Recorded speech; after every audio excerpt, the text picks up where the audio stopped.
presented as often. Potentially presented with the issue. What was the issue? The issue was Shana Arba Twan Belishkas Akloin, Mimos Akshuma Yishana, Shahino ROTHSCHILD Tzibor Lahakir B'Shashab. So what happened? Come to Shkodesh Nisan. Now, generally, there were leftover sheep in the Lishkas HaTwan, in the chamber of sheep. The issue was, you can't offer them. Why can't you offer them? Why not? Because they were purchased with last year's Machzis HaShekel. Because of that, they could not be used for this year's sacrifice. So now the question is, you have 4 sacrificial sheep sitting in the Lishkas HaTzlaim. What do you do with them? What do you do with them? So Rabbi Yochanan introduces something I want to say rivetingly groundbreaking. What does he say? No problem, just redeem them. Just redeem them. And I will say, now we're going to say this is a shocking statement. Why is it shocking? Because in general, in order to redeem something from the sacrificial sanctity, what do you usually need first? A mold. You usually need some type of blemish. You need something, in other words, you need the animal to be disqualified from its sacrificial capacity in order to be able to redeem it. In this case, we also say something shocking. We'll say it's shocking. It's absolutely shocking that you could just redeem this animal straight out. Look at Rashi, just one minute. Rashi is being very important. Rashi is always very important, but very important for us in this studio right now. Rashi identifies a little more about what the process is. So what do we do now? What's the goal of redemption? We'll say the goal of redemption is to make them fit for use, for sacrificial use in this current year. So how do you do this? Look at Rashi. Rashi Mishamazu. Mechalid also our Ma'os school. Also our Ma'os Yelchul and Ma'os Rashi Mishamazu Sha'os in the head. They could have talked in sequel of this code in the base color shakadashin. So first thing we do is like this. So now remember, I want to add these four items, 4 sheep. I just remember that I was clearing my head. It was amazing.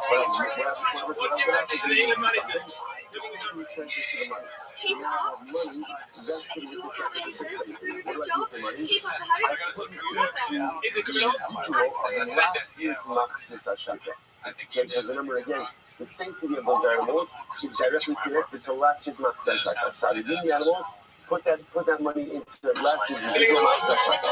What's done by the way with whatever is in last year's Machzis HaShekel? In general sense, worries about this competition. This is everything into the other side. So again, so I'm taking the animals and you didn't say how much money, but the money goes into the pot of the last week's Machzis HaShekel. Anything else for the money is all into the huge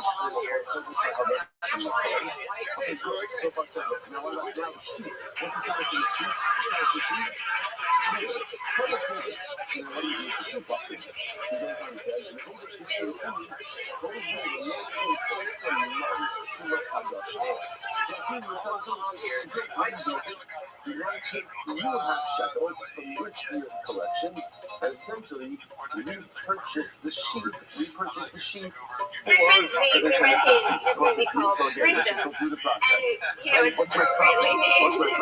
It's not a whatever general statement. the I'm talking seed about over here, right? In other words, what's my problem over here? My problem is they were right, and that sheep scene came on. She's She's like, last year's Machzis the HaShekel, reality which I can no check. longer use to fast to this current use. What do? Take money, go to the same thing again, go to the money. The money that is put into last year's Machzis HaShekel. That is used for Kodesh Kadosh in the past. The sheep are now food. Now what I do is I need we purchased their sheep with this year's Machzis HaShekel and we're good to go. I will say maybe you have to remember the sheep have never left the Lishkas HaTwan, right? Remember again, all of this is done without them. Yeah, but guys, She'en Re'ina, that actually points out that it is in the finish. Yeah, but that's in the name of Hashem, yes, it is Halalas Kolomna, you can become more, you can become a more tomatoes, I'm not in the Mitzvah, right? So we'll say, what's the joy in this speech of what Jesus said? We have heard of redemption. Because generally, redemption of the sacrificial animal, at least in the realm of personal sacrificial animals, onus is received by the appearance or emergence of a man, something which disqualifies man. This is a unique halacha by karbanos sibot, by communities. Beautiful. What's that? So that's it. That's it. So that was the statement of the Yochanan around Trivia Friday night. Time for the cross. Basically, working on this itinerary. When I see his friends, drinking in this thing, company retreat, PG, 2020 seconds. Okay, this is giving you the expresses. So like your RT Monday. This is gonna be so fun. I see like the mark your calendars, so we got something fun. Okay, get this. It's a custom build, but they ran out of money. Look at you. Mechanistically, how exactly does this occur? This is the major problem. What's the major problem? The ceiling is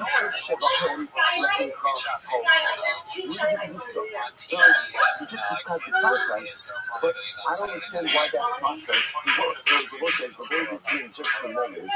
Generally, there is the Rashi. Kedusha Shabbat Rashi is right across. Kedusha Haguf Shabbat is the Kiman Shibim Yischameres Kolomon Hechan Hocha. So we'll say, you know that there are multiple sanctities. We have to say that there are different types of Kedushas. There's Kedusha Haguf, right, which is physical sanctity. There's Kedusha Zdonim, which is manifestation. The way it works in general sacrificial law, right, so Chavan generally has Kedusha Haguf. The only way to go ahead and do something that has Kedusha Haguf is how essentially if the sacrifice uses the sacrificial capability. Hence, Limon. So I have a carbon, I have a power that has physical sanctity, now it has a that has two different for that. That's not circumstances for example, I ended up at the Sands Hotel physical for the anniversary. First week in December, watching in a 500 so I was very proud of this statement of Rabbi Yochanan, because then you could just redo these leftover sheets, but the physicist saying, how does that work? That's not how redemption of physical sanctity works. Physical sanctity, I just understand. Kedushas Haguf is the highest form of Kedusha.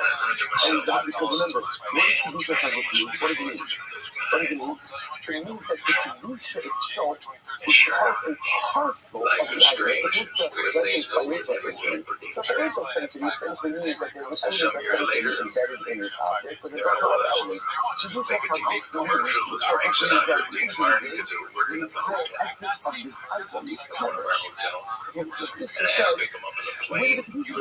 It's very nice that you went ahead and put forward this fantastic model of location, but practically, where did the Kedusha go? Which would have meant to us in any space. It's so beautiful. I'm reading about this tomorrow. Is that the first thing actually understand how this process is not off. Now I get it. I have a carbon, the sanctity, that physical sanctity is the highest level of sanctity. The only way to quote-unquote deviate from that sanctity is how? Which is something to interfere with that sanctity.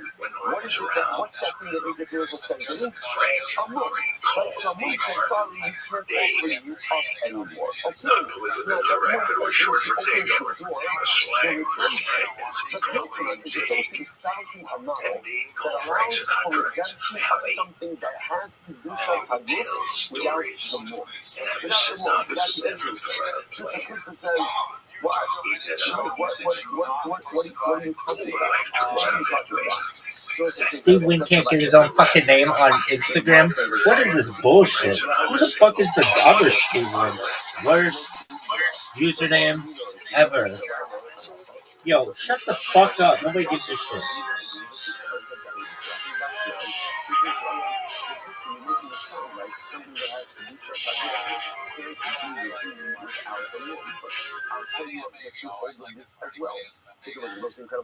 Yo, dog, you want to see some shit? What is this bullshit? Yo, dog, this is the worst. If this thing says the music is off, I'm throwing fists. For Rizzy? Oh, where's Shizzy, son? The worst app ever. Worst app ever. Really? Dog. Never know a worst app in my entire life. Really? App so good now, baby. Son, down, you better take care.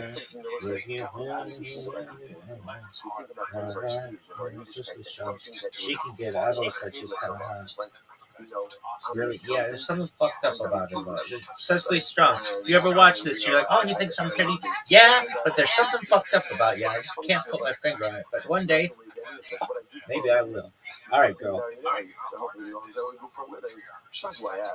God, I'm gonna watch this fucking episode 1,000 fucking times.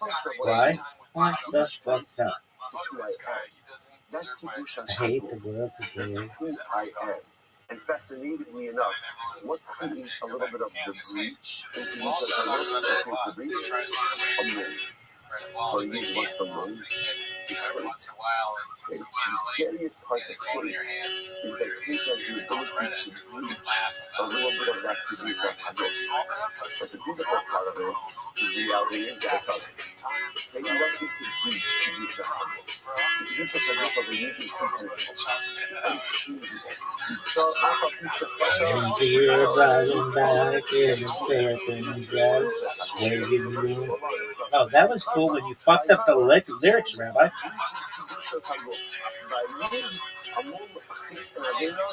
Changes me and never breaches my Kedusha Sagot. Incredible. I tell you that. So now the shoes back in the face. What about the power? But none. Most this is fascinating. Most so that's smile. You also want same case, just not I can see her lying back in a satin dress in a room where you don't compare. Sundown, and better take care. If I find you been creeping around my back stairs, sundown, you better take care. If you find you been creeping around my back stairs, you're looking like a queen in a sailor's dream, and you don't always say what she really means. Sometimes I think it's a shame, and I get feeling better when I'm feeling no pain. Sometimes I think it's a shame, when I get feeling better when I'm feeling no pain.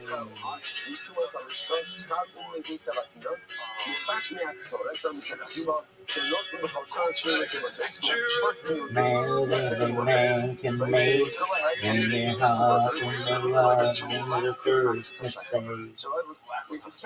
Oh, that was sick when you were like, blah, blah, blah, blah, blah. Yeah, it was sick. Also shows up in kindness about the Sabbath, but they were the ones who knew how to make victorious. So they were able to see it and where they know that no one else knew. Mali Ashant, which supposedly is Sanya Pekala, but I don't know what the suspect is. I think the guy might have spoken to Mali Ashant. What did we just do? So the Maisha, right? So what's fascinating about this is apparently Abatinas got paid at the end of the year. She got paid at the end of the year. So comes from the end of the year, they got paid from last year's Machtis HaShakel. Okay, so problem, right? What's our problem? What's always important in life? I don't know how we try to solve. What's our problem? Leftover Torahs, right? Leftover Torahs. Remember, can I use it in the new year? No, why not? It's from last year's Machtis HaShakel. So what do I do with it?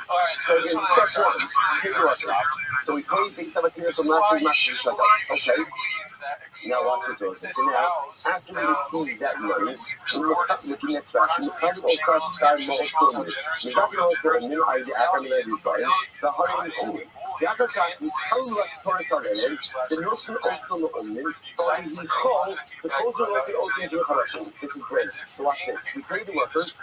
After we pay the workers, we say to the workers, do me a favor, we'd like you to purchase the leftover or redeem the leftover ketolas. So now, they set up to us takes 3 wages, which is the last thing Machtis HaShakel, and redeems the leftover ketolas onto the money. The money, then what happens to the money? What happens to the money? Right, the money goes back into the temple pot. Last year's Machtis HaShakel pot. What's last year's Machtis HaShakel pot? Repairs of the Kodesh HaKodeshim. And now these Abatinas have what? What do they have? They have now the redeemed Ketoras in us. Sundown, better take it. If I find anything creeping round my back stairs. Sometimes I think it's a sin. When I do, I can win and I'm losing again. We're very close to what we're trying to do. We're trying to go ahead because we have leftover sanctified items from last year's Master Heaven which can't use this year. So we need to create a mechanism to essentially allow them to be used because they were bought with this year's Master Heaven. So that's what we're doing over there. So again, John says, pay the Sabbatinas, not pay the Kohanim, whatever, but pay the Sabbatinas for their work, taking with the money of last year's Master Heaven. Then take that money, you feed the leftovers to Torah, Fucking fabricated jeans and the hard rockin' woman got me feeling weak. Sometimes you think it's a shame when I get feeling better when I'm feeling pain. Sometimes you better take care if I find you've been creeping round my back stairs. Sometimes you better if I find you've been creeping round my back stairs. Oh, Doug, that was sick. Was it? Fine. I mean, I'm just so athletic and gifted artistically. It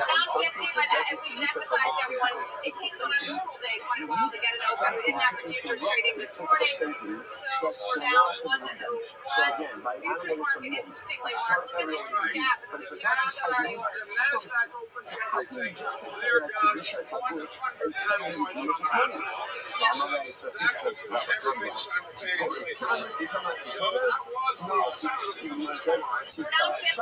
Dude, that bitch is so hot. Really? Yeah, she's super hot. Bitch has great hair. What's your name? No one gives a fuck. What's your name? Burp or some shit. Really? No one cares.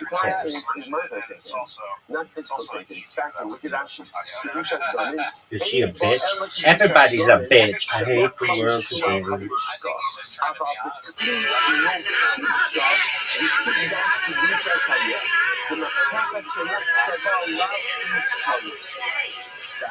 I feel ashamed. I'm nothing in my it gets carbonic designation.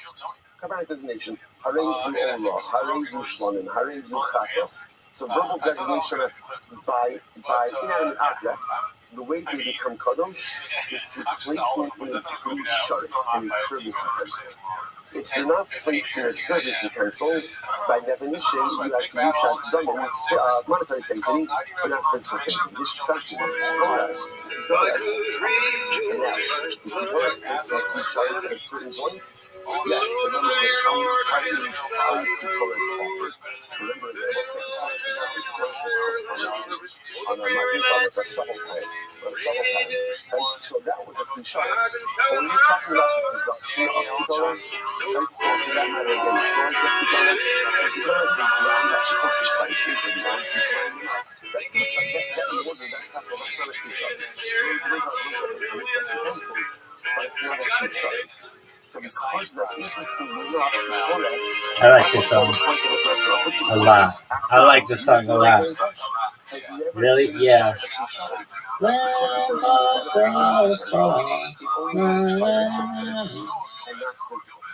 This is mind-blowing. This is absolutely mind-blowing. Because again, up until the source, you were back to $1, we always assume it's twice because has physical sanctity because it's being used in the service of something. If I tell you something, just to believe it, right? Just shake it. Again, that's what I always thought. So again, so we always have to protect the course is physically using these rituals. Of course, it has physical sanctity. But you know what I'm saying? Rabbi said, this is saying, no trusting. Because has to be used in these like that. And the point of preparation in the financial sanctity, financial sanctity, financial sanctity is a lower level sanctity. By financial safety, the same way there is financial safety, therefore what? You need financially as well. That's why let's go over to Torah. It's simply easy. Now again, can you do this with any Torah over the course of the year? Where you are into my heart, that's where you belong in my heart, baby, yeah.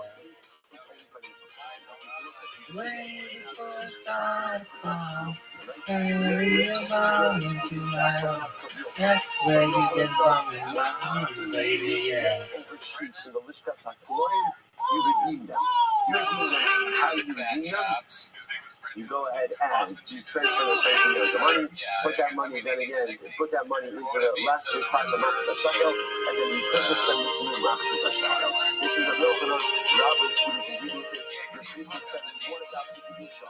What about how can you do that? How do you just predict this? I'll say to them that.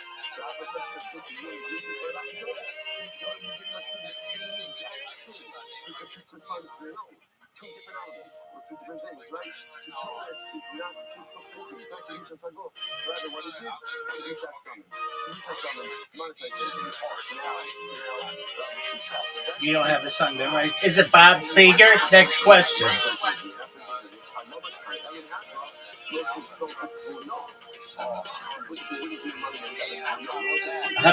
How many Bob Seger songs can you do? Dude, don't do Bob Seger right now. Just get this fucking song down. Just do it.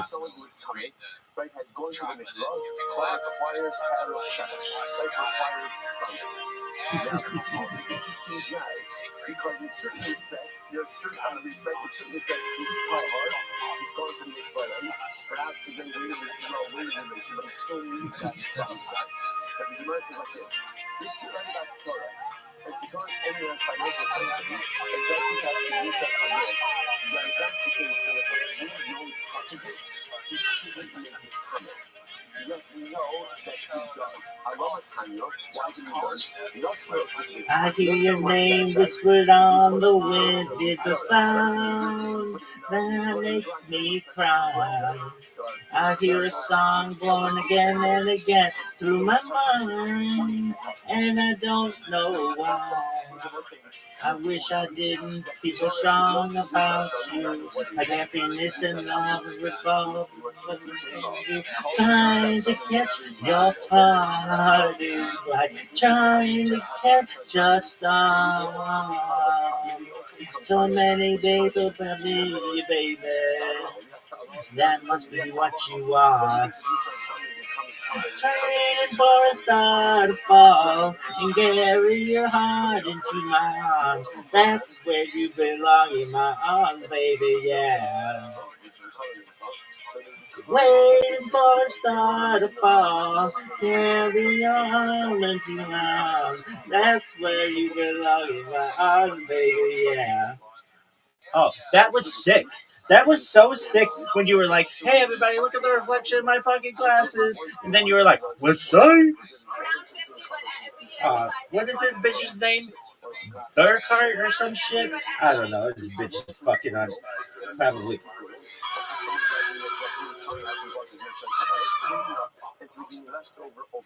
Billboard. What's your name? Urquette? Some shit. What? She hot? Yeah? Can she get it? Oh, fuck yeah. I've been wanting to fuck that bitch for 15 years. Really? 20. Really? Oh, dog. That bitch? That bitch on the fucking thing with the thing at the bottom? Fuck yeah, dog. I and every motherfucker who has a bank account. Which would seem to indicate to us then that what? The performance is not simply Kedusha's Gamin, rather there must be something else. Carry on into my arms. That's where you belong, in my arms, baby, yeah. I've learned to feel what I cannot see, but with you, I lose that vision. I don't know how to dream your dream, so I'm gone. Turn on the station. I want to point out and pull you to me. Who says I could make you go free? Trying to catch your heart is fine. Trying to catch a star. But I can't love you this much, baby. I love you from afar. Waiting for the stars fall. Carry your heart into my arms. That's where you belong in my arms, baby, yeah. Waiting for the heart to fall. Carry your heart into my arms. That's where you belong in my arms, baby, yeah. Waiting forever long. Waiting, I'll wait for you. I'm waiting, don't be so blind. I'll be waiting, love you. Even now.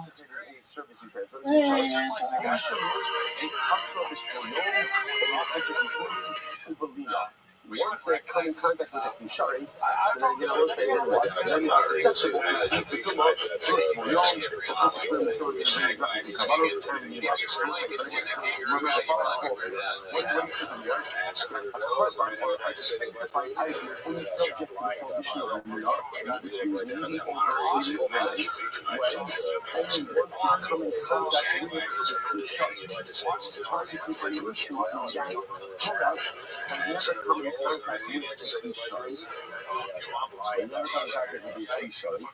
and again, halacha l'maisa, what's going on here?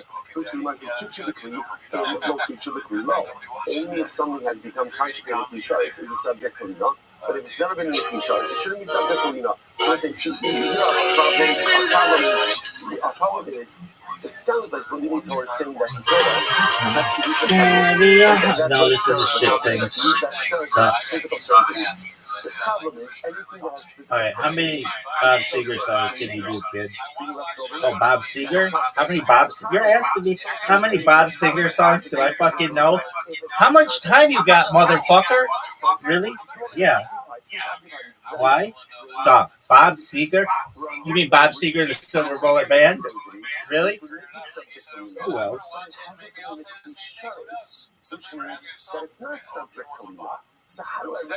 Shelter from the Storm. That's Bob Dylan. Against the Wind. Dog, obviously. Night Moves. I've already done Night Moves like 15 times. Still the same, of course. Like a Rock. Dog. Makes me want to buy a Chevy truck. Really? All-time rock and roll? Dog. Let's not even get into that. They're going to bury me to that song. Really? They'll bury my father to that song. They'll bury me to that song. Really? Perhaps. That's a good song. Turn the page. Turn the page. Yeah. We've got Tonight. God. Makes me want to light a fire right now.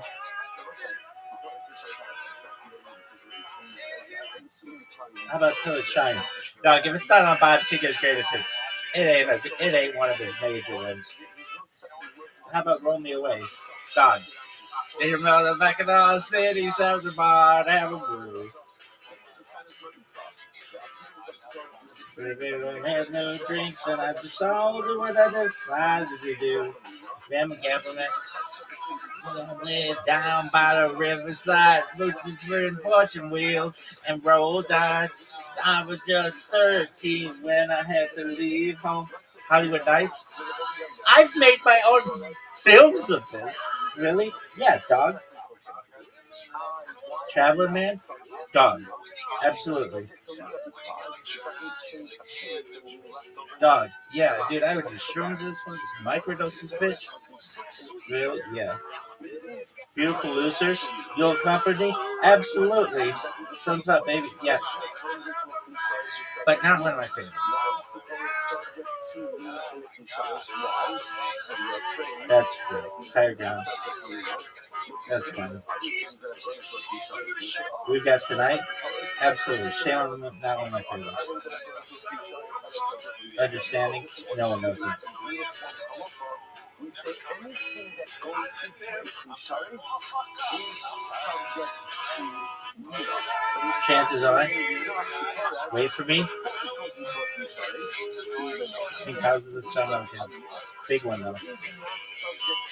What about the Bob Seger system?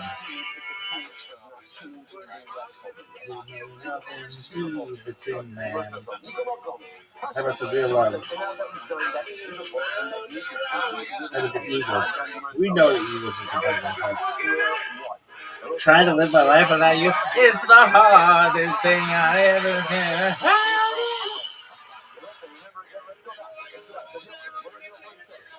I didn't say it's a great song. Rock and roll never forgets. Half of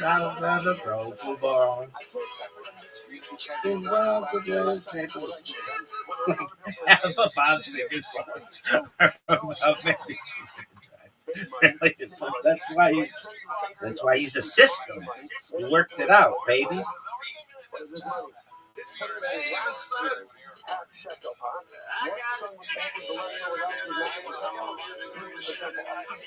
No. It's a very, like, it's about strippers and trucks. Name what every Bob Seger song's about. Driving, running, strippers, fires, traveling.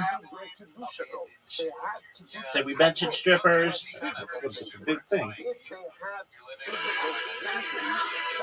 That's a big song too.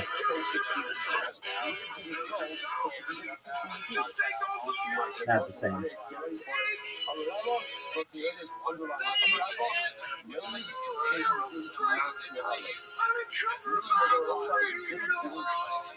Kathmandu. You go give him a toes.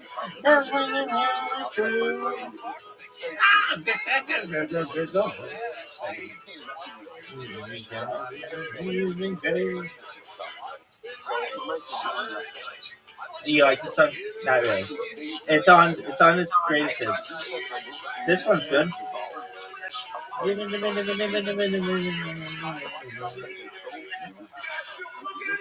Yeah, that's still funky. Yeah, fuck yeah, Bob.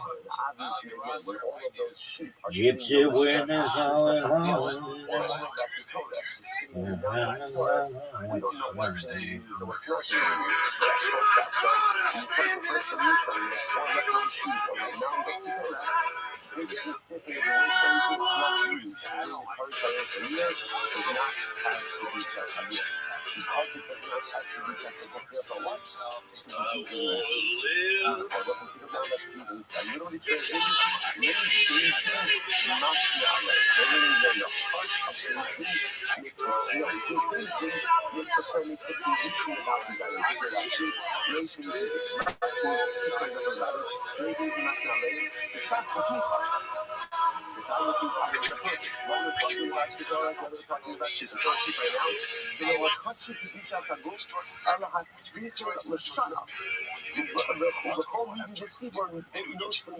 Alright, so how many is that about to get?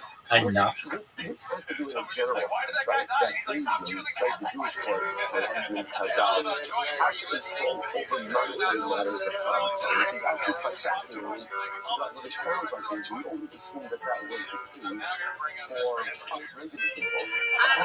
Apparently, the concept of like is acting over temple finances as well.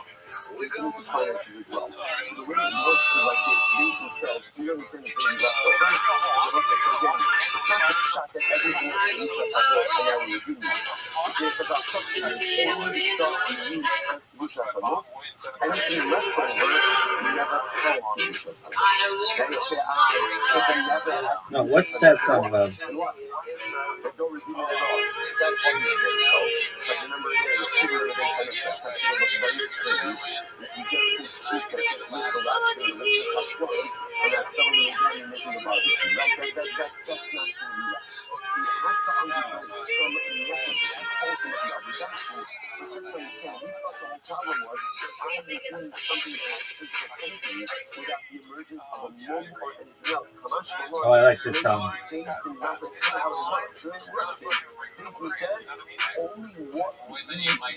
what you use has Kedusha Sagur.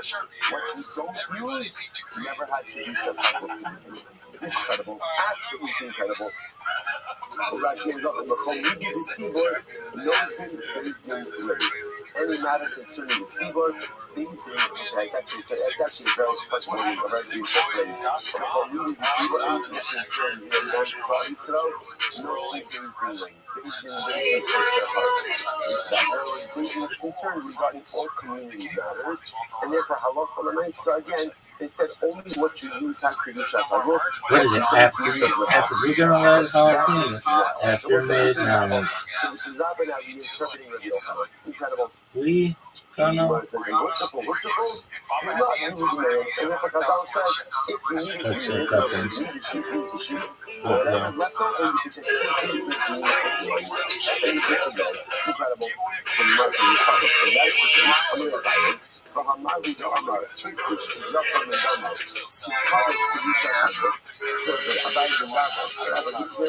like this song.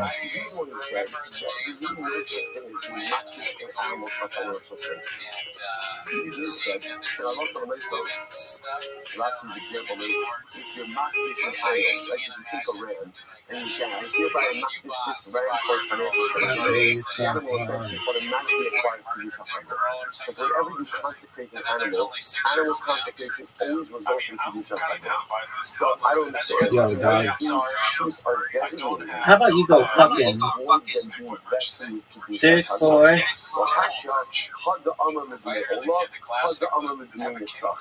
Everything is in how you phrase it. So ultimately, again, Thick boy squad. by the way, Thick boy nation. You see that top Rashi is going on the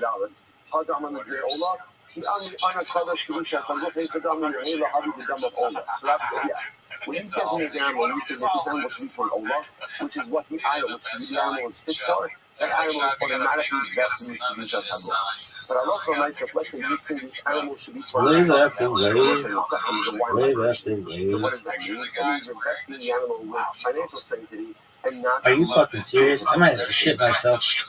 Allah for myself, you can see that you can designate on a personal level, you designate an animal with financial sanctity. Not be designated for something other than carbonic purpose, like in soccer. But again, here, the days didn't mass now, and essentially days instructors it. Once again, what you're going to use has physical sanctity. Get that bitch. And has financial sanctity. Incredible. Back to now. Say Rabbi reading the Kasha. So a part of the section brings up your Muslim creatures. These are just incredible. Listen to this. You're part of this story of Trinity. This is very crazy. Right? So remember, using your Kabbalah Siyam Kippur. So power and Shark and Kipper, they got lost. They lost. You imagine somebody's losing their job, right? Someone's getting fired. Right? Yo, baby, I'm the biggest stuff of all time. I feel like these motherfuckers are gonna throw me out. Find another. Listen, by the way, just in all seriousness, can you imagine that moment in the face of Mikdash? Right? It's your kipper. Like, okay, hey, Yanko, can you get the power and sorrow? Right? And that moment when they realized that they lost it. How about you just call on me? Let me talk. Probably about half what does it mean? What do we do? What's the message? What's telling us? And then what do they do? What do we do? Right? It's just happiness have to end. You just get a replacement. Listen, in life, there are often problems that This is that one bitch. This is that song they played for fucking Billy. I like it. What do you do when faced with a challenge in life? Create and orchestrate and choreograph. Don't get paralyzed by the problem. You're solution-oriented on your life approach. So if they lost the Kabbalas of Yom Kippur. To me, I don't know. It's traumatic reading it. Like, Yom Kippur, you lost the Kabbalas. Okay. If you wanna be free, Find the solution. Then what happens? They go ahead and they separate out the Kabbalas. Fine, no problem. On the days, they're saying, see, Avodah Zarah. Shalom. Very similar to what we see Avodah Zarah, right? Which were again, these are the Kabbalas that are actually see what the Kabbalah Avodah Zarah is. Instruction of these and accidentally worship Avodah Zarah. Okay, so what happened? Same thing. They had these Kabbalas designated, and then it was lost. And what happens? And they went ahead and they separated out these Kabbalas. And also the price of what happens? They find the old ones. So that's Yom Kippur. They find the lost harvest star. After they opened up their cupboard by Avodah Zarah, they find the one that was lost. So now what do you do with these found animals? What do you do with them? So the Gemara says, "Kula yemutu b'midah." That really says you have to let them die. In order to look at the lost animals that were not found, you let them die. That's the same way they're killing them. You don't see that and it's not by the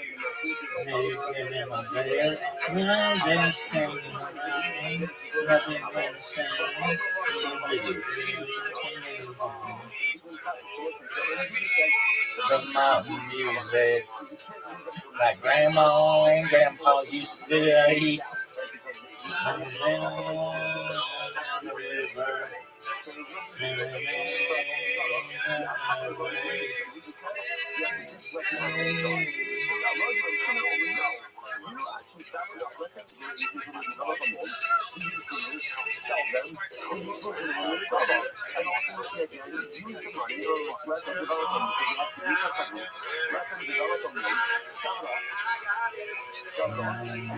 And up and down.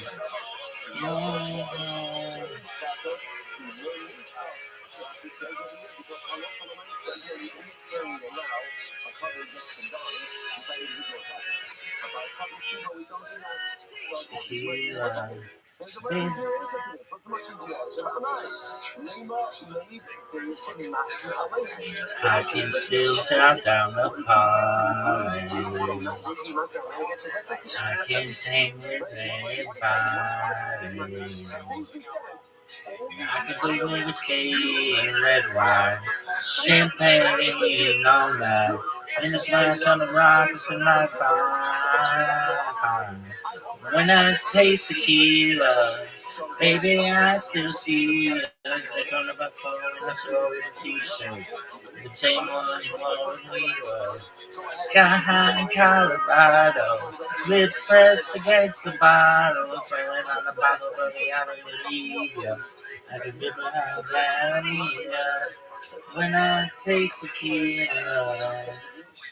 And what they say essentially is that the Kedushas Haguf only devolves upon the Kabbalas you're going to use. But if you're not using them for sacrificial purposes, then what? Then it should not be having any sense. I can still shut down a party. I can hang with anybody. I can drink red wine and red wine, champagne all night, and scotch on the rocks, and I'm fine. When I taste tequila, baby, I still see us cutting up a bowl in the sorority t-shirt, the same one you wore with me was sky high in Colorado. Lips pressed against the bottle, sweating on the bottle, baby, I never leave. I remember how I need you when I taste tequila. When I taste tequila, I can taste somebody brand new. Think about you. I can see myself the same one. It's myself in my car. Making me breathe and anything less fun. But when I taste tequila, Baby, I still see us. You can make a fall in a sorority t-shirt. Same one. I feel a little bit guilty for going away last week because I feel that she was better than last. I don't know what happened. I was just going for a couple of days. A lot of shameless talk. Listen, she wants to spend 2 days in there. You can't get better than this. So stop it. You gotta take it slow and steady. Slow and steady. So again, we're not behind. We're perfect. At some point in time, over the next couple of weeks, there'll be a short couple of days somewhere when I'll make up crowds. I'll say something that all these guys are doing.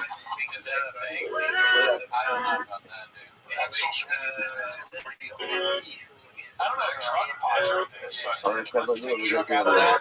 Right-wing alpha male pods. Sure. Now it makes its truck pods very funny. Potential being 6 meters or more. I think they might have to like, yeah, it's funny.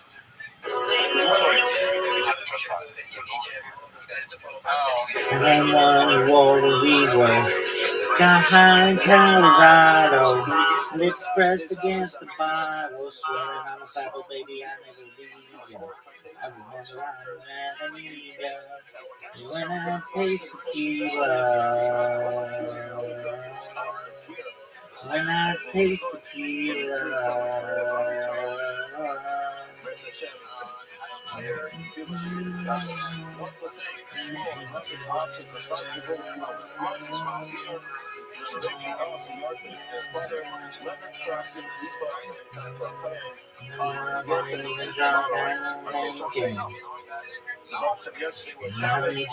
I need your love and sinking.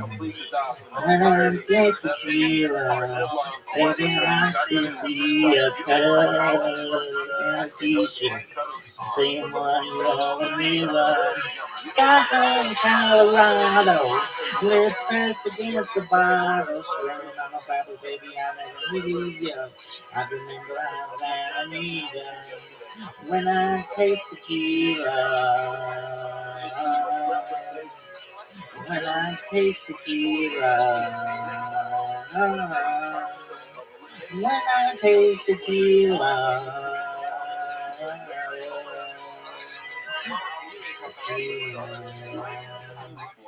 And this opinion comes from there in the Mishnah. What he essentially says is that we all work together for something that's done. In other words, it's true that the seir. What a phrase, lady. Maybe let's just take a quick break to remind ourselves a couple of things. We have a number of different seirim over here we're talking about. A number of different goats. We haven't heard that yet up until now. Let's just quickly remind ourselves. What we're talking about for the most part is the seir Pnimi of Yom Kippur, which is the seir Hanas Habishmi, as you get referred to it, which is its avodah was taking place inside. And that was something we discussed that's according to all opinions comes from somebody who has the idea at the beginning, but no idea at the end. So he knew beforehand what the Allah was coming, and in the middle he had this forgetting, this lapse of memory, and then what happens? He eats something which is touchable. He eats a carbon while he's coming with bushes to the mikvah, and then he doesn't ever find like that. In other words, the lapse of memory stays with him.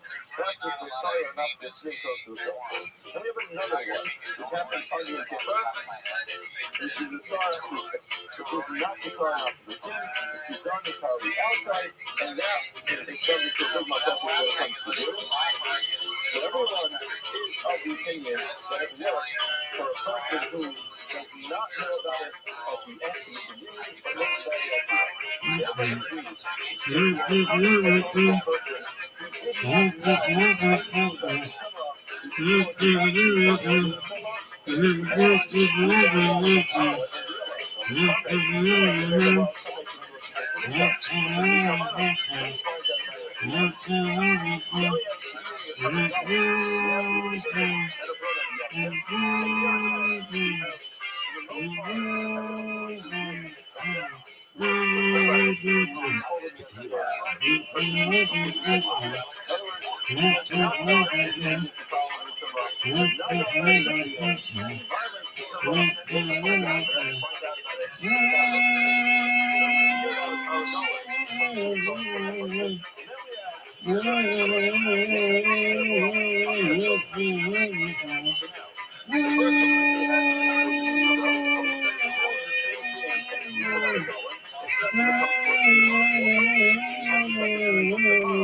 Who violated his Torah. He did not know about the power of Torah in the beginning. He didn't know about it at the end because Baruch takes care of it. The Shimon you mentioned yesterday said no, that's not what it comes for. What it comes for is a tahar, sha'akal es al-tameh. A person who's tahar, and he eats the carbon, which is tameh, so that's the problem. In other words, typically all the other cases we were talking about was when the guy himself has become tameh, and then he did something that a common person is not supposed to do. In this case, that's not what we're doing. We have a person who himself down is to a tahar, T. but he ate the carbon, which is tameh. You should not have done that.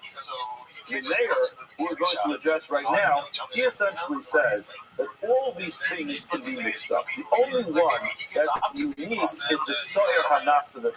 The only one that has its own type of kapara is the soyer lashem, which is not such a pin, and that's something which comes to atone for a person who knows about it initially, forgets, and does not ever find out about it. That one's unique. However, well, the case of, number one, a person who does not know about it. Do you think Zeus gonna win? There's no way. There's no way. But if he did, I would contemplate going to see him. The second case, where he doesn't know at all, he's completely oblivious. Or tahar sa'akal as a tameh, a person who's not tameh at all. The problem is getting covered with his tameh, so that person needs a kapara. Says their mayor, the sawyer of Yom Kippur. In other words, the goat which is brought outside, and the goat brought on Yom Tov, and the goat brought on Rosh Hashanah, they all atone all those things. Now, what happens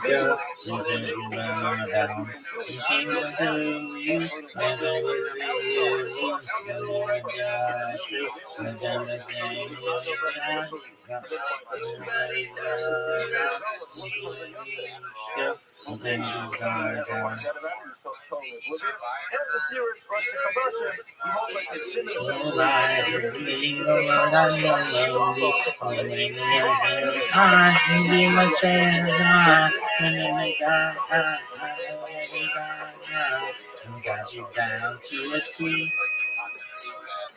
Now, on this opinion of the mayor tells us that they all essentially work. You, maybe last time I never smelled you. Everything can be true, maybe I'll love you.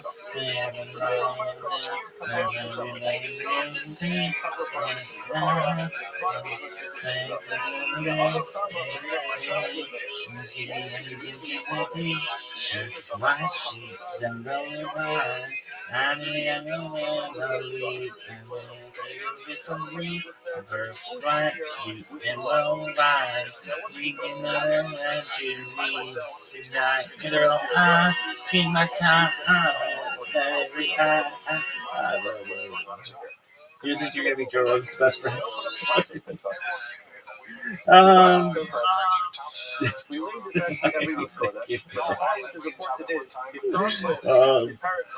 I will say to him, dog, what would you say to Joe Rogan right here? You're sitting away from Jamie on the left. Dog, you want to have a sleepover? Like, we'll play video games, order pizza, drink shitloads of beer, tell stories, laugh our dicks off. Yeah, he's kind of like, yeah, that'd be time just fine. No, but really, what would you do? What would you say to him? Dog, I've not met a motherfucker. We don't know anybody else. But I'm caught up on your life.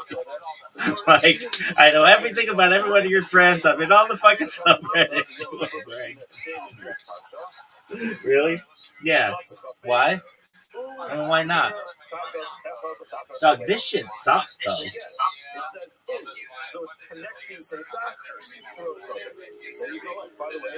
Dog, that's kind of freaky.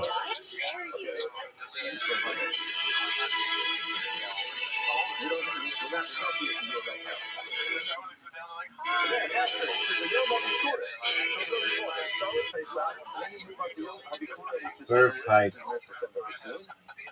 He reads beyond the Bikurim, starts with Pasuk Kaf Vav, and then you keep going. Pasuk Lamed, guess what? Seir Izim Echad L'Taper Aleh. It says Seir Izim. So keep that in mind. We have to remember that there's an exception when it comes to Shavuos. It says Seir. You think you'd be friends with these guys? Yeah. Is there anything you don't like about them? No, they've been very nice to me. Oh, you know them? Sort of. We communicated on Discord.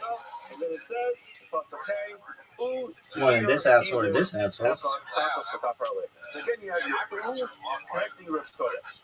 Next one, Uva also Lachodesh. Translate to Yom Kippur. We read about the Holy Kabbalah. Grab Pasuk in that section. Pasuk in Aleph. Here, Yisrael Hasakat. Period. So far, Shavuot and Yom Kippur. Those describe the Yom of the Baka. Without the Vav, every other place has the Vav. What a fucking amazing athletic. Did you see how athletic that was? I was like, oh, let's put it in slow motion. Let's put this bitch in slow motion. Cut it down to 0.5.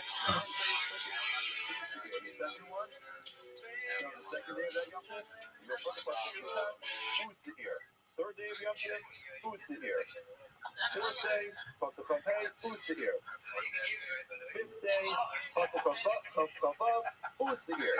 Shishi, the sixth day of Sukkot, Pasuk starts with Pasuk Kaf Hey, and Pasuk Lamed Aleph, the top of the seventh day of Sukkot, who's here? Pasuk. And then you have Shmini, the Shana Rabbah, then you have Lamed Aleph, who's here? Pasuk. Right on Shmini. And you have Kiryat Saraf, which is Pasuk Lamed Hey, Prophet will sing with Lamed Hey. Who's here? Next we have all the way from Pesach.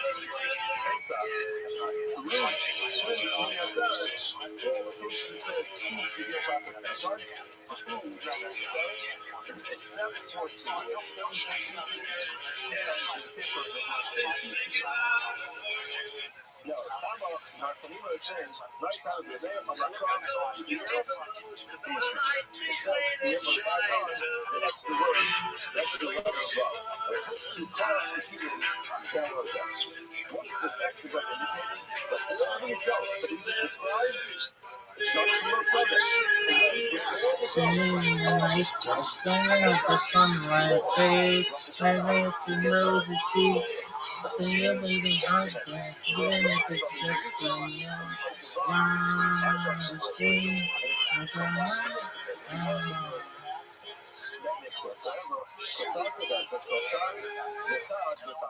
It seems like what we're saying is you start with the Chodesh and you build up from the Chodesh to Pesach, and then to disconnect to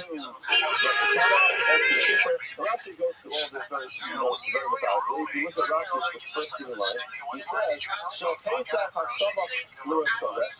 It was the first one in the process of the Chodesh. So what will you connect? We'll connect Pesach to the Chodesh. If you come out of Chodesh, you know, every now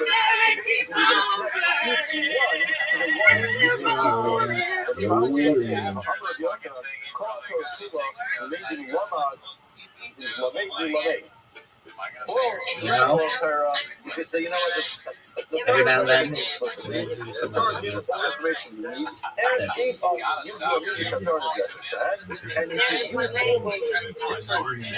then, ever do nothing. You always do it nice.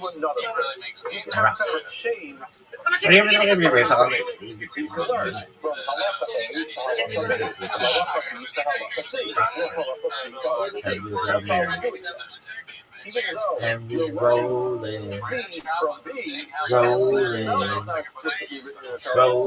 on the river. Sorry. That's a good time out in the city. Working for the man every night and day. Never lost a minute of sleep when I was worried about the way that things might have been. You know the wheel keep on turning. The proud Mary keep on burning. And we rolling, rolling, rolling, yeah, rolling, rolling down the river, rolling on the river.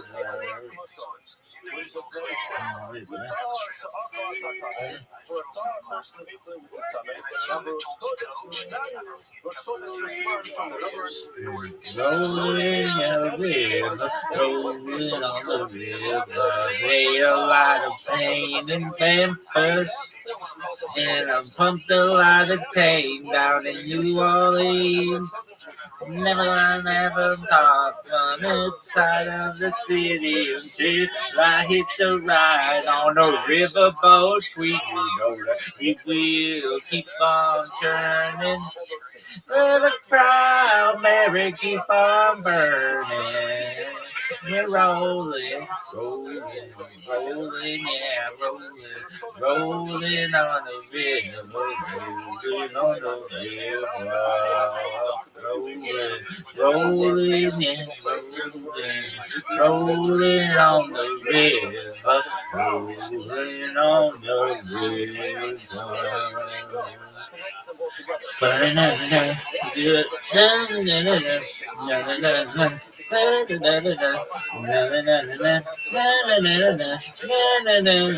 I left a good job in the city, working for the man every night and day. Never let a dog, so never sleep when I was worried about the way of things that might have been. Big wheels keep on turning, turning, brown, never keep on burning.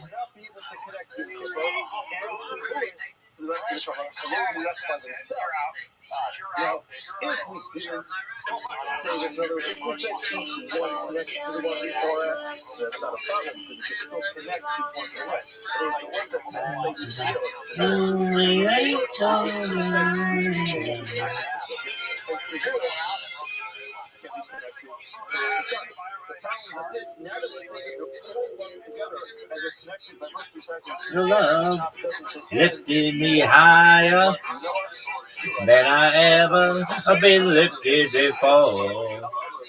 Yeah, with my desire, and I'll be at your side forevermore.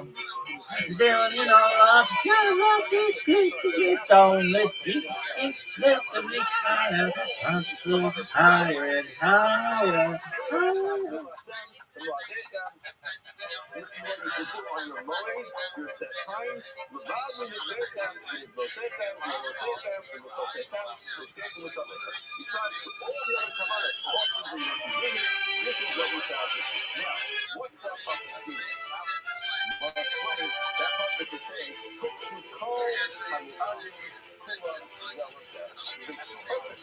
Fantastic.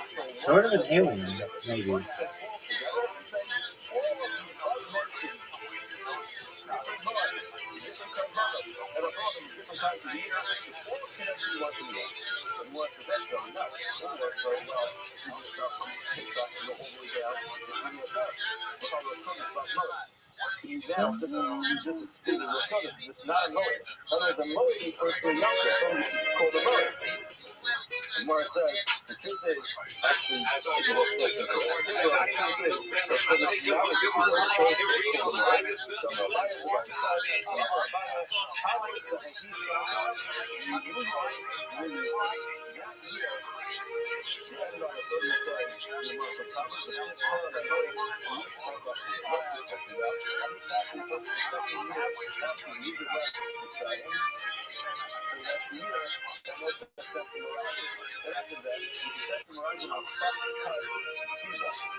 the 10th day of Av. They should have come back on the 10th day of Av.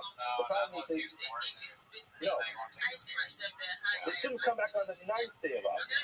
Yes, they left on the Taik Sivan. We add on 40 days. They should have come back on the 9th day of Av. Now the problem is we know they didn't come back on the 9th day of Av. They came back on the 8th day of Av.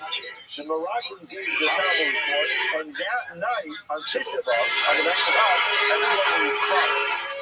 But Paul said, you know what? I tell the piece from the Kina Shokina, you're sitting in your car, and I'm using the expert on the Kina, and we went ahead and established that the day of Tisha B'Av was going to be a day of mourning for many generations. She has to come, and this is Tisha B'Av to be a Yom Tov, it should be hard as well. But until then, Tisha B'Av is considered to be a day of mourning. Now, the only way that tough tests, Siva, plus 40 days, has them come back on the 8th of Av as opposed to the 9th of Av is that that year Talmud was added on the 30th day. Right? I'm pretty sure it works out. Okay? It works out. So that's what happened. So now, what's this pasuk talking about? This pasuk is Yirmiyah, where he is lamenting the fact that Kara Alai Moed Lisba Bachure. In other words, we call Alai Moed, Moed is referring to Rosh Chodesh, Lisba Bachure, hopefully destroy. Dog, what is this bullshit? He called it a Moed, so we just see that he called Rosh Chodesh a Moed, so incorrect. You told Rosh Chodesh is not considered a Moed, it is considered a Moed. Raya is from Yirmiyah, because he says Kara Alai Moed, and he's referring to Rosh Chodesh. I can't stop going on. I'm Rabbi Yochanan. More than a mayor, the mayor agrees the Sarah Nasa B'Fnim, Shehu Ein Metaper, Kappa Son, the Ein Metaper Kappa. You mentioned this earlier. Rabbi Yochanan says that the Sarah Nasa B'Fnim stands alone. The Sarah Nasa B'Fnim, that service outside, the Yamsish goats, and Rosh Chodesh goats, all of those, they have their initial thing that they're there for, but ultimately they atone for all three things. The only one that's the exception here is the Sarah Nasa B'Fnim. That one's by itself. That one atones for, we say, the deal of a Tila, the person who gets better than the Torah, who violates the Tila, and he never finds out about it. That was down the line. Including the Kappa Rasa, that one does not serve the other types of the other things we mentioned, but the Kappa, the Eno, the Kappa Kappa. That one only has to go to atone for one sin. Eno, the Kappa Kappa Rasa, the other one, the other. Yep, we got this. And the outside one, the other side is like so one to come across, that one is that particular kapara we have for years making before. Kapara is in both today, it's supposed to come once a year. That is the kapara of the sun, not the sin on your finger. So again, person who knows about it initially, and that's the guess the whole thing. Only have one opportunity to kapara, that is on the kicker which we saw in it. I'm not going to we go to get some bread. That's very true. I'll sit in for you, feel a little, so the complete person is completely oblivious. That's number one. I'll sit in for you, feel a little, interested, feel the self. The guy did not know better initially. He finds out at the end. That's the other case. The person who's inside the side needs something which is Tame. See, he was going, he was in production, so I'm not sure. But that's however, if you look very carefully, however, Shira, not the Fim, Shira, that was left out. The Kapara side, not the Shira. His Kapara was also left out. You see very clearly, together, he's only bunching together the goats on outside the Kippur, the goats on the and the goat which is done on Rosh Chodesh. Now, we'll go back to this. Rabbi Shimon over. Seirei Rosh Chodeshim, Nefafim Altar Shabbat. This is what we mentioned before. It's the Sarah opinion that the Sarah Chodesh is not for the oblivious. It's for the guy who is Tahar for each of the different. Now there's still a Rosh Chodeshim, our Regalim, we understand whether Rosh Chodesh one does not work for the Regalim, which is the oblivious person. As we said this yesterday, the Amar Pra,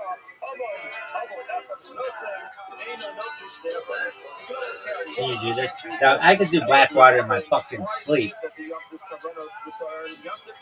You should say the capital for the rest introduction. It should work for a person who's tahar, who needs something which is tabe, who wants to learn Oh, so mentioned this yesterday as well. When Moshe was talking to Aaron in that case, he said, the Osa Nasan Lotem. The Osa Nasan Lotem.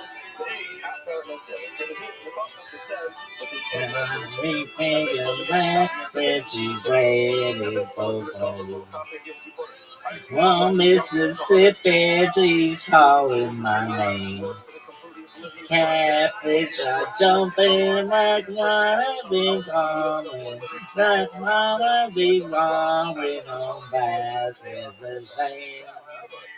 Whoa, Blackwater, keep on rolling, Mississippi boom, won't you keep on shining on? Whoa, Blackwater, keep on rolling, Mississippi boom, won't you keep on shining on? Whoa, Blackwater, keep on rolling, Mississippi boom, won't you keep on shining on me? Well, keep on shining your light, gonna make everything right, mama, gonna make everything alright.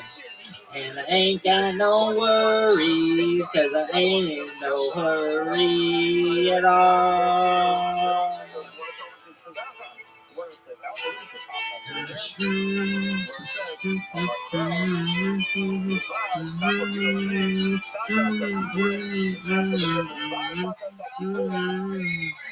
If it rains, I don't care, don't make no difference to me. Just keep that me home, go it outside. Going and I'll find everybody drinks alright. Whoa, Blackwater, keep on rolling, Mississippi blue, won't you keep on shining? Whoa, Blackwater, keep on rolling, Mississippi blue, won't you keep on shining? Whoa, Blackwater, keep on rolling, Mississippi blue, won't you keep on shining on me? Yeah, keep on shining your light, gonna make everything, mama, gonna make everything alright. And I ain't got no worries, 'cause I ain't in no hurry at all.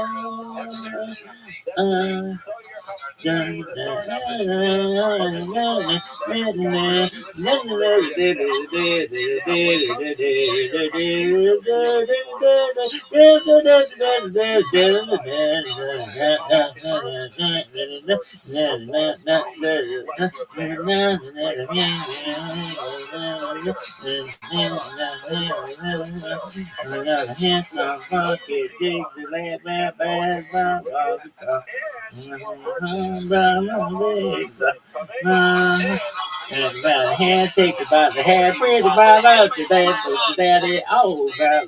Gonna hear something. He buys into Meir's idea that the Sawyer Hanasa B'Chutz and Yom Kippur covers all three. He buys into Meir's opinion that the theory available for two things, which is for an oblivious person and a Torah Sha'akal says something. The pure person needs something to do with pure. However, when it comes to the Sawyer Shodash, he says only works for one, which is a Torah person is Torah. That's how I understand this. Nice stuff. Why is it that the Tadakim go over copy of his Why does he say that the Sawyer only works to the proper for a person who's Tahar and needs something which is Tamei? Now, what's the reason for that?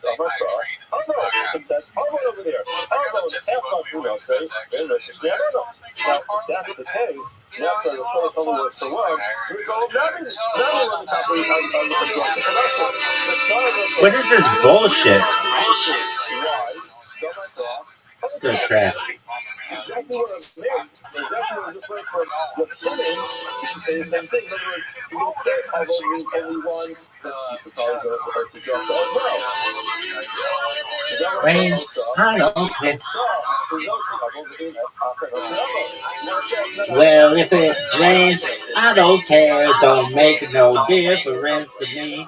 Let's take that street coming down in uptown. Yeah, gonna hear some funky Dixieland bang bang, some funky tongue. Bang bang, everybody drinks alright. Roll back water, keep on rolling. Mississippi move, won't you keep on shining? Roll back water, keep on moving. Mississippi move, won't you keep on shining?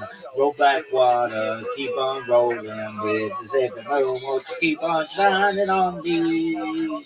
Yeah, keep on shining your light.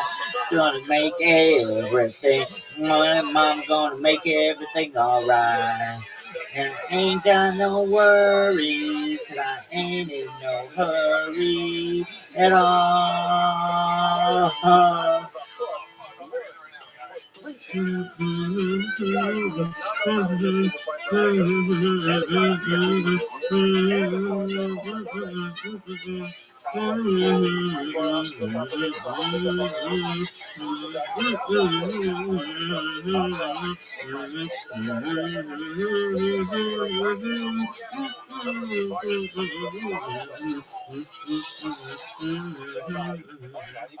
That was so sick. West Side. How do you fit Rib Shimon? One may say Akasa says that by the internal, sorry, not by the external one. Now, maybe he didn't make sense. That's the other half. The opposite will go, not in the copper. That's the case.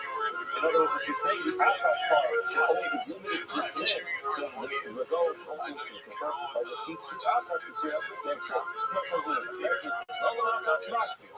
He does darshan Mahmas. That's all. He does darshan Ahmas. The Shani Papa, in this case, is different. Why do over Khan? The keeper, our next of Akash special. It says very clearly, how will be the Kafir on the corners of the Mizrah once a year. Carnosis is there, meaning, who will be the Torah of the Kafir, or the Kafir, the Torah, we have the same problem where it says he is a Kafir, and he says, you can't actually deduct the Torah. The outside one, because it says it's not Kafir. That is sitting from the outside one, so therefore, yes, the sign not going to stand alone by itself, it's for a person who has to be in the beginning, and then never find that again. No problem, not from up, Ring, I don't care, don't make it no difference to me. Just take that street car down over. You think Joe Rogan knows these songs? Fuck yeah, Joe Rogan knows these songs. You don't think Joe Rogan knows the Doobie Brothers? Go fuck you.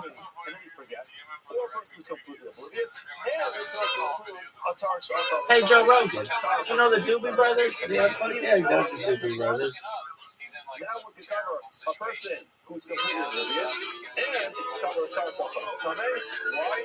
Because for your special, it's not the same. And that's your introduction. That's what is very limited to only car cell phone. Because that one says Papa. Dixieland and I'm gonna take him by the hand, take it by the hand. Pretty mama gonna dance with your daddy all night long. We got to hear some funky Dixieland. Pretty mama gonna take me by the hand, take it by the hand. Pretty mama gonna dance with your daddy all night long. We like to hear some funky Dixieland. Pretty mama gonna take me by the hand, take it by the hand. Pretty mama gonna dance with your daddy all night long. I like to hear some funky Dixieland. Pretty mama gonna take me by the hand. Mama dance by the hand. Pretty mama gonna dance with your daddy all night long. I like to hear some funky Dixieland. Pretty mama gonna take me by the hand. On the hand, take me by the hand. Pretty mama gonna dance with your daddy all night. I like to hear some funky Dixieland. Pretty mama gonna take me by the hand. Pretty mama gonna dance with your daddy all night.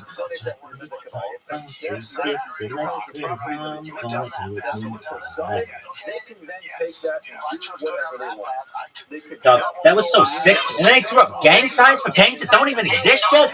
West Side.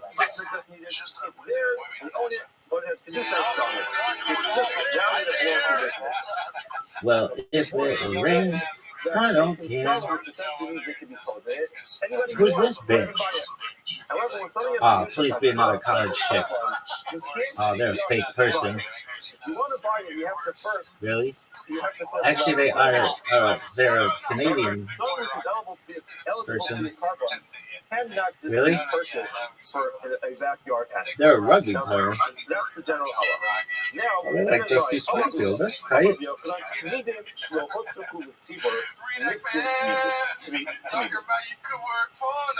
Rashi explains this in great length. Every year, they had a surplus of animals that they had in the Tzimos HaYoshua. So they would collect money, and they would buy animals, and they had this area where they would store the animals, and that Who's this would bitch? be the place where they would inspect the animals, make sure there's no mug. And every year, they had a surplus of 6 of these animals that would have came to the end of the year. Nobody knows. 2 of those animals for the Tamid was covered. So Shafar or Shafar for the Rabbi of that day, and you're always left with 4 into the next year. The problem is you're not allowed to use a carbon from last year for this year. So you only have about the beginning of the year. So that was sick when you were singing the Doobie Brothers and everybody wasn't paying attention to you because you weren't in a fucking space. It was sick. Come on, dance, dance,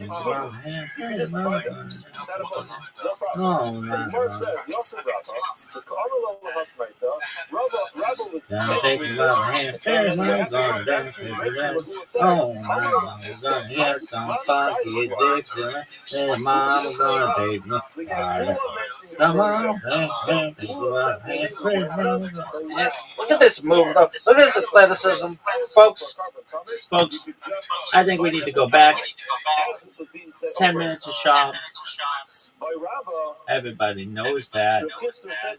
Everybody knows it's 10 minutes of shop. Son? What happened to the Thank you for taking Kedusha? my call, George. George, I was in the L train. No, wrong. And therefore, George, you can't I was in the buy it. That's Kedusha. You can't just allow Subway. somebody to buy animals and feed it for a barbecue one day. That's okay. That's get a move first. Dog. I used to shit on Safari as a browser, and I still do, but he's president some shit. Alright, are you done? So similarly, they had when it came to the different spices that they used with the ketoras, they always had some extra. So what would they do with that? They did something very interesting. Now, there was this family called Beis Haksidas. They were the only ones who knew how to properly make the ketoras. So now, there's a whole mission about them. What they would do is, about 3 things men of star they would separate the payment for this Beis Haksidas. They would redeem the leftover ketoras onto that money. You give that money to this family, to Beis Haksidas, the Torah as their wages. Now, what would happen is the clothes would look also be Shuma Padas. They would then go ahead and buy it back from them in the new collection. In other words, instead of selling it off to the Torah, which was a design for the ketoras, just put it on the market for anybody that's going to buy it, they would sell it to the Beis Haksidas, and then they would re-buy it. Yeah, but according to you, why was that necessary? How can you just sell it? It has Kedusha. How can you just go ahead and sell it? Now, Amalei said that you asked me about Ketoras. Ketoras, Ketoras Shani. Ketoras is different. Why is Ketoras different? The Kedusha is dominant. Ketoras is different because there's not a Kedusha cycle, rather it's just Kedusha dominant. Now, when you stop here in the middle of the sentence, because it really continues on for a long time. For free for 7 Now, days. we grab them back and forth Fuck to figure that out shit. whether it's Kedusha dominant or Kedusha Hagos, and ultimately, we're going to come back and Dr. Alf and the days is in the Raya for our Mishnah. And it seems the guy standing Fuck yeah. actually have a tool that we use for that. We use the wrong one. I guess that was when he gets that last big old place. It's like, Shab, I told you that the Good morning. who do you think the 170? Dog, We it's need to a stop. complete Now, mistake. that's the second Shavuos. That was the lowest We he's are ever taking been. our responses. We thank the Tilson Green family. app sucks. That's the oldest stream of the year. And it's the first for the Surah Torah to Am Yisrael. We also thank Shmuel and Robin Barakir for starting the oldest stream of the month. The commemoration of the Yahrzeit full father. That is corruption. Lipa Baby Tesco praying. The Yahrzeit is a case of training. The summer to do. The family should have a summer and the summer should have an Aliyah with their neighbor. So, we are in the middle of a discussion over here. We want to tell us that the problem to be Mechaper, the Sar announced that it's meant to be Mechaper for various different pillows. And the Torah was What the fuck is the this shit? person has the idea I don't want to be that guy. beforehand. He No, knows I it's just want to not put the supposed to link. become Sunday. Let's say it differently. He knows that if it becomes Sunday, it's not supposed to look Import. at Mikdash or Yisrael. 2%. This shit And sucks. at the end, after 9, 11, The 1.8 first million. guy kind of he walks into the Beit HaMikdash, or he eats parchim, and the next person he goes. So it has an idea in the beginning. Dude, this, all this shit sucks. This shit should be done for free. Really? Yeah. Get your shit together, alright? Worse. Shit. Never. And afterwards, it hits him that, oh my gosh, I made a mistake, I shouldn't have done this. And that's where he brings the carbon. That's where he brings the carbon and covers all of the other. However, if he does not have the idea at the end, When I see watch demo, I immediately think, this shit sucks. this carbon is going to be told us, going to take care of him, and kind of wait in the top here to take away all the Yisurim until he actually brings the carbon. So we discussed yesterday. There was a carbon in the Gemara. Dog, I don't want to download it. It sucks. Cases of Tumah. That perhaps this carbon should actually go ahead and serve as a kapara. There are other cases which are referred to in the Torah as Tumah, even though they're not the last case of ritual impurity, but they have a reference to the Torah as Tumah. We thought that perhaps this For me, carbon that was good. what was that? It was Gilei Arayos, Slicha Samim, and Avodah Zarah. Gilei Arayos is immoral behaviors, Slicha Samim, murdering, and Avodah Zarah, idol worship. Dog, I just want it to work. This carbon can actually serve as a kapara for that. So yesterday, came with the Gemara. The Gemara went through these things and said, hold on a second. Let's try to figure out. We went through this very quickly. How about just free? Free for everybody. Quickly, let's run through it again. The Gemara says, you can have a Zion with days, the 6 lines of Adonai, Yeshli B'nei Zeh, Lahavi Gimel Tumah. Tumah Avodah Zarah, Tumah Gilei Arayos, Tumah Slicha Samim. The Gemara wants to figure out what these bits would be. How about just free? Premise that what is going on is that if these cases are punishable in another way, then obviously there's no kapara. So if the person inflicted death is going to face the death penalty for one of these things, then clearly this carbon is not going to serve as a atonement for that. The other side of it is that if there is the ability to bring the carbon on its own for it, then this carbon is not necessary or it doesn't work.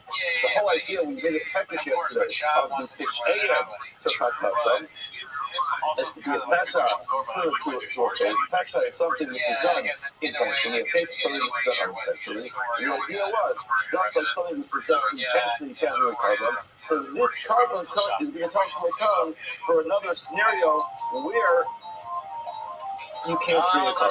So what is that? There would be a case where, as we described, we don't know about it at the end. But here, in this case, we're trying to figure out what would be the case in Gilei Arayos, Slicha Samim, or Zara, where there is no death penalty, and there's no ability to bring a carbon. So quickly go through it, and where it says, So the whole the setup is that highlight the Zara, realize Nevada, make it done. What's the case? Or if you need them, maybe it's something that we have to have and No way this shit works. Not in a million years. you know this, but then to engage in that with. And you went ahead and did it. Go unlimited. How about just offer unlimited for free? So they have to be able to pay for it. Alright, then inundate me with fucking ass. Even so, you even have to double state. Our carbon, let them be a carbon. So again, the necessity of this carbon is just irrelevant.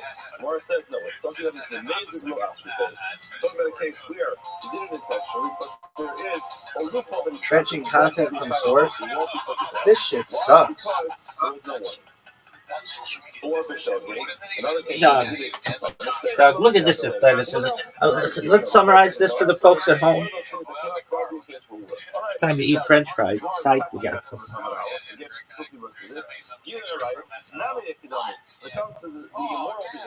What's the case?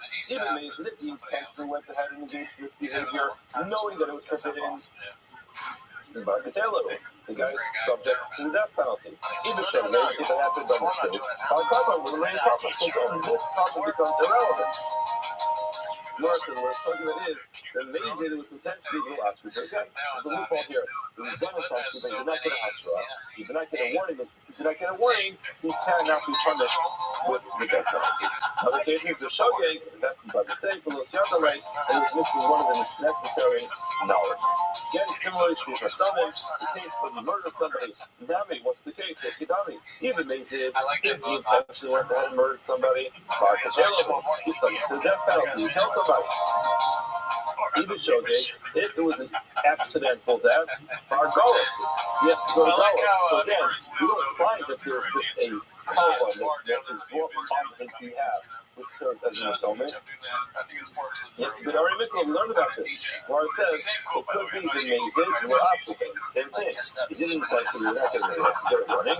Or the Shogeg, what he did by mistake, was a Yada lay, and he didn't know that, he didn't necessarily do it. Another suggestion is to have the most blood and go to a careful person is not something to go. You mentioned that there are a number of cases that wouldn't be relevant to this go. There's that loophole, and then it's going up with the axis that are going down. In those cases, that would be where the trouble would potentially be relevant.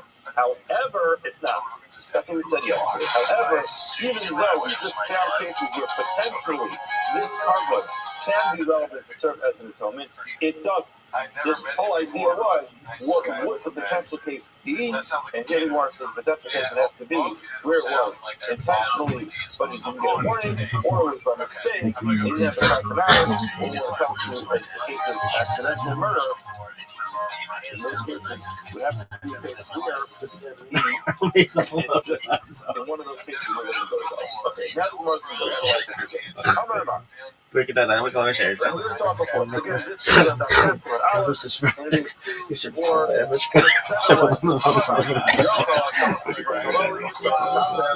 Exactly what we just said. You would think if this Sawyer. Do you know? Who's this bitch? One of these 3 things. Yo, Silver Moon, you want to get that shirt off? Yo, that might be okay. Well, only after celebrating your 21st birthday. You want to get that shirt off, girl? There's a difference that yesterday we mentioned that we don't know yet what the difference is. We find that there's something different about this summer. You're there from the cloud culture, the future culture, the thought culture, there is some type of difference.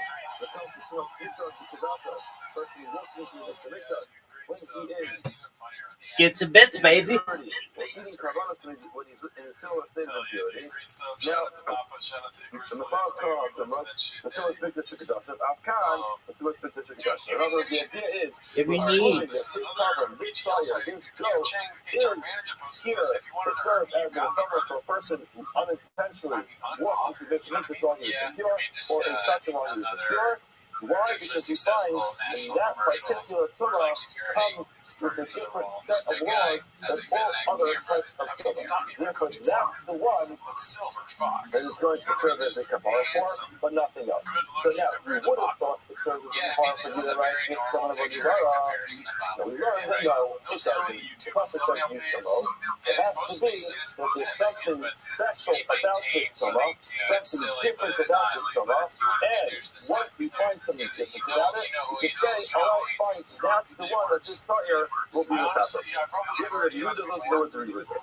Now, Gemara wants to know, my field, what is this difference? So where do we find that there's a difference between Mikdash and Kedash that has some type of leniency that I would say, okay, this is different than every other Torah, and therefore this carbon, this Sawyer, this goat, and now for this meal, which is done inside, is going to serve as an atonement. So again, just a quick reminder, we'll read about this next Hashem tomorrow. We read about this yesterday. In Kriyat Torah, about the Sasha knows there are two different views, two different goals. One of them is referred to as the Soyer Hashem, another one is referred to as the Soyer Hashem. The Soyer Hashem is the one that we're describing. It is Mikra, it is brought inside the Mikra, what would it mean? That is the one that we're analyzing. The other one is the Soyer Hashem, that's thrown off the cliff, and that has nothing to do with what we're discussing right now. Now, the Son, that's the thing. What's it for? What's its purpose? What does it come to accomplish? So we're saying what it comes to accomplish is that if a person knew at some point that there was a prohibition of eating conscience or what he gets into when he's coming, and he becomes coming, and then he has a lasting memory, goes in, and then he forgets about it. He never has this subsequent idea about it. This carbon is going to serve as an atonement for that particular circumstance. Why that particular circumstance has an exception. So says the Gemara, what's the exception? What's different about the Torah? He wants to say about the Torah, he wants to tell not to look at these cases. What that must means the nicey Seira below itself. They call it the American dream because you have great sleep to believe it. Let's get going. Michael, what's the nicey below the other? That's this type of Gemara to bring invariable carbon. Now, with every other case, it is never there's just that carbon. This is what you got to do. You have to be a carbon. You have to be a takas. Listen, it doesn't have a sliding scale. Depending on the sliding. But this type of filler, yes, it does have a sliding scale. No. What's the first thing going to say? We talk about the podcast here. Go ahead. Great. What I was going to say, get back to the friars. What else could it say? Dicey.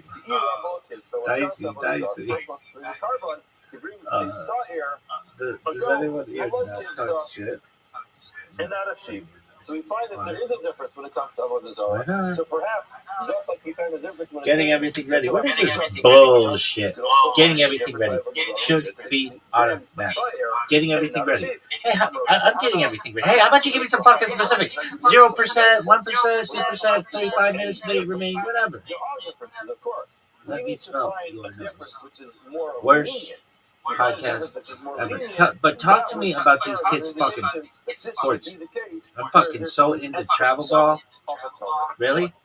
Dog. What do you want to happen to Baltimore and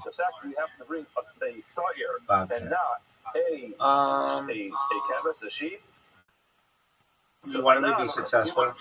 There's no way they're going to be successful. Really? But they have outlier genes. No, they don't. Their father is a failed professional athlete, like barely. He just is a guy who did a bunch of steroids in the teens, in the early 2000s. And like, once they started drug testing, he didn't ever really become anything. He had some money behind him. His mom is not that talented athletically. Like, she's just like a normal chick. Nothing against her. Beans cheese. What about them, though? I mean, I've seen them play, and they're nothing great. Maybe it comes to serve for. But they pitch like no hitters. Dog, they're not. The one kid's playing against 4-year-olds, and he's 6. Like, beans cheese. Now, what if she had maybe right before the kipper? She didn't get a chance to do it. Dog, give me this shit. Give me this shit, baby. And she doesn't have to go bring a carbon afterwards. I'm saying he won that round because of that. She opened the screen over the other. That's important to know. At that point, It doesn't really mean the same type of over the other, but there is an ability to bring birds over there. So therefore, the more corners are covered over the other. However, opposed to the car making a big mistake. We're talking about a lot of cases where someone does and I veil. Someone does something wrong. So this thought here, it says very clearly, it comes to serve as a kapara l'kol katosa. You look at the concept of the kapara l'kol, it's too much say some l'kol katosa for an avera. This woman didn't do anything wrong. the dog. And if she did, she had a baby. So there's a tumah, this impurity that happens over there. She's bringing carbon as a way of chewing up from her tumah. And then what that tumah is the whole discussion. Why she starts coming to the baby? There's no discussion with the tumah stuff. She can address that. So the bottom line is, when she's bringing the carbon for it, it's not because she's getting up air off. She's bringing carbon. Yeah, welcome back. To get rid of all our tumah. So therefore, it can't be relevant to her. This whole carbon is not relevant to her, and therefore it wouldn't work.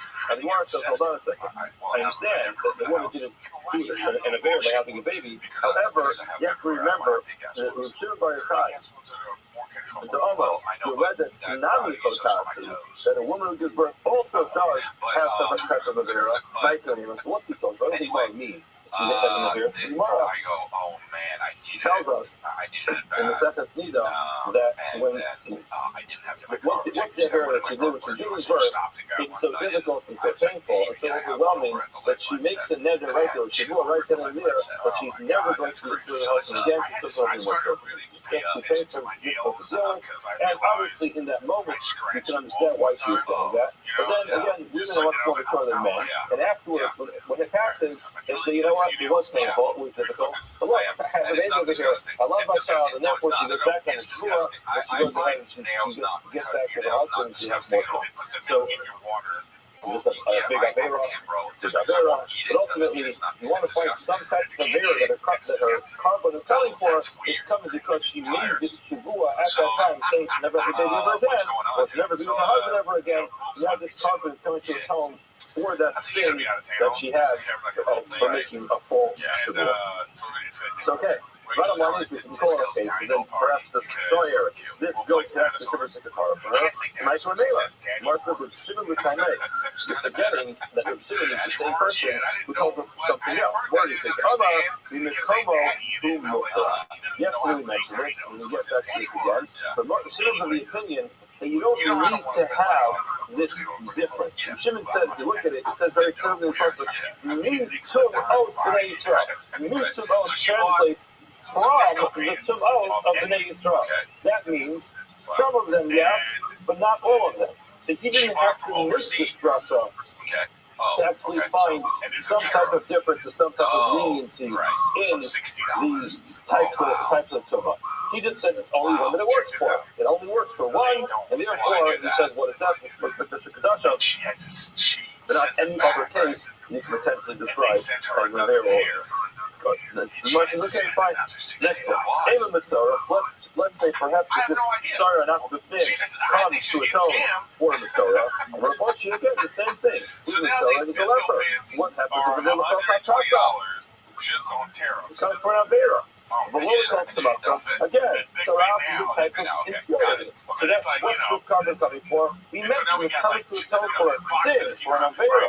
Something done wrong. This person had Sarah, it's Kupova. So therefore, you don't need this Sarah for it. Mar says, hold on, it's full of Balafreni. Of course, it's full of Balafreni. Amar, Hashiva Dvarim, Nigayim Bayim, we learned that the Nigayim actually do come from doing an Avera. And therefore, perhaps according to him, maybe the Sar is going to atone for those things. What are some of those things? You want everything to go on risk and things. Washing hearts, is stomach, for yourself, speaking evil speech, gossip, murder. Again, it's just sense of murder where the person has their atonement, but another atonement to herself. We'll get to this discussion later. Basically, a shua in vanity, a shua that makes no sense. URI is haughtiness, different things, Gezel, Palestinian, indigenous. So Taras comes for all these kinds of things. So what do you mean that Taras is just a form of impurity and it's not a form of punishment for a Avera? Of course it is.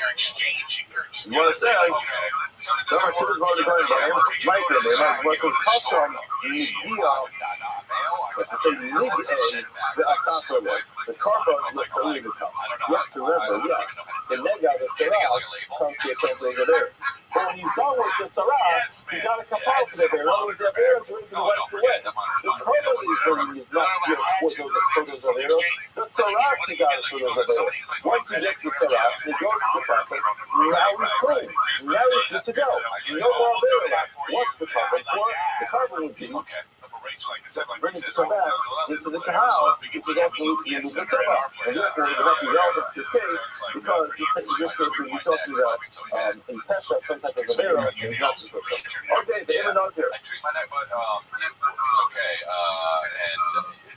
Maybe Ibn Nazir Tanai, maybe this would be for Nazir. Nazir is not allowed to come Tanai, and maybe that's what it comes for. He wants us to feel it, the nice Terror, and he brings either dogs with some types of turtle doves or birds, so he brings those things.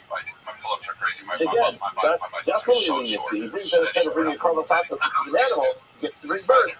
Perhaps that's the difference that we find and will tell you that this Sawyer actually comes to serve as a kapara for that person. I'm a Boshia, L'kol Katasim, L'kol Kokanasa. So the Kol Katasim is below the Kokanasa, and therefore that comes to exclude the case of the Nazir. You see Rashi, the Kokanasa, he says, the nice Nazir carbon will make it alone Nazir's Tyrannicy. He's coming for Tyra, but not for the sake.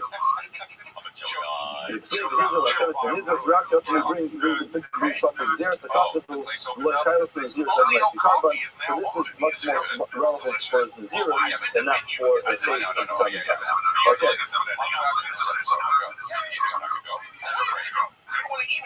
The Rebbe's outside, the Amr knows on the fight. Okay, fine. We just told you that this problem is coming for the Tuma aspect, but not for the cage.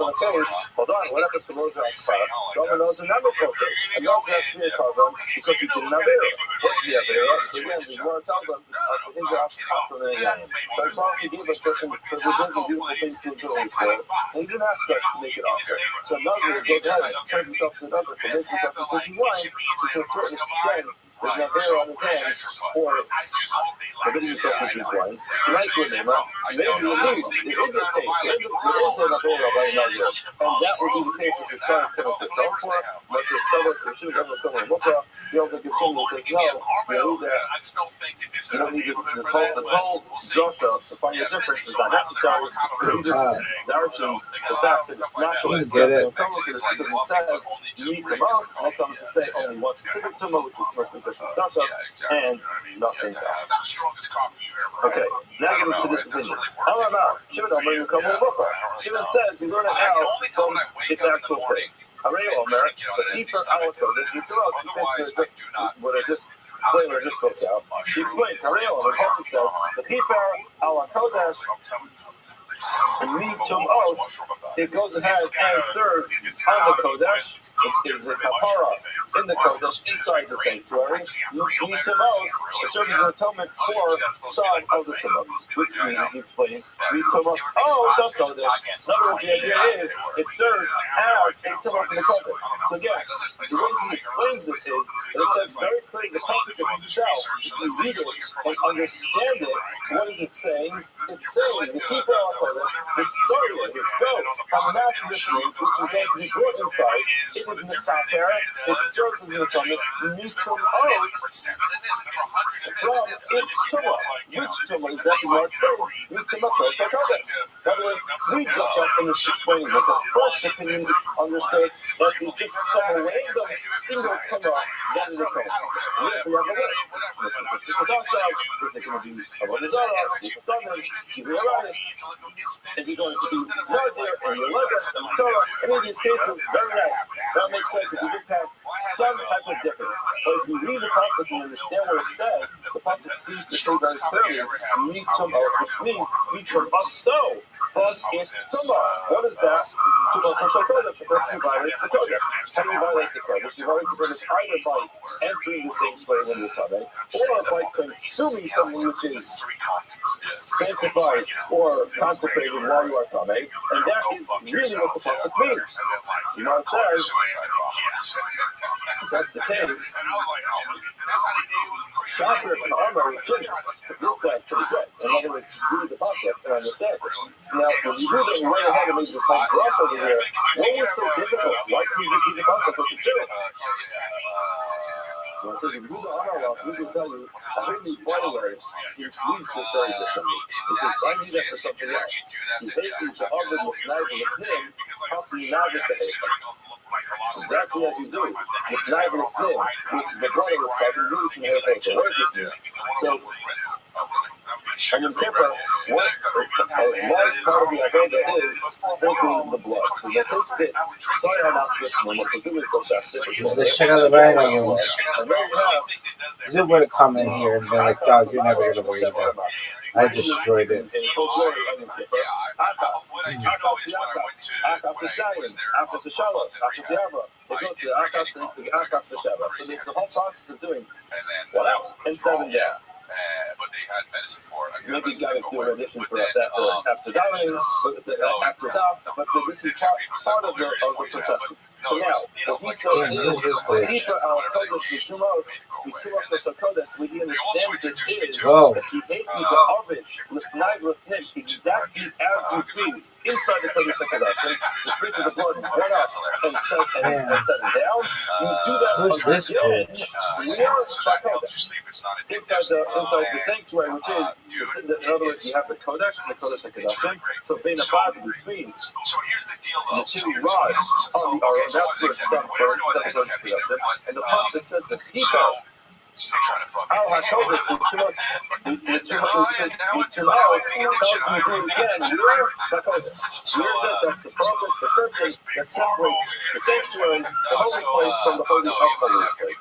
So you do it again. In other words, the way you understand it is not that it serves as an atonement for something that was done. Rather, it says, it's Watch the process that you're going to do. The process of doing this kapara is done in Kodesh. You understand it very differently than the two different estimate is done.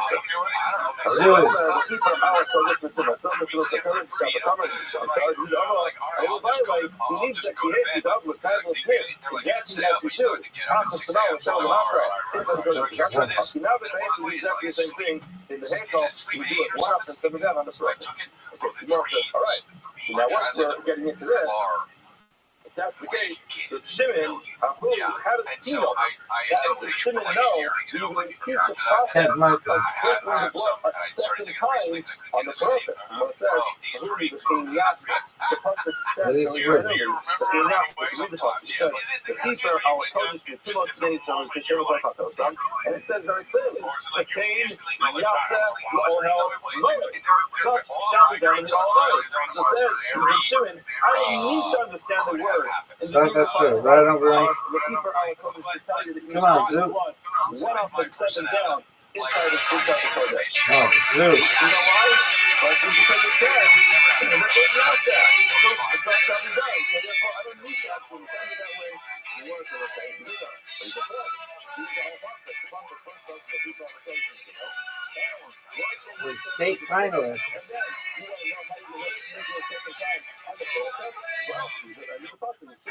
2 days ago. Always said that. Zoo. This is all here. If it tells you that the Yasa, such shall be done. This is a serious side effect.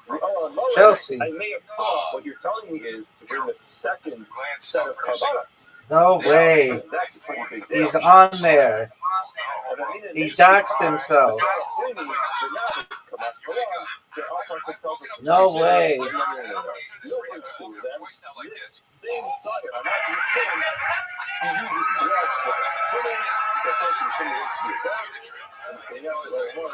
I love this song.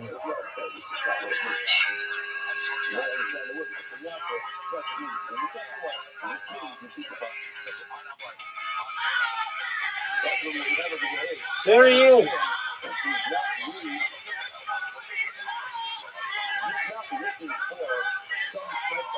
Similarity or substance in so much with the production that was telling him that one is special and that's the one that this problem comes to a cause for. Why? Because once you understand it, it's pretty clear in the process. You'll say you can in other words, what it means is it's coming, you don't have to follow for some type of thing that happened back there. What is that? That's the case. If a person eats testimony coming or a person who walks into the sanctuary when you're coming. This woman's bisexual, which is cool. We're all bisexual. You're bored enough. Let's hear her shit. is that the people of Torah is deciding to keep the contract from Allah, and therefore he has to actually find some type of identifying feature of that creative production that will make you choose that one that is going to your company. Why is that? However, Yachal al-Kal Kumash is sorry, Zed, Machal. You just don't even learn it yet. You have to bring it up again. You would have thought that this sorry Hanas Lifnim comes as the atonement for all types of the 4th of September. On the Yom HaRosh, the phrase, you can AM, the call of Hakosha. That's your joke? For the Pesach, for Pesach, for the intentional sin, and the Kol Chatasam for unintentional sin. Mind you, what is that? The use for you as a Kira, the use for is Kira Masa. Number of the stop. Yesterday's stop, was very clearly, that was the same Kol Chatasam. That's just like a Pesach when a person does something intentionally, does not get the opportunity to be a Karban. A Karban is an opportunity for a person to atone with an unintentional sin. Now, a Pesach is intentional. Karban is not part of the process. A person is Tshuva, but a Karban is not one of those ways that a person can have an intentional sin. We learn from that juxtaposition of the two words of the Sijay and the Kol Chatasam that it has to be just like a Pesach, which does not get a Karban. So a Karban, this Pesach that it's coming to atone for is something where there's no Karban. So our Nafs B'Pnim can only come for an atonement for something that does not have the ability to be a Karban. What does that come to exclude? We say that the Yom HaYidiyah B'Tura, person knows that in the mystery, the Yom HaYidiyah B'Tura, I like your music. that's the case, it's going to be excluded.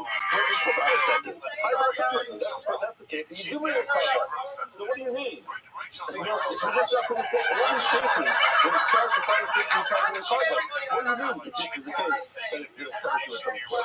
Marshall don't even know. You use what this Yaga may say is case account. In other words, what we're talking about is a case of person knows that a seller is some of his case account. So let's just talk about that case. It's all in here. And a person, he's quickly running through his final last minute short preparation, he's thinking about himself. And he thinks, you know, anything about himself, here, everything's coming. And you got it's like real to say to a doctor and says, you know what? And while I was coming, I walked into the circle. While I was coming, and he tells me, now you find this is last idea. He's like, hold on a second, how are they called? But things are going messy right now, so it's not even kids, a lot of things are going on here. There's not enough time to be a call. So then what happens? According to the people closest to effect, and read the stars, the star of Hashem, to the hospital,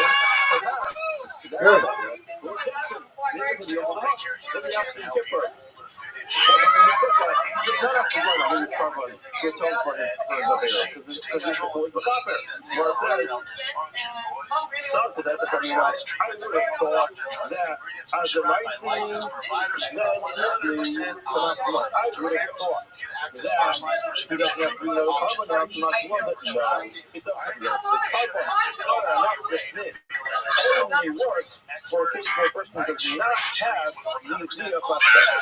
If you do not have the idea of myself, then that Final room. will take care of it for you. However, if you do have the idea of myself and find out about it, you should have to do your own Karban, and you're not going to be off the hook on the Karban that is built for working Karban. Zoom. How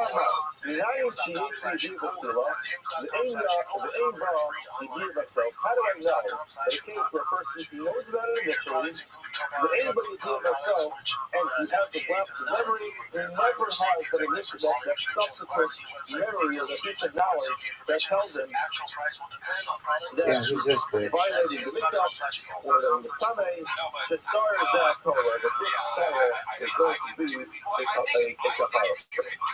One says, keep going. Denying type of Kasha. Didn't just spend the entire moment on that case. Like, that's what we just said. We just told you that it's not going to work for its case. We have the idea in the beginning and the idea at the end. So now, what are you asking this case? Mark says asking Kasha. This is what Mark's question was. But the Amrit Chatzayim doing it at the time, now that he told me that there's a comparison between the things. And a Pasha, an intentional sin and an unintentional sin, it's a not showing up Yidei Carbon. After talking about Yidei Carbon, and that's what we said in yesterday's Amos. That the comparison is, the which is a strongest parallel between the intentional sin and unintentional sin, is that it just like when it's done intentionally, there's no ability to bring a carbon. So the same, after you give there's no carbon. Meanwhile, I may say, not saying the best love makes carbon the Olam, after time love makes carbon the Olam. I wouldn't be no further if this not hold up. The person does not there have been made it intentionally. There's never an ability to bring a carbon. He can do tshuva, he can do all kinds of things to fix that mistake. However, heart wash is not on his case. Carbon is never going to be wrong for a person thinking of error intentionally. So I would have thought, maybe I have to stretch that totally over to say, and that would exclude the case where a person knows Doug, look at this. that he's not supposed to touch him or walk into this, I think that's when he's touching. Doug, what are your thoughts? Zoot, come on, do you think he won? No. Never finds out about it. But he won. Now the problem over there is that's not a case All where he can sure, you're not funny people. I just saw it here. Finally has like the epiphany. I'm like, hold on a second. I just realized in my timeline, I violated my Torah. I ate kachin, or I walked into Beis Hamikdash.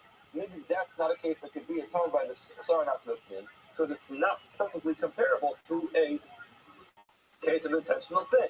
Intentional sin never gets to be a carbon, and this one potentially can be a carbon as soon as he finds out about it. So maybe that this carbon's not going to serve as a trouble for that. So what would be the case then? He does not know initially that there's a problem of eating kachem or walking into the Beis Hamikdash when he's tummy, but afterwards he did find out about it. So he was ignorant. He just never knew that while he's tummy, he can't walk into the Beis Hamikdash. He never knew that while he's tummy, he can't eat kachem. So what does he do? He shows up at a kachem party. His friend, the brother Shlomo, he invites him more Toda. He sits down to eat it, and he's enjoying it. And afterwards, he's so inspired, and he joins the Daf Yomi share afterwards. He's like, oh man, I just found out that what we did yesterday was not okay. However, Kiva the Chivas Yadale Bar Karbanu a Malo Litly. You think there's a chance he won? Nope. That would be impossible. They're on that fucking weird time though. Maybe he's still competing. He doesn't know about it initially. The Yesh B'Yediyah himself, he finds out about it at the end. However, in which case, it's good. Yesh B'Yediyah B'Tchila. If he knows about it initially, the Ein B'Yediyah himself does not know about it at the end. Oh, dude, he hasn't gone yet. Do you think he has a chance? What would you say to Zoot? I'm very proud of you, but I don't think you're funny. Really? I don't think you're a funny comedian. You can be funny like when we're just hanging out, but you would say he's not funny? He's predictable. But I love his courage. I love his fortitude. I love that. So that's okay. You don't think he's funny at all? I think he's funny. Funny like a clown, like he amuses you. I think he's he never had a UD at the end. That's funny. when the Sawyer actually comes and gives him a kapara. Now the But not in a comedic way. Really? The question was, no. I watch comedians all fucking day. I'm watching 3 of them right now. 2 of them right now. I watch another 2. I watch comedians all fucking day. I know what funny is. Really? Yeah, funny's funny. And Zoot ain't funny. Really? So you violated it, and then afterwards you found out. So now you think there's nothing against him. And you look through the Gemara and say, no, I just learned. His jokes just aren't very creative. Really? Has he ever had a funny joke? So I have to have knowledge at the beginning, knowledge at the end. It's just maybe I have to have some type of lapse in memory. But I never knew about it initially, so I'm never able to read a card book. But do you like him? Oh, And, people are different, so maybe people think that shit's funny. Adelaide, what the fuck? But that's what the start off the finish coming for, because there's another carbon that actually takes care of that. What is that? That's starting off with the foot. That's the start here. Another start that gets outside. And your kipper itself. Your kipper itself actually starts in the present cover for that. Whereas it's not kipper, I may have said, not sure. In other words, I don't know which one does it. In other words, you're right. There's the start off of the finish and the start off of the finish. You have this go to the service inside and the go to the self outside. I don't know which one serves for which such as well there. So I'm not proud of what it says. The salt top sins, the flour, the little top toast. There has to be something that is potentially able to do the top toast. And therefore, I'm not going to take it around. So Mark says, okay, fine. Now we everything lines up. The sign after this thing is for a case where a person knew about it, the beginning, had a lapse of memory, never found out about it. The sign after this is for a person who did not know about it initially, and violates the trauma, and he finds out about it afterwards. That's the sign after the fix. And your suffering is giving the top up for that. In other words, let's explain the last how we know that. If you go to Rashi, the third screen on your Rashi, the fourth Hatasam, what is this with the same who makes Hatasam? Lomar to say, Akshel Kuba Pesa, Shenivar Karban, Yitla Lov Akshel Rapatas. In other words, he has to be right now with 12 Hatas. In other words, that's more from the word, the fourth Hatas, since it says, since it does not say the Pesheim, and it says recall Hatasam. That obviously is referring to a case where there was a Yeshua in the beginning. Okay, now the Gemara says, when this Kappa Kapar Gemara, why does it have this, like, what's this it's quasi-Kappa Kapara, it's Torah. It used to say that the ends in there. March 6 is make our customers get to the house. If we say make our customers, then you'd be right. Half the six will call our customers, but half the us will call our customers. Has to be so we can come to our customers, but that's what's supposed to be you and I. Now we're going to this, we didn't know that it was well. If we find out about it later, then they could take their customers. As well as that, so it's not for Kapara, even after things with Makapar, Lama Torah, it doesn't have a full Kapara. So what is this thing that's hanging in the floor? On a zero Roma, the need to say this, it makes me Roma. We mentioned this one yesterday because you guys can figure this. The guys are asking, what does it mean that it's Torah, that it's hanging in there? In other words, it sounds like you're bringing a carbon, it serves as an atonement, but what type of atonement? So what is that? So the Gemara says, the first suggestion is that what if he dies before he has an opportunity to bring a carbon? In other words, he dies before he has this last piece of knowledge, he has to bring a carbon. The Gemara says, perhaps, this carbon will serve as a kapara. A kapara for him, in other words, he dies clean. Amarava, that's not necessary. In Mace, once he dies, Misa Marekas. What Misa does is, death itself is an atonement. Death is a cleanser. So the person dies, and then it will serve as a cleanser for a case where a person could not have brought a carbon. In other words, typically a person can be treated, but there are some things a person can't be treated for. Misa serves as a kapara for that, or Misa serves as a kapara for a case where a person can't be treated. Why? Because he doesn't have the knowledge. Therefore, it's not necessary to be recovered for that. His death itself will clean that out. What does it do? How do you love this? We were like yesterday, to protect you from the field. Because when it comes to Averos, so there is the element to do to obviously the full treated the Mura. But until a person does that, there's a potential person might suffer up until then. So these Kabbalas that are brought into the base of Mikvah serve as a protection from a potential issue. Now the Gemara goes on to another case. This one tells us, every idea that you watch the idea of the sorry, not the person before that's the discussion, which is that the person does not know about it and know about there's no knowledge of the Torah beforehand or the consequences of the Torah beforehand, then he violates it and he finds it right afterwards. So the Sarah has to put the goal, which is service outside and the kipper on the top of it. And one says, hold on, actually, let's take a look at this. It's two things, it's Mahadak, and the Mishnah actually goes to the Hakim. Just quickly to remind us what the Mishnah says. The Mishnah tells us, Anybody idea about Kira, did not know about it initially, but you didn't see it so, started out for this will become a Kaper, this will become a Gemara, so Nemar for a dozen apostles, Regan, Tata Sakipurim, besides the Sakipurim, Amar, Zeza Kaper, Zeza Kaper. What this one is the Kaper, the other one's the Kaper as well.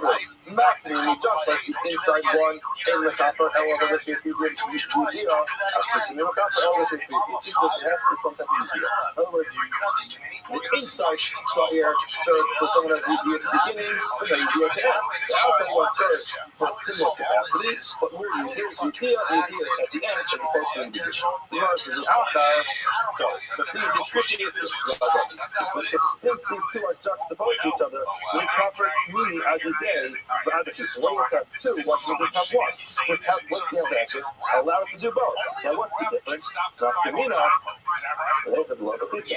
It would just make a big difference if for some reason you don't have the opportunity to bring the star outside, so the inside side will serve as a kapara. Where it says, no, can't do that. On my cross, the pasuk says, kapara achas, v'taper, then v'taper, take kapara. The pasuk says, the son of Aaron, Estega de Balot Sarakai, the scandal of the Coven of Israel, the top of Shea and Kofatosan. So that's the one there was a moment in the next round, the third round. I thought there was a moment in the round that where what's the other guy? Keeper Aaron, Al-Karat, Akas Pashana, Mizama Tasa, Yakipurim, Akas Pashana, support the notes, Akas, white in the post. That's what we got. The post says, Keeper Aaron, Al-Karat, Akas Pashana once a year, Mizama Tasa, Kipurim, Akas Pashana. So the Akas, the extra Akas tells you that it works for one, but not two. So Akas for Akas, the top of the top of the Kipurim. What's the difference? If that's the case, then we'll do the other way. We chop the pizza like that. Once you start out about foot, work for the case up inside with his. You give a Hela, and then no, you be at the end. But my other than is not well, my double thing. And what's the other inside? It must have got to be ready difference. The tumor, if you would jealous that would work if there was a tumor that happened in between. In other words, the guy who's doing the kipper, and he's coming, and he walks in. Like, sir, it's your kipper. And we just put the top on. Then you missed it. Then at the end, you can go into the other comment earlier and get rich. You can't say this thing because you have idea what you're going to do. But I'm just saying the thing. And the Gemara says, Amakor Akas Bashana Kapar Zu, Welkehei Elo Akas Bashana. This Kapar only happens once a year. Again, the system with Akas tells you it only happens once a year. The more really moves on a little further. My question was then, why It'll be small to allow. Maybe it's good. The kid is the idea of itself. It's the same type of thing. Bar Like cover. It's the court to be small. We have them earlier. He says you don't have to do the kid. And he says even if you get fixed up when you're going to school as a child, it's not necessary. So according to him, what's that bitch's name? That's my girl. So starting after the court, why is it that the starting after the court to work on the before you get external sunny air, go get service outside, serve for a person who does not know that initially, and then he violates it, and then eventually finds out that's when the start after the court work for the owner. What do you need that for? Quite pretty small. Just got to bring a car back. You want to see the mind of that, man? What's it do the factor for? After anybody who's doing a little bit. According to him, the calculator works for that case. Must be a person is absolutely knowledgeable. Not before, not after. So you must know. That's not necessary. So how you do it going. The rest of the factor. Yeah. Is really taken care of. Plus, we want to think about it. It's taken care of by the goods that are brought on your young kid and a record. Once the summer, the mayor of the command, cost you, compress the struggle. All the severe in the Sahara is equal, and it works for all to this production.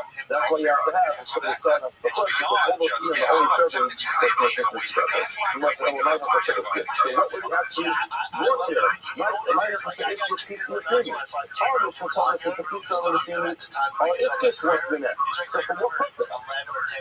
He doesn't need that kapara. He says, hey, the kapara, in my head, I was like, oh man, I was almost embarrassed by saying it.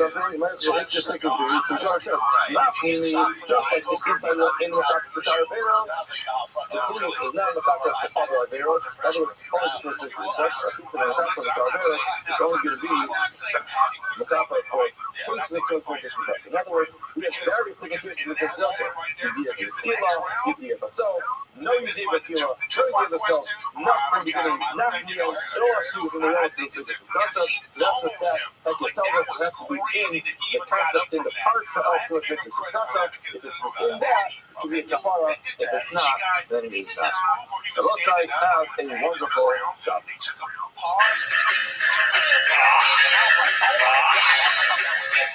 And then he gets up, okay, in the next round, Patty was going blow for blow, and I think he was coming back. I think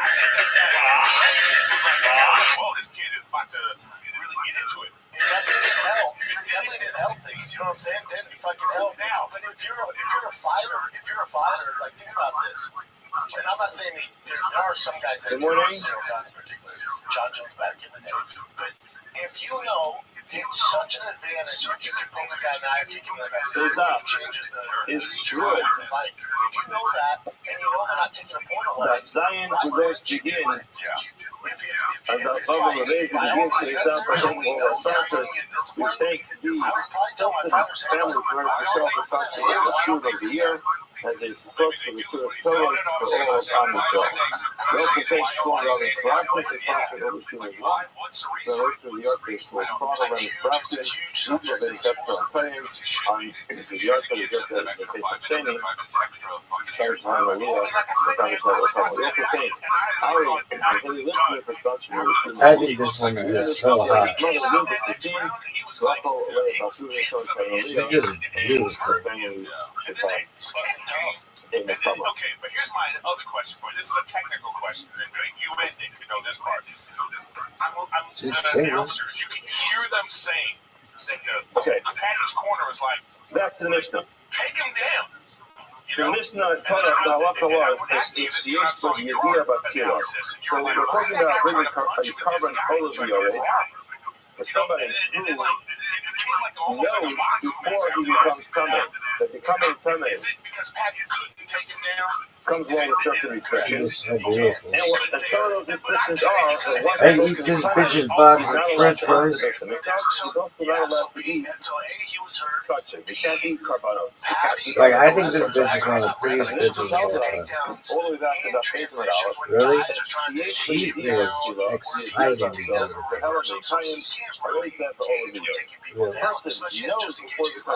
this bitch is exciting and beautiful. Really? Yeah, I've never called a bitch that, but she's like, she makes my eyes weird. I think this bitch is so hot. Really? Bitch is healthy. However, it comes along with one important exception, which is that is a carbon compost that is on a sliding scale. Depending on your financial standings, is what that the carbon Did you smell this bitch's food? It was hot. Oh, and the person is standing financially. God, I want to die off it's just too hot. Hot damn. Only 166 posts. Is this real? We never want a fundamental question about United. How do I know? They're done. Now, it's important to understand that we're talking about these clips over here. You go to the think of it in Parakeh, and start reading from Pasuk Taik in Parakeh. It says, "O nefesh shetiga b'chotar tamei." Person touches something that's ritually impure. O v'nidlas kayet tamei, or he touches the veil of the corpse, the kayet tamei, an unkosher, non-kosher animal. Or v'nidlas tamei tamei, or the corpse is the name of tamei. Or v'nidlas sheretz tamei, or when the corpse. The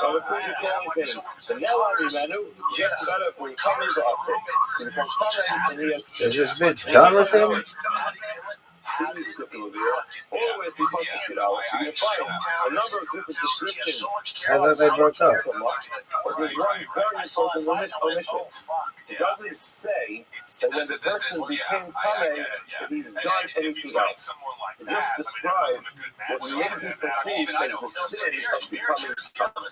Therefore, if you look at Rashi, Rashi explains this Gemara is, look at Rashi, the Hebrew Master is Pentecost Medaber, Parshas cover all of the Yoreh, the Chayvatsei Carbon Alpha, the Parshas describes this variable carbon depending on your status. It does not describe over there, Minayin She'eid L'Chayvo Al-Maga, Ella in King, Oso Tum Kodash, or how do I know that maybe perhaps by merely becoming Tameh, that's enough to require me to be in carbon? In other words, the Pasuk just describe a person who becomes Tameh, and then goes on to describe this person being carbon. How do I know that those psukim are not requiring any person coming into contact with anything which is impure to be in carbon after or the way out somebody? Damn, bitch. Thought this bitch was single. It's finally my time to pounce. This is a major finish. And the Rishonim actually deal with this. Rashi deals with it, among others, because we don't find anywhere, unless you're a Kohen, becoming a Tameh to a person, to a dead body, or if it happens to be during the time of the Leah L'Regel that a person becomes Tameh, we don't find anywhere in the Torah that it says it's forbidden to become Tameh. Maybe it's just because one of the Tameh because they want to be ritually impure, but the idea, the notion that a person wants to be in carbon over the Yori is a fact of just because we touch a dead animal, something which is a major novel, and you even think that. That's not true. You don't have to be a carbon. The fact that you think about that is also considered. But Rashi nevertheless understands that's what the Gemara means. The Gemara means that perhaps all the things that this way really becoming Tameh, that is enough to require the person to be a carbon. Now, says the Gemara, how do I know that that's not true? And the only time a person wants to be a carbon is if while they are Tameh, they walk into the base of the mistake. Or while they are Tameh, they eat touch it. That's the Gemara's question. The Minayin Pentecost Medaber, Ella B'Tumas Mikdash Yikadosh. Why? It's one of these things I can figure out from the logical inference. I can figure out other stuff. Now, why? Fire from these here is on the top of the mom. This I will cover on Tumah. Because the Torah warned us when it came to certain parts of Tumah. There's a warning. Torah tells us. There's a warning. And there's also a carbon. Here's the warning. The warning of courage. As we're dying earlier, dying without children, is describing a person who does this thing to make it. So we have this warning. We're looking for a person who intentionally goes ahead, while he is coming, goes ahead and eats custom. The same thing would be true, but the also goes ahead and the higher the carbon, obligate the person to bring the sacrifice for his final stage. So we say that it follows. Not just the his on the Shalom Tumah. Just like when there is a warning and a punishment for courage. When it comes to Tumah, Lo Hizr on a Shalom Tumah Tukasukadasa, the only time you find that there is a punishment of courage is only when a person violates something so Tukasukadasa. What does that mean? He either enters the sanctuary when he is Tameh. So that's the only place where there's going to be a feed of courage. There's no feed of courage for a person touching a dead animal, a dead rodent. So now everybody knows there's no feed of courage for that.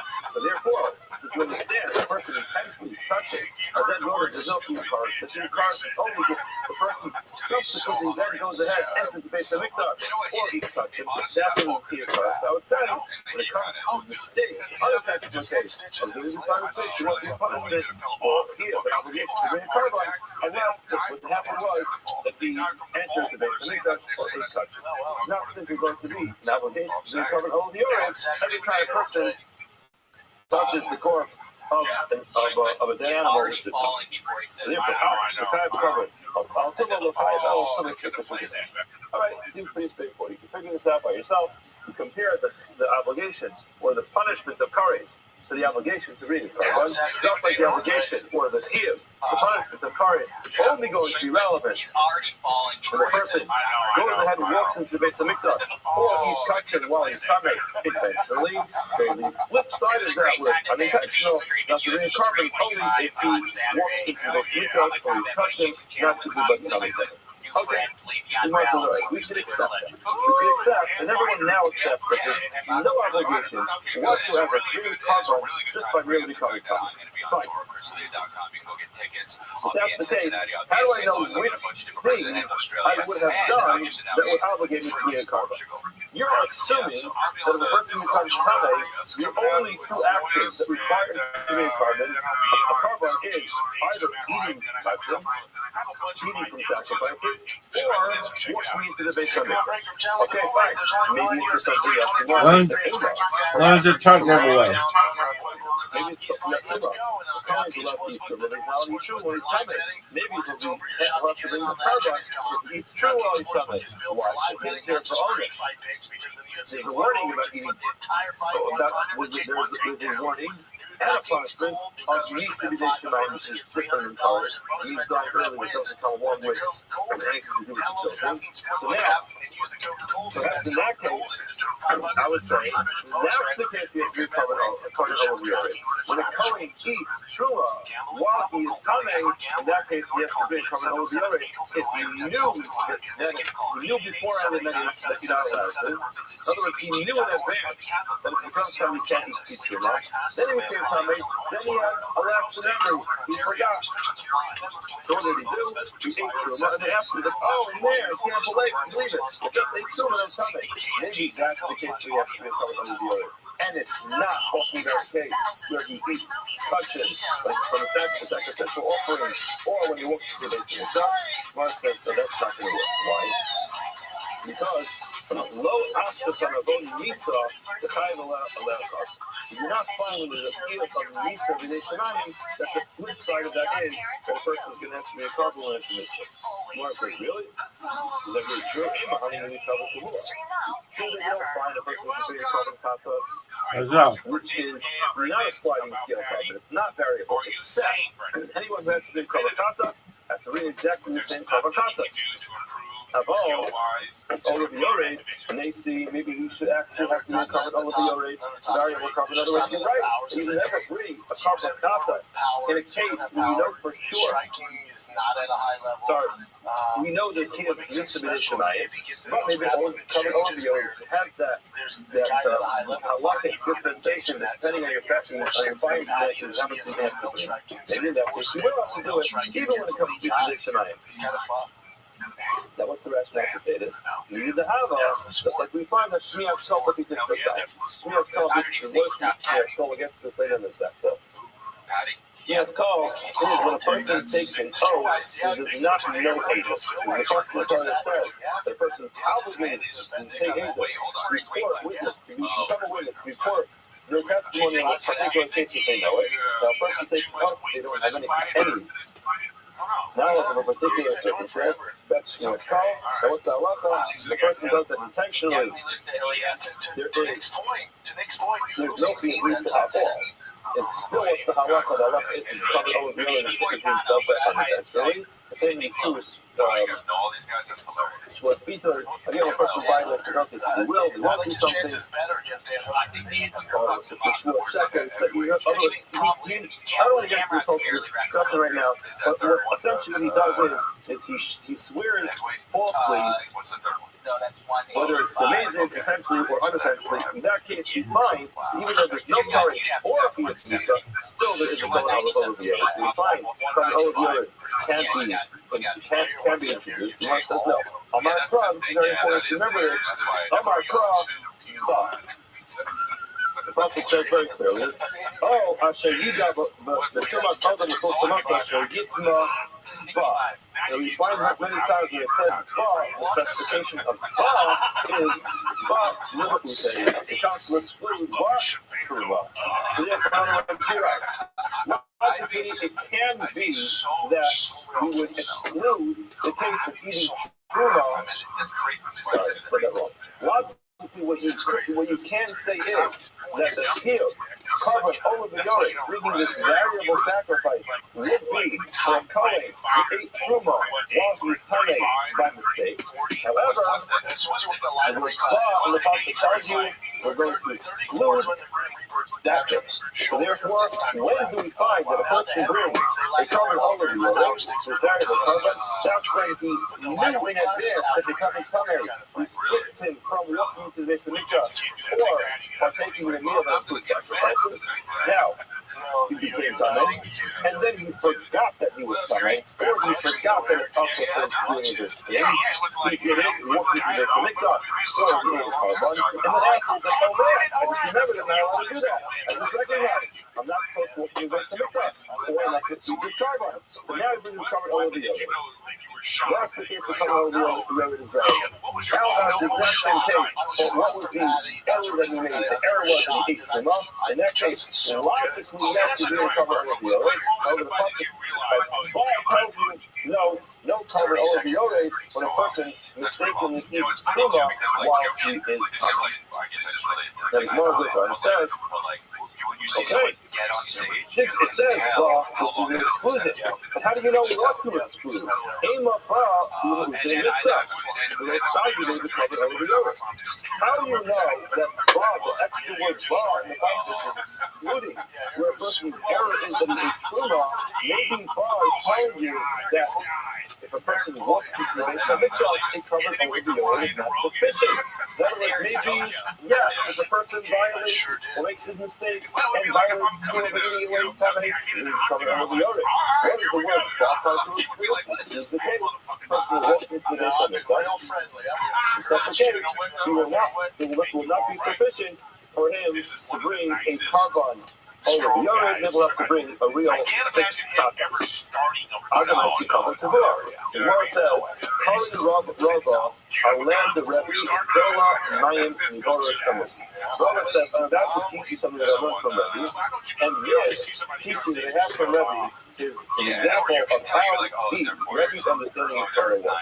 He was able to go ahead and draw water from the depths of the well. What does it mean? It means that he really understood how to read something, how to guide from the process, how to get to the truth of the process, and therefore, says Rabbi, brace yourself. So this one's going to be a really good one. What does he say? The Tanya, or it says in the Brisa, Rabbi Omer, Rabbi teaches us the following. Ekra Ami, Taik, the Pasuk mentions Taik. Behema Ulam. What is this talking about? This is the Pasuk that says as follows. Or Nefesh Asher upon Bavar Kama. Or a person who will come in contact with anything with something you read this before. It's supposed to be by Yikra. And it says, a Nefesh Asher upon Bavar Kama. Open Niblas Chaya Tameya, or in the corpse of a Chaya Tameya, and then it goes on and says Open Niblas Behema Tameya, or the corpse of Behema Tameya. Now, what is the difference between a Chaya and a Behema? Now, the truth is, a Chaya is generally described a wild animal, and Behema describes a domesticated animal. However, it's not so specific. Animal would be included in a Chaya. So therefore, the Gemara says the following: Ekra Nikaya, the Behema woman Nama. Why is the consequence to go through every different type of Nama? Why can't you just say Kaya and include Behema? So he understands when it says Nema Kai, Behema Tmei. Now that it says Behema, it says Nema Kai, and the Pasuk came with Tmei. Nema Lehalon, and it says there's an on, Behema Tmei. What's that Pasuk talking about? So read that Pasuk. That Pasuk is Vayikra. And it's saying Pasuk Kaf Aleph. And what does it say? That is talking about the Nefesh Isiga B'Kol Kamei B'Tumas Adam over the Hema, over the Soseket Kamei, the Akal, the Tsar, Zebach Hakbabim. This question is very clear. What does it say? A person who comes Kamei, whether it's Kamei because it's a person who is Kamei, or it's animal Kamei, or some kind of road that is Kamei, and what does he do? The Akal, the Tsar, Zebach Hakbabim. He's talking about the video of the Kabbalah. So clearly, with another pasuk which is talking about a person eating karvan while he's tummy. That pasuk is open itself. It's the pasuk that talks itself. It says very clearly that's talking about a person who eats kosher. Now, what are we going to do? We'll draw a hakish. We're going to say, never how long they are spent. Not how long, just like the pasuk later in the pasuk. It's for the too much go there. Too much go there. So in this case also, too much go. In other words, how do you make this hakish? You make this hakish because of the fact that the word behema is extra. You see, it's that a person practices a chaya. A chaya is included. Why does it say chaya and behema? The answer is the extra word behema will put near lahakish to draw this juxtaposition between these two different things. It's just like later when it says behema, it's talking about a person who goes around and eats kachin. In this case as well, it's about a person who eats kachin. So therefore, what do we see over here? What he teaches us that if a person eats kachin while he is coming, that is sufficient for him to be recovered over the yoke. So now, which case is the case of being covered over the yoke? The person is coming and he eats kachin. That is also okay, though. That's after something was covered. Too much meat kachin. You know what? Very nice. Now we figured out that one of the cases where being covered over the yoke is the person eats from a carbon while he is coming. How do I know that the person walks into this week? Coming, he also has to be coming over the other. I'm not proud of myself, but I'll this for Siga. Well, I mixed up low savo. So this is talking about when a woman is experiencing too much guilt like that. So why she has too much guilt like that? For success very clearly. Two of her restrictions are, so Kodesh for Siga, she can't touch anything which is sanctified. Only for Sosella, she can't walk into the base of Mikdash. What does that mean? Also, it's never good when you watch a basketball game. Is Mikdash the program. We now have this pasuk which says these two are always going to be linked. And therefore, whenever we have a halakha about eating kachin, always going to be relevant to this. So now we've figured out how we know that the time of a person who is coming over the earth when they're coming is when they accidentally eat kachin before they walk into this. Like what's the case? If that's the case, then we have not yet expected. We're back to square one. Like, my thing is, like, even if you personally, well, back to square one, because ihaki truma navi, that would include truma as well.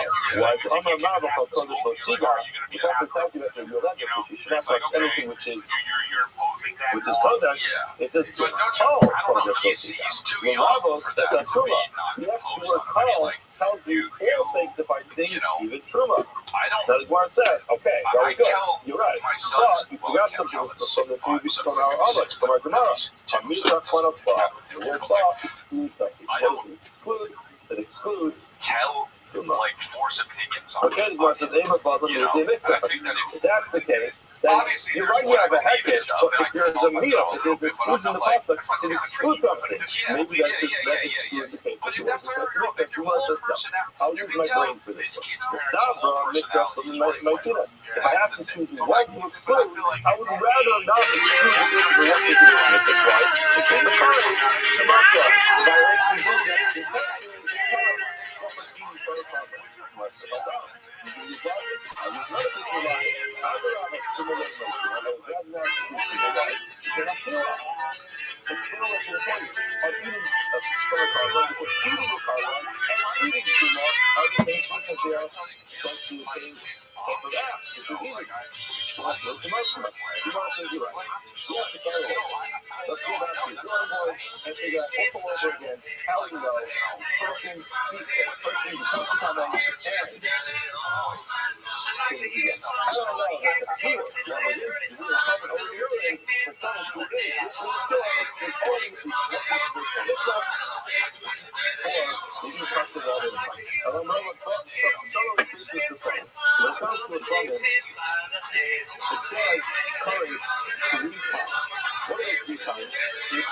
that, a number of cookies, one bunch of things.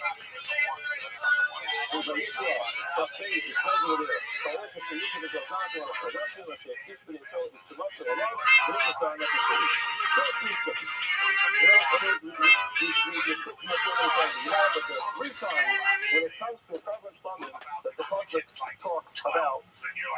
Yeah, it's like, because, okay, so when did he start thinking? Correct. Why does it have to say it's 2 times? So why not? You have the half the 12. One of those is saying generally, the half the 12, and the other one is saying specifically, the half the summa, a still the Torah. The other one is your general. So now, in case you think we are back to the 12 plus the 12 for yeah? No, we're not. We're out to the entirely different type of the 12. And now she goes through all this stuff, which is that we know from 2 days ago that there's something called a 12 proctor 12. 12 proctor 12 is the first generalization, a specification, and then another generalization. What you walk away from that is saying, whatever the falafel is talking about needs to be something similar to the tribe. Not exactly, like the prophet similar to the tribe. Here we are in a different world. We are in a world of something called the drum machine. Called over Shahina Bafal. That's you have a dress. The Yotz of an Aklal of I got you a dope ass beat. So you say the Grand Avenue, who's going? So what did that say? The Yotz of an Aklal of Lave. Basically, it's a different type of mechanism, which is you have a generalization and then a specification. When you're going to say the specification is not limiting to one thing, but it's describing the generalization. It's different than the cloud like the cloud. Rabbi explained how it's different in number of things. I don't want to get inside that with you. But the basic point, because the other thing that you will practice is cloud practice cloud needs to be split to each other. So for example, Prophet said, and then a specification, and then a generalization, all the same process. Like when it comes to the Prophet has a generalization, a specification, and a generalization, all the same process. However, if you have a generalization in one part, and then a specification in another part, like two parts, 1,000 parts ever, pretty far away from each other, so in that case, it's not even a call the call, rather it will be not a call of a kind of a call, something which is included in the generalization, that later on in the Torah is repeated from more specifically. What it makes it important to say that the specification is not limiting the cloud so much as playing that pace, but it's limiting the generalization to a certain standard. Let's see how that looks out in this case. Rava. Shalosh Kushas B'Stamah. Says Torah because it comes to B'Stamah. Rava. Afas the cloud. One for generalization. The Afas the crop. Another one for the crop. Afas the Tumah to the Torah Stam. The Amy Yodel Nahi. I don't know what that is for. Rabbi Omar, too much Kodesh. You bring it into too much Kodesh, not to be Rabbi, or even to a Pinta, you apply it to a Pinta. Let's just explain what this is. It says when it comes to Islamic, 3 times the person can violate the Pinta Summon, the country, and get fired. What is that? Person's tummy is the part of vomit, by his power, he doesn't intentionally. Then it says in the second time. In that case, the first case, the person eats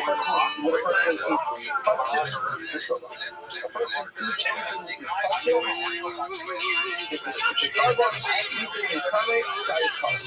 So in another case, it's specifically one place it says Hakim, generalization. In another place it says touch, it says clutch. Clutch is a piece of Can you do this one? There's no doubt to San Antonio. Why are you again repeating the same halacha in all next to this brother? You understand from here is that it has to be touching with be'ah. A person sees any touching with be'ah while he's coming, if he occurs, if he does it intentionally, and if he does it unintentionally, there'll be a color over the other. Now, why does the color limit it to his mother? The limit is to only touch with be'ah, which is safe to say out the item to put the cloth on his be'ah. However, it's really touching at the be'ah. So if somebody donated somehow a tree to the communal fund that belongs to their and then somebody puts on the coming, let it be colored separately. That has to be a color. Let it go ahead, and it says again another generalization. So now I'm a little confused. I have a generalization which includes anything which is extra, or anything which is contradictory. I have a specification of Solomon which says it has to be something which is dedicated to the Mizbeach, and not everything is contradictory to the son of the sanctuary. And then again, I have another one which again opens it up to all concepts. So now, what's the third one doing? I don't know. You could do it better. So how do you know what? What I'm going to say is, this is where too much code. The name of it is too much code. Now, I don't need to tell me too much code because you do something that they said before. Why not? Because I already learned it. You're an instrument that is up in the yet. You have to talk to me earlier from this dream technique that you made to explain it. How things go together. Apply it to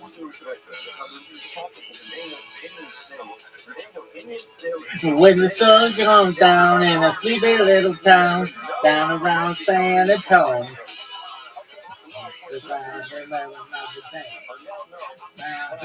back home, the people on the scene is fame, and bound around and hang.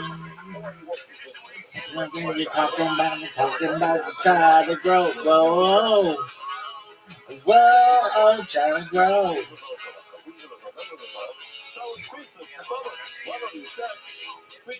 When the people scream in the mouth, they all talk about town. And the down from band, the ain't line, round and going down.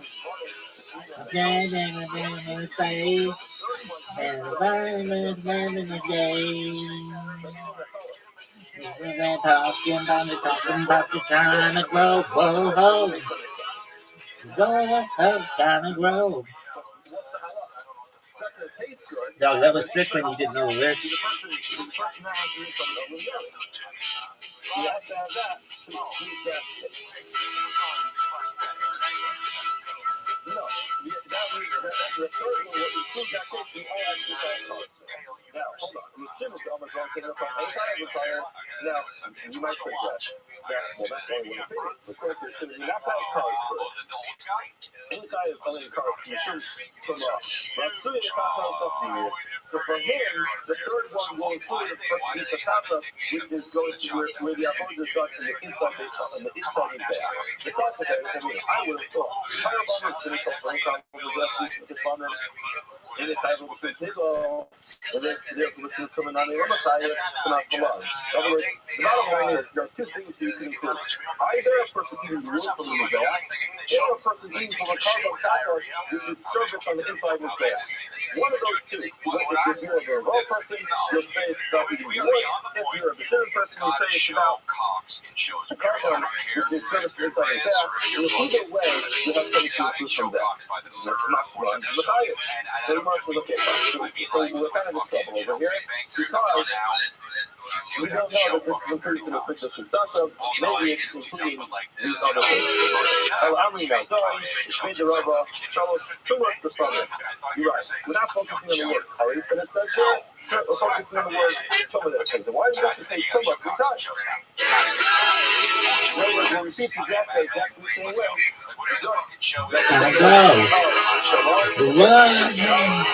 And the generalization of Tumah, and that includes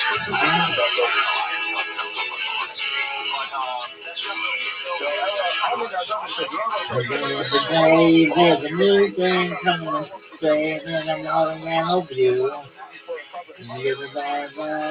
Tell my son, you can even hear the music at night. No, it's a part of the Lone Star State. People don't seem to care. They just keep on looking to the east.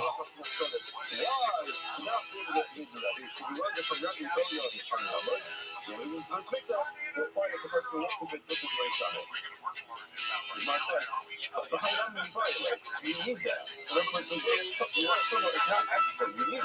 That is the way to make the current. Such not me someone. Otherwise, you will find you at Rabbi. What reason about that word? What's it talking about? No, it's the word Rabbi. Why do you buy current? Whatever it is. What's the circumstance?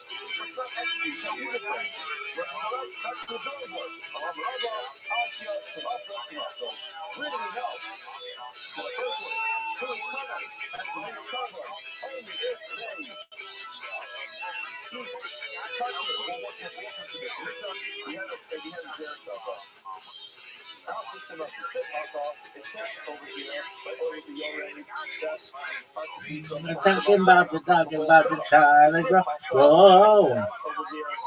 Whoa, trying to grow.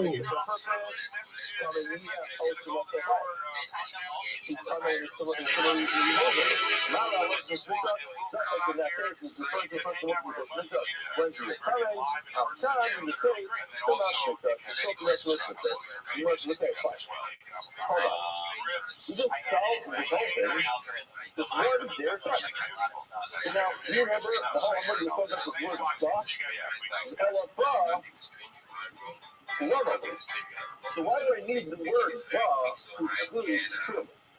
In other words, we're so busy saying there's three cases. A person who walks in space and lives when he's Tamei, a person who eats from a carbon when he's Tamei, and a person who eats true when he's Tamei. Now, we felt so bad that we needed the word "ba" to exclude true. Now, if you're learning this halacha from the Zera Tava of Tumasa, why did you have thought that true was? It's not included in the Zera Tava, it's not part of this discussion. So, Paul says, actually, Rabbi, ba is not coming to exclude, it's coming to include. For Rabbos, the Torah of Torah includes the case where a person becomes Tamei by consuming the dead body of an oak cloud. The kosher chicken, and this chicken was not supposed to die. It died. The person went ahead and ate it. Now he becomes Tamei from that. Now, that person walks into the mikveh, or a person eats kosher usually, he's going to have to do something over there. Now, why would you think this different? Because this is never kind of trouble. Up until I'm putting up to us, not over the person touching. So simply touching is over there, is a little more strict. Because so strict is just simply touching and making Tamei. This is the Vela of Taha of the person only does Tamei when it passes through what's called the base of Ur and it swallows. So therefore you think that's a wider kind of Tava, and therefore once they come all of the others, if he walks into this with the custody discussion, so this word "ba" tells you yes, even that can get this Doing day by day. People getting ready for the news. Some are having, some are sad. Oh, let the music play. What the people need is a way to make them smile. Making us feel doing them right. Gotta get blessed. Get on through. Oh, my God, come on. Oh, listen to the music. Whoa, listen to the music. Whoa, listen to the music all the time.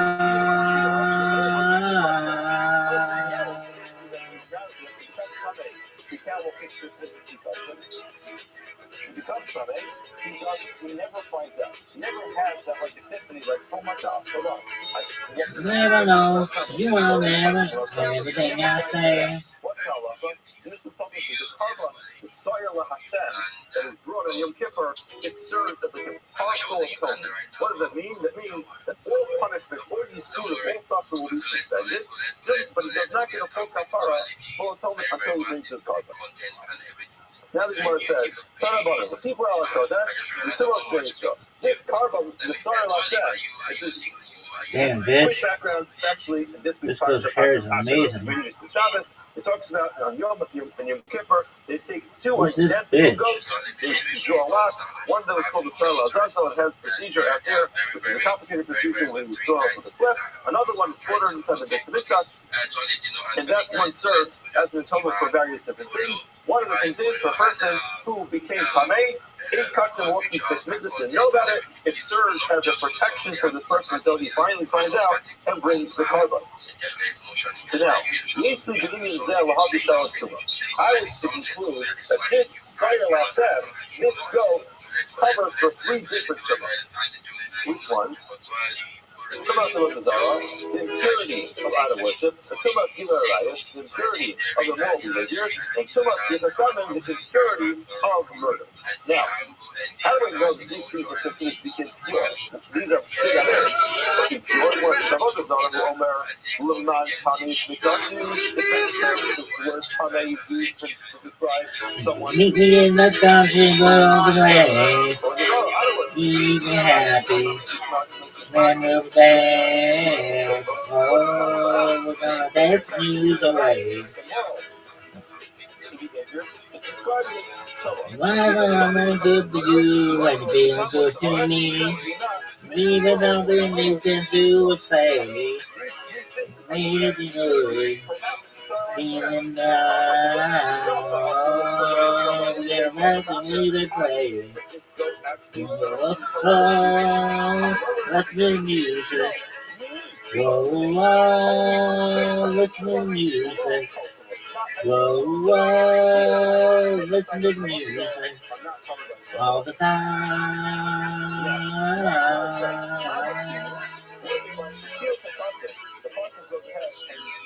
And falling rivers, landing castles in the sky, and the crowd is growing bigger. Listen to the half-man time. Oh, wow, listen to the music. Oh, wow, listen to the music. Whoa, whoa, listen to the music all the time. When it comes to the Sarah Hashem, it is only going to atone for Shema's Mikdash Kedusha. That's how we know that the Sarah Hashem serves the partial atonement for someone who ate, touched, and walked through 6 minutes of stomach, but of course, not for a person who was over, you realize, sniffle something over the Zara. None of it is. Even Shimon Omer, Shimon says, I don't have to have such a fancy type of novelty. I can just look, figure this out by myself, read the process. Why? I read it all. It says here, the Ifa ala Kodesh need to us. It stands for we need to know. Now, we do look at Kodesh, you also up by Kodesh, you said the Chapter, you stand, the Chapter. Now we say, they look ahead, and it tells her, and if we were enough common Lomar, it only works for certain things. Now, what is it? He says, so now I'll call that Kodesh. Because Chapter is not that easy. So, a Pasha is going to person do something to humans, and then a Pasha will say that's something on the Now, more than a Pasha you figure this out. You treat unintentional things and intentional things and say, what is the meaning?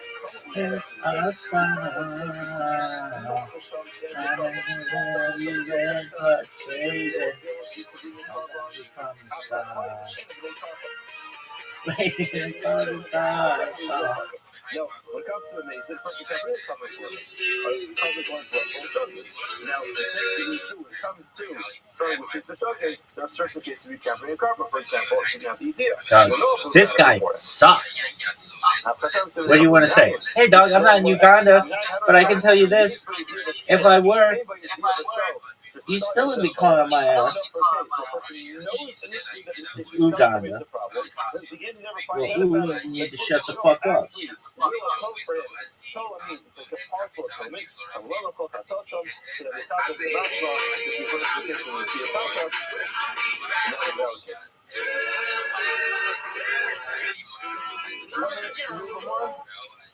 Let's go. All right. He's beginning there. How do people come up? I would have excluded Yo, dog, that was cool when that went and you didn't run it. So now we're going to ask, what type of Vodazar do you think this will actually help you? He's amazing. It's not that a person who wanted to Vodazar but made it intentionally Mark Taylor. No carpet's working with person. He is Chayav Misa. Even showed you by mistake. No shit, you want to give it to him, bro. This guy's so fucking horny. Your space sucks. Didn't have the qualifications for the currency with the death. He didn't get a warning. Next one. Whoever Shogeg, before his mistake, below Yitzyatale, he didn't know about it. Either way, it's the same thing. Nami, what's the case? He made about Taylor. If he was over the, he served this immoral behavior, it's actually high visa. If it was by mistake, our carpenter would bring carpet. We're doing the same thing. To me, it's intentionally a little activated one. And the Shogeg was Yitzyatale, he didn't know that. It's still the same case. It's the same question. If you don't know what the Ketiv makes, and if it was intentionally that he killed somebody, why to tell him? Bring the case and have him put to death. Even Shogeg, he killed someone by mistake. We just call the whole step and just tell him what to do. Even Shogeg, our parents are what about Mary Mitzvah? Where it says, the amazing, we talk about a case where it was amazing. We didn't get one, therefore, you know about it, he's relaxed in absence, he fell off and killed somebody. If you know that he killed somebody who was spacing out, and now he's behind the flow, or maybe it was a case where there's a exact thing. For example, we saw there's a difference between going up with the act, going down with the act, so that will be a case where the Galus, these students have a kafara, have a wonderful day. It's community-led, building a community. If you guys know, like, Yucky Ducks, right, that's a template. If you guys know, like, NGVs, these building, it's just consistent daily grind and building in public. The community. Good morning. Is there. Go to Discord and get a server, and that's the structure, and that's the right. If you want to get a Telegram, We begin today's daf.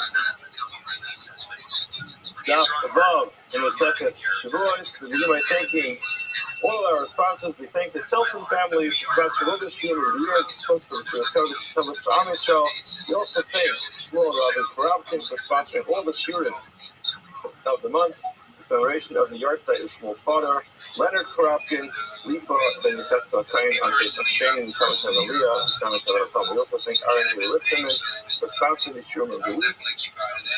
We even Nicholas Haley's mother, Linda Corteen, Rachel Leah, Pastor the Mayor, and Thomas and Aliyah, and Thomas having a follow. So today's daf is above. Yesterday we started this Gemara and went through a little bit quickly, and just to quickly review what we're discussing through the subject of today's entire daf. And thank you to Moshe for showing me the visual that the article has, and it might be helpful to look at it just because it's not like a major picture, but just seeing the order of how it's drawn out in the chart might be helpful. You have Baharas on the top, Seis comes next, then you have lime, and you have egg membrane. So the Gemara described yesterday that you have, we'll just quickly see it inside again. We go back to, that's basically halfway down the Yom We're not going to learn the whole Gemara again, but just to describe what it says. The Gemara says, Tzah Hatam, Maras Nagayim Shnayim Shem Arba. Our Mishnah mentions that when it comes to the Maras, the view of the various different types of Nagayim, the different leprosies or the spots that someone could get, it's 2, which is 4. So you have Baharas, which is all the way at the top. What is that? That's Aza Kashalim. It's a really bright white, which is like snow. So again, in this picture that there is in the article, you have that at the top. And then you have the next one, Shni Allah. The secondary one to that one is Kesida Hekel. It's like the line of the sanctuary. Now, what that means is, Look at this footwork. The secondary one is line, but it's not the second brightest color. It's the secondary to the Baharas. You have snow all the way at the top, and then you skip a step and you go to line, and then you have, after that, you have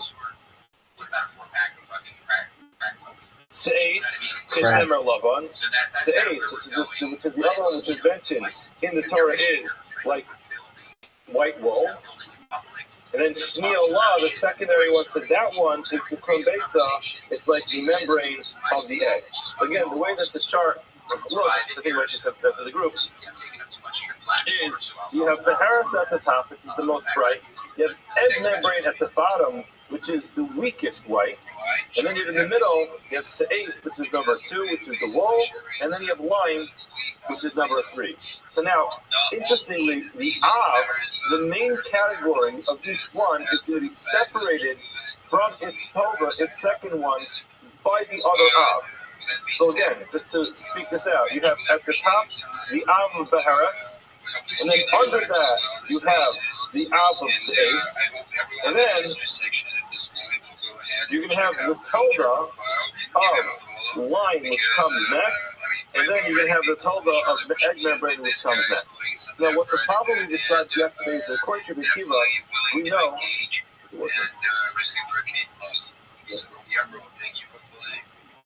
What Akiva taught us is it goes to Zula Malamizu.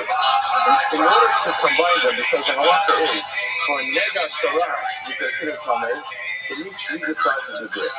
What that practically the way we deal with it when it comes to Yuda, it's the dress the height is that the size of the penny. Let's just say a penny size. The spot needs to be the size of a penny. Stop it. Now, you have one spot with two different shades, and the two different shades are from two different. We'll make up the whole spot. You have one spot, let's just say it's perfectly symmetrical, it's perfectly round. Now, half of it is going to be one shade of white, the other one's going to be the other shade of white. So, to be Akiva, you can only combine them if they're the two shades of white which follow each other in this color scheme.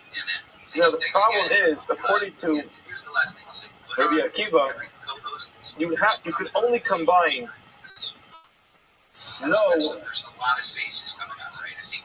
with wool, and then lime with wool, and then egg membrane with lime. That's the only way you can do it. However, the problem with that is that would cross over into different types of negaya.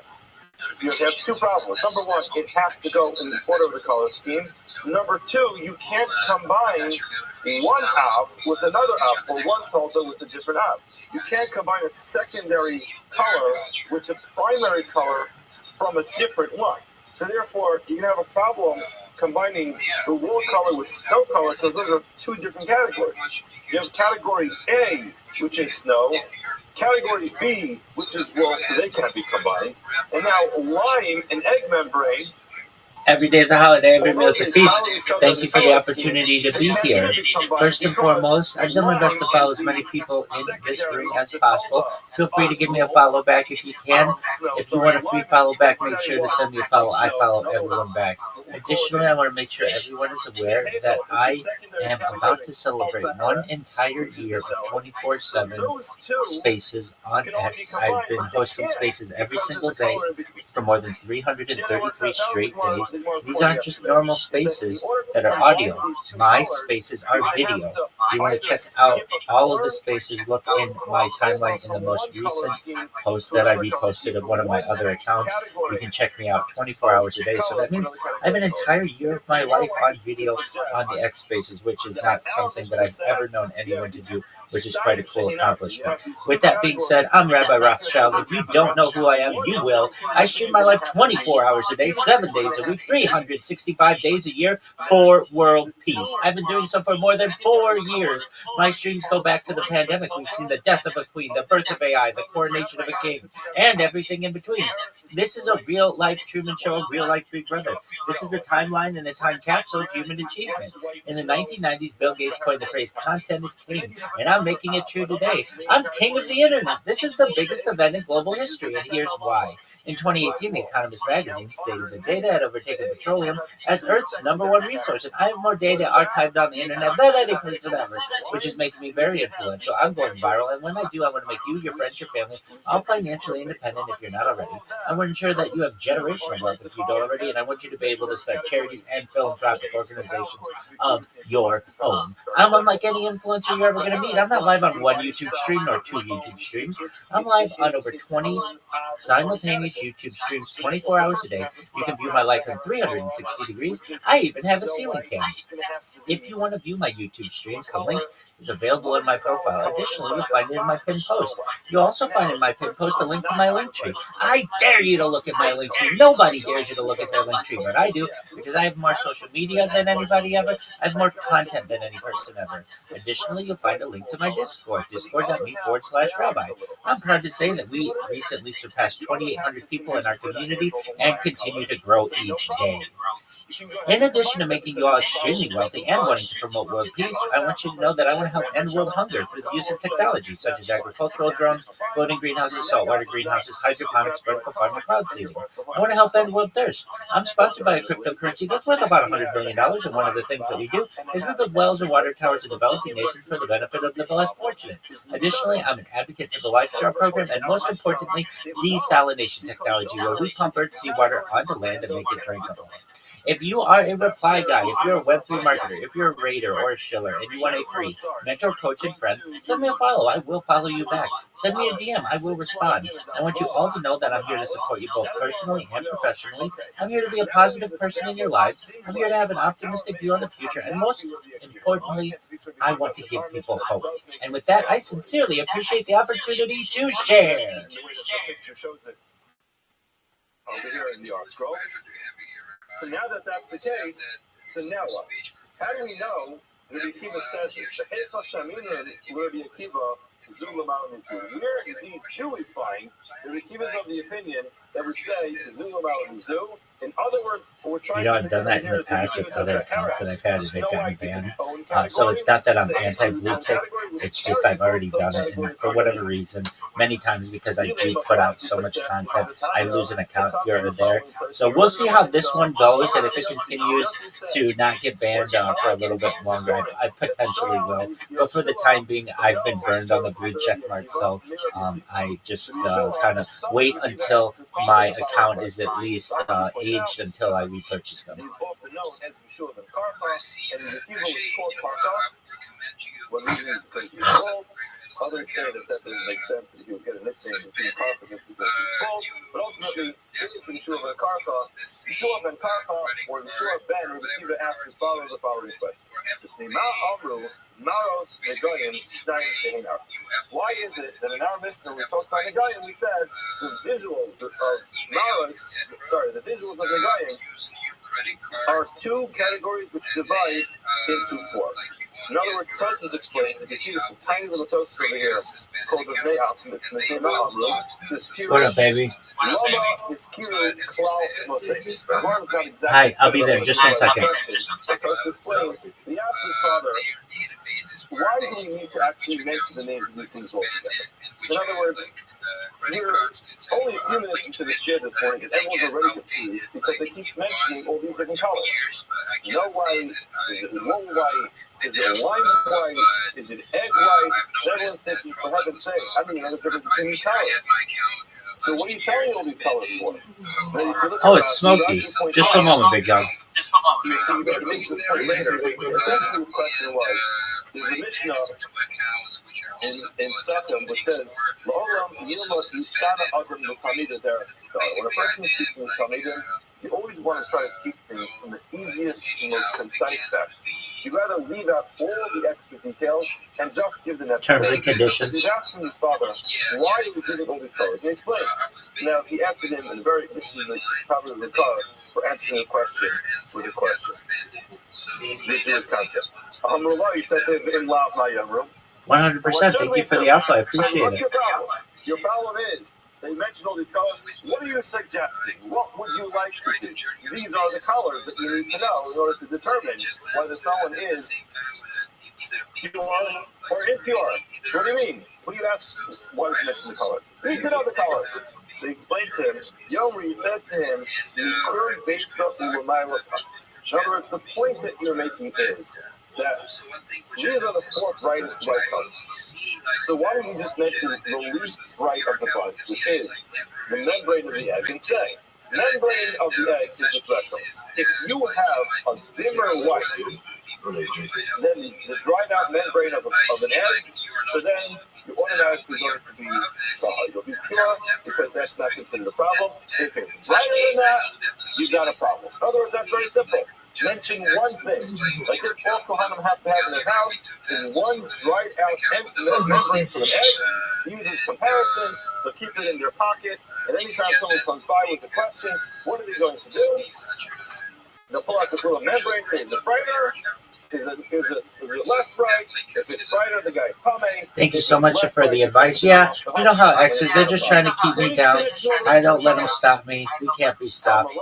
So the Kiva said back to his son, well, Lomar, we needed to mention all these different colors to teach us Shemek Staf and Zeh and Zeh, to tell us the colors that can be combined one with the other. In other words, if I just told you the threshold of what's considered white enough, then I would not know the categories of which ones can be combined with the other ones.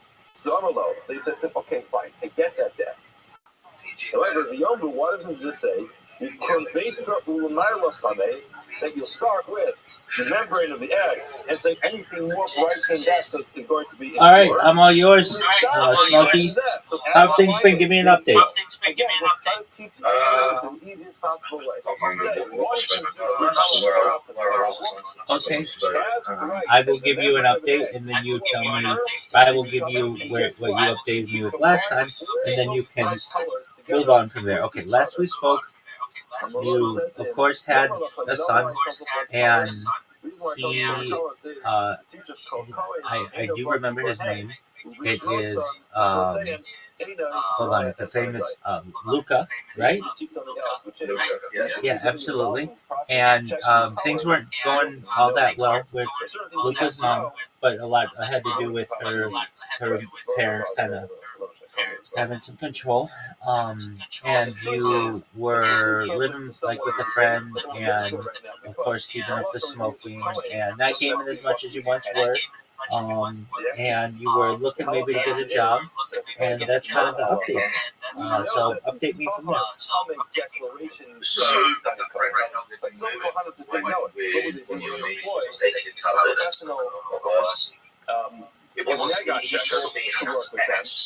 And they would stand there. The Kohen would basically just sit there and see, and then Nagach would examine it. You'd have this dermatologist who worked for the Kohen, and he looked at it and he would say, yeah, Mr. Kohen, this one's a problem, and he's Tommy. The Kohen would say, Tommy. The bottom line is, what it means to say is, That's great. How long have you been there? He has to make sure to know the various different colors to go in. Now, here's the main point of Martin. His son, suggesting. Okay, and how long are you allowed to be there? He only said from membrane until is going to be a problem. Now, if he knew his father's opinion was similar to our Mishnah. All right, can't beat that. Can you smoke there? There's category 1, which is membrane enough, and category 2, there's category 2, which is egg membrane. Absolutely, so they're cool there. And category 1 is long enough. You should have said to his father that. Very well. All right, and how are things with Luca and Mom? Egg membrane. Just say that, and everything will be clear. Now, the so the mother was speaking to the lab already. He suggests to his father, just write it simply in the Mishnah. That there are two okay, so she ran up with your child as well? From wine and up and you can combine the category with each other. Obviously, she didn't say that wasn't really good. The point you were trying to make over here is, according to the Akiva, you're going to have oh wow. Are you okay? And then you have Seis, which is going to be the roll, and then beneath Seis you have wine and egg membrane. Now, since he only said egg membrane and up, it must be just his father group all that together. Sure. Because if he didn't group that together, okay. It's inaccurate to say you can combine everything together. So have you been able to talk with Luca's grandma, not your in-law, but Luca's mom's mom, and say, hey, have you gotten any updates? His opinion was you could combine egg membrane, wine, and roll together. Yes, exactly. Because if that wasn't true, he would have said egg membrane and up could be combined. Wine and up could be combined because they're two different categories. In fact, if you said there must be, then we could make them. So, No. I mean your baby mom's mom. That's you do have a relationship with that little girl. Okay, I know that. Okay, but isn't she worried about her grandson? Now, maybe the father in some conversations that we have is not 100%. 100% reported with all the information. Is she a well-off individual, or middle class, or okay? And so the police and child services are looking for Luca and baby mama, right? Yeah, Yes, it's possible not, but not Okay. Are you you're entitled to like see him half the time, aren't you? You're trying to understand the key the colors of these Right. different spots. How do you understand it? She explains it as follows. You think she's still in? You think she's still in So England? in other words, the start off with 4 bright white cups of milk. That's enough. Do you think she's still? Do you think she's still in England? 2 drops of blood fell into it.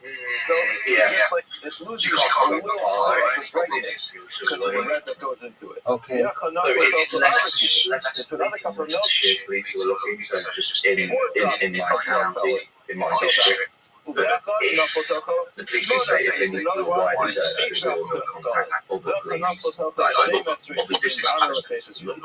And to the last one, They've got a description, they've got 16 drops of weight blood time, fell out. Now what happens? and stuff. Since it's a full cup of blood, it's only a minimal, so it's a full cup of milk. Because And it's it's only a minimal amount of blood that fell in there. Right. Mara says, Okay. "Hold on, And how are things on the job hunt? they're all still going to have great and starting a program. it's white. It's still going to have a white color to it. Of like a Well, that's cool. When does that start? Absolutely. When does that start? The brightness of the white. In other words, we're not suggesting that all of a sudden the Okay. cup of milk is going And do you have your PlayStation still? you lose a little bit of its brightness. That's how we understand the confusion. Now again, what's going on here? What we're saying is that it's more just a scale of color. Cool. The top one is the brightest. The second is It's very nice. bright. The third is a little bit less bright, and the fourth is the Who most cares, visual man? of the bunch. Exactly. It's warm. But again, the point It's out of is, the elements. It's yours for now, right? Each one is just one step further than the next, which is exactly his opinion. Because he says you basically want to group them together, and they go one Yeah. to the next. What do you mean in particular? Perhaps mixing up 2 things in your says bar. Aim or give up the time.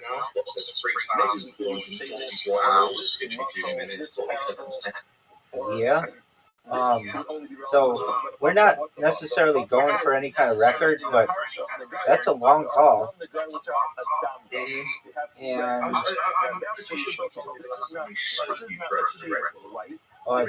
I've broken lots of records. And 100%. 100%. And I've been doing a lot of connections on Twitter. Are you on Twitter?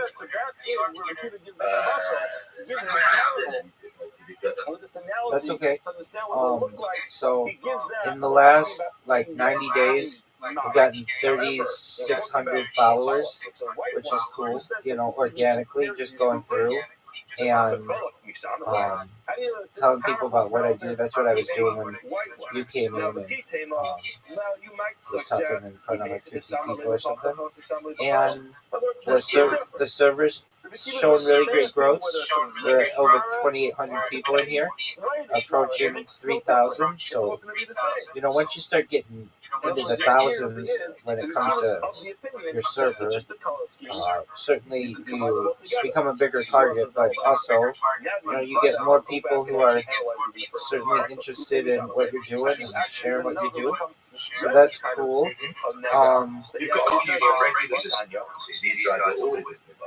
Yeah, they are, and they're amazing people, and I love them. I really mean that. Like they're.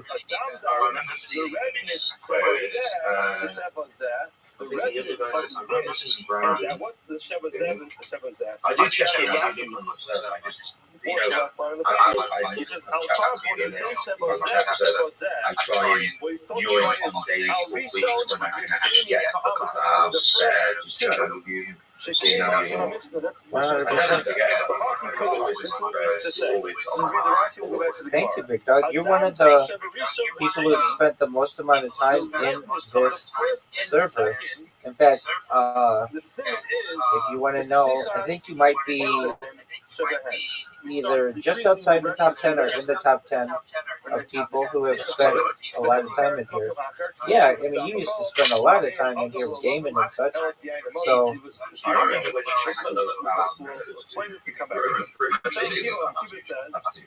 yeah, we have. That's been a lot of my promotion on Twitter and in other Discords, which has been cool. And I would say that there are just a really good core group of people who are in there all the time. Miss Aquarius and I play games every single night, and the other people, they just live their life, but if they ever need me, I'm here, and I certainly connect with them whenever we have time, and they're really nice.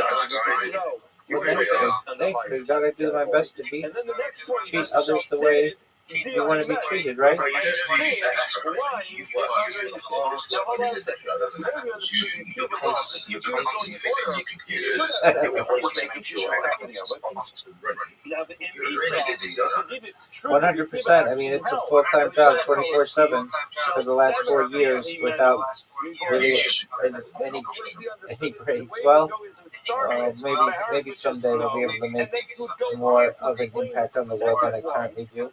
But I'm very happy with the people who I've been able to connect with, not just in the Discord, but really on X. And I'm about to have celebrated 1 full year on X Spaces, which is like an audio function of X. I don't know if you're familiar with it, but it's where you can talk in calls. And exactly, but I've been doing it not just audio, but video. So I have like about an entire year of my life, more than 333 straight days on X, just archived, and like someone could literally just go on X and see my entire life over the course of a year, just in X Spaces, which is I think kind of a cool benefit of what I do, and just really been doing my best to enjoy life.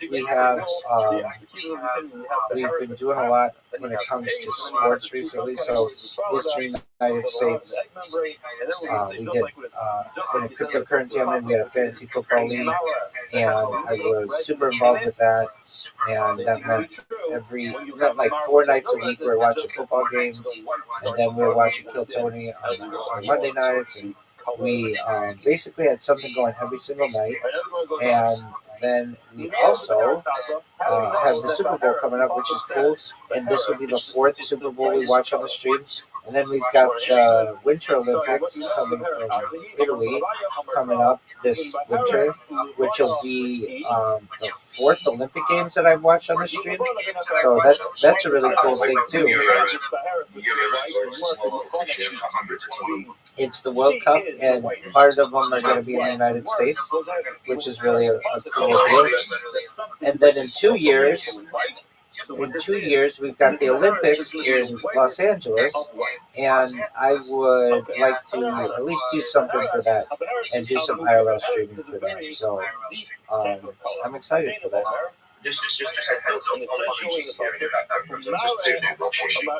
You're good, Big Dog. No worries. So that's what we've been doing. What happened to your Xbox? What happened to your Xbox?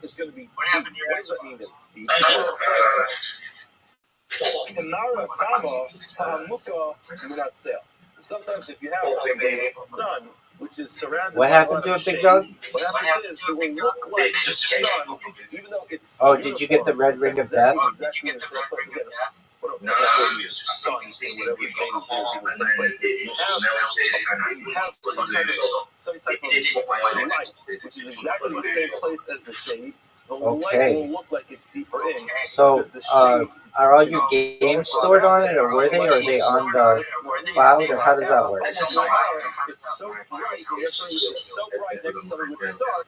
What's brighter will look like it's recessed behind. That's why we call it deep. All right. So when it comes to se'es, what does that mean? Let's just remember the pasuk says that a person yiv arbasar se'es o sapakas o baharetz. So now, when we're learning that pasuk for the very first time, what you'll think is there's three different colors of a negasaras. You can have se'es, which is one color, a sapakas, which is another color, and a baharetz, which is another color. Now, what the Gemara is explaining is, now let's understand what those words are. So now, the baharetz, we explained it's very deep because Yes, sir. That's good. the whitest of the white because it's really deep. I mean, Now, that's so what what is the term se'es mean? What's the etymology of this word? Why does se'es mean something which is white? So now, we know that these negoim are going to be white, or they're going to be red. Okay. Did they make it hard to get an erection? No, But when it comes to se'es,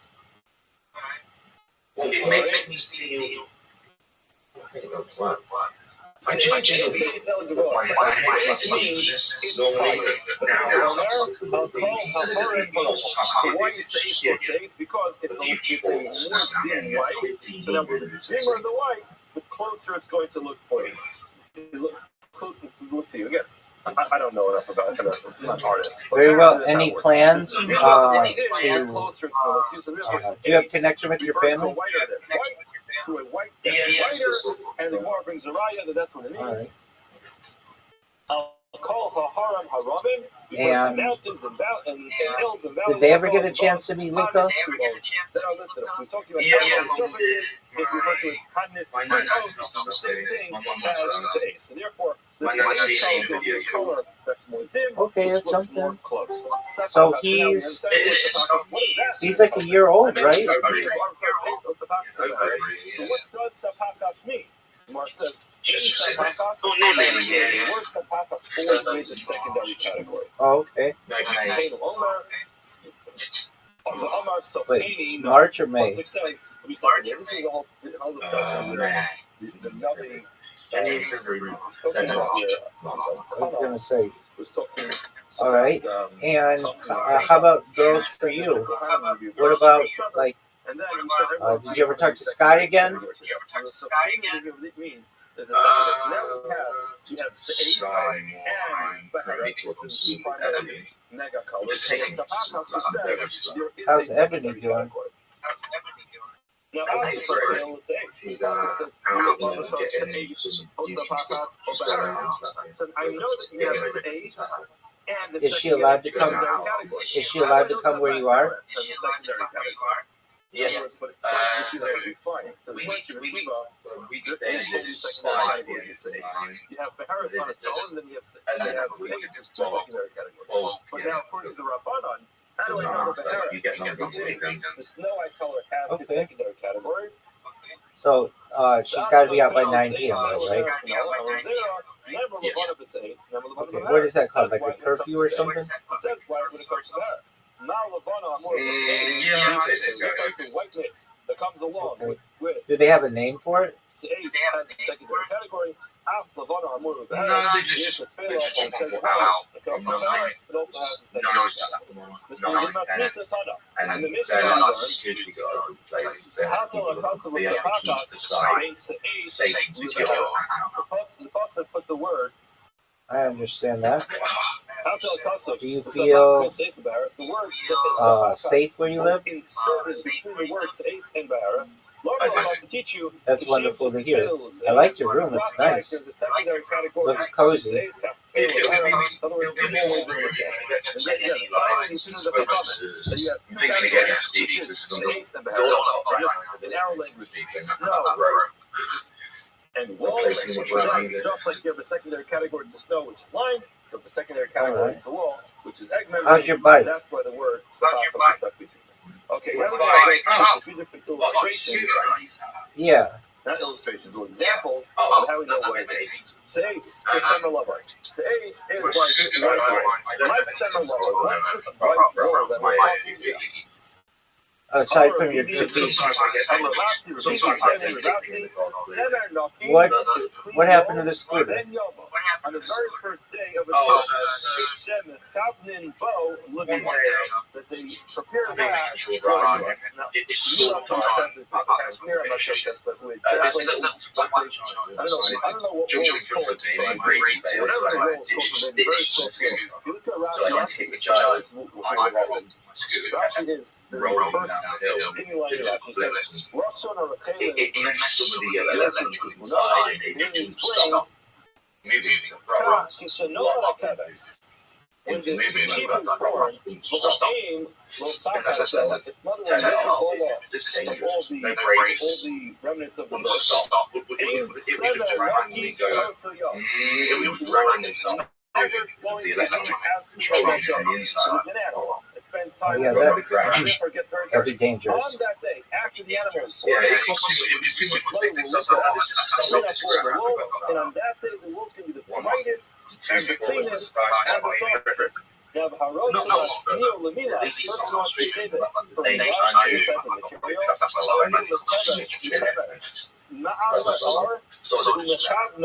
Certainly, any way that you can get just a regular bicycle.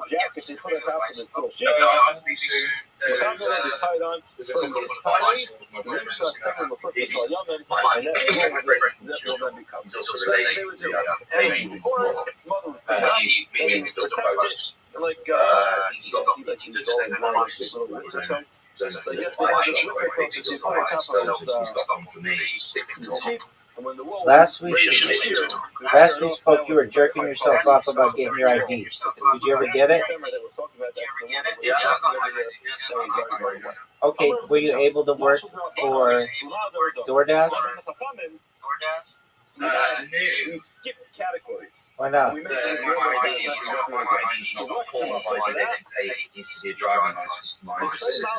two kings Oh, okay. Farfi. Even if you're just like doing it on a bicycle. Government officers. So Malfa says that Malfa says that this king is higher than other kings. Okay. And well, I guess the governor or the minister. So you're not going to do that? Hold on a second.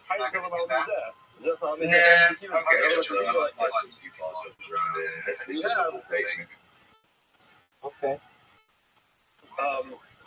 Think like a supreme type of. What are the odds that they take you you? have here in the United States. You have the federal government. You have state government. You have the local government.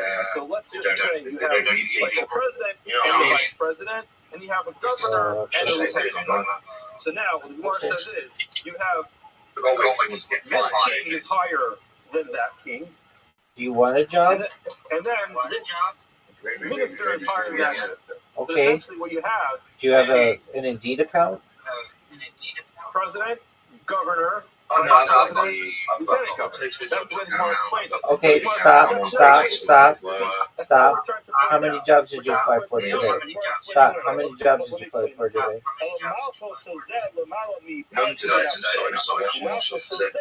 Okay, but I mean, you know that you can just do their one-click job application and... Okay, so I mean, all you have to literally do while you're on the same call as you're working, you can just click that button. You know that, right? Than the governor because he's part of the federal government. So you have the for me to get a job. So president, vice president, governor, lieutenant governor. So each one is going to be the same category. That's a provider that wants to play out. The more I work, line up exactly how it works out. My resume is £50 a month. It could go up to more. I could go up to 4 times on how much I earn. Okay, but then you have a job. Doesn't really matter.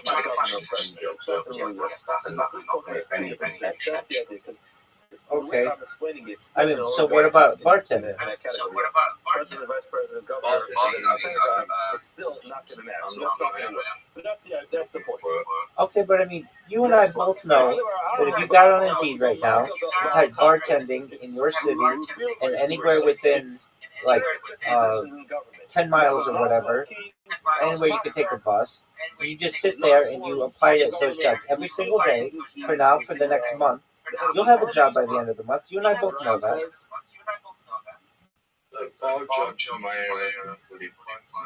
No, you haven't. You haven't. I guarantee you. Go on Indeed right now. Okay, and you haven't applied.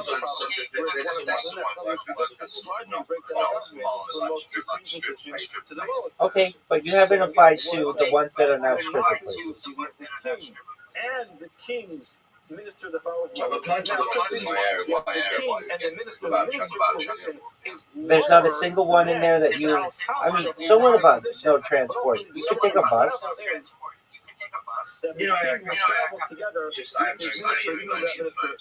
I understand, but you could at least walk to one just to get a job, and then you say to them, okay, and then all you have to do is make it your first night. You and I both know you get cash your first night, and then you'd have money to, take the bus. I mean, here's the thing. I embrace solutions. I don't want excuses. And I know that you're a good bartender, and I know that you certainly have bartending experience, and all I get out of you is excuses, and I want solutions, and really easy solutions. If you were to say to me, Rabbi, you know what? I could walk to a place and get a job, and then walk there my first night of work, get cash from tips, and then be able to take the bus, right? The reason why this interaction happened over here is because since he mentioned Shvarmalka first, which is the Persian king, you and I both know you could do that, right? The couple lived under the Roman king. So do it. God forbid be accused of not recognizing that the Roman king was going to be was bigger. Therefore, we have to clarify that point. Okay. The Korshikaki, like, in other words, you're living in the forest. All right, big dog. I understand. You got a lot on your plate. Are you far from your family?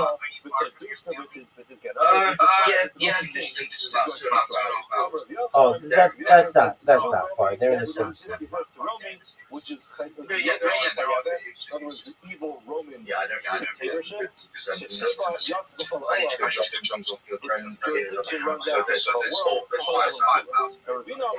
One more example for these fellows, which is your agreement to honor the Shafke, you have this woolly garment, and it got rubbed out, and Sadina the kitchen of a Shafke, this woolly garment, and it got rubbed out. Again, here's what it says, the woolly garment is very white when it starts off, and then when it's rubbed out, it's less white.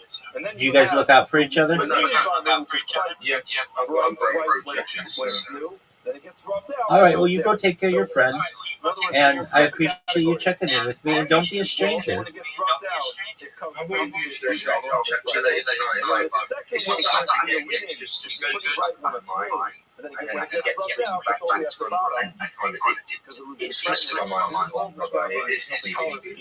No, I don't think so at all. I don't. If you interpret anything that I'm thinking like that, I don't think that at all. I know you're busy, and I know you've got a lot on your plate, and I want you to know I care about you. I'm doing it a year ago, mate.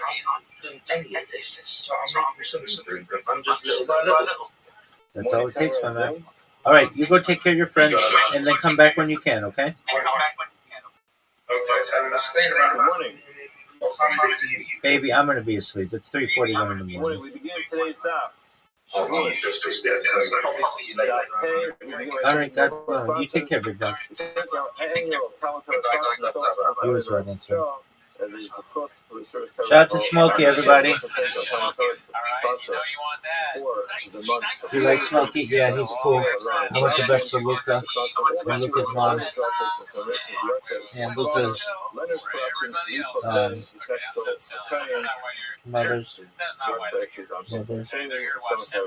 I don't think she's a bad person. Here's the thing.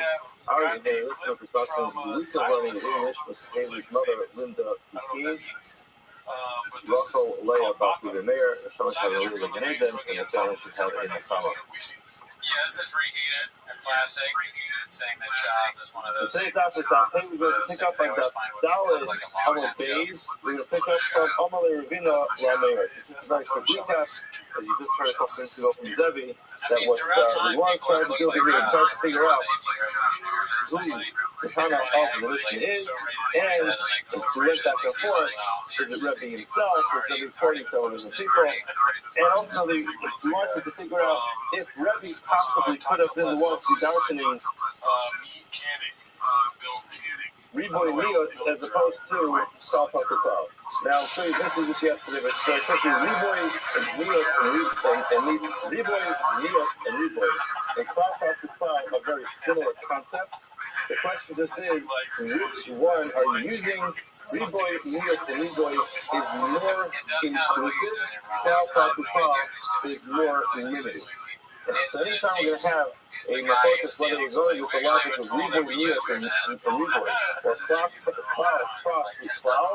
we're going to be deciding which one is.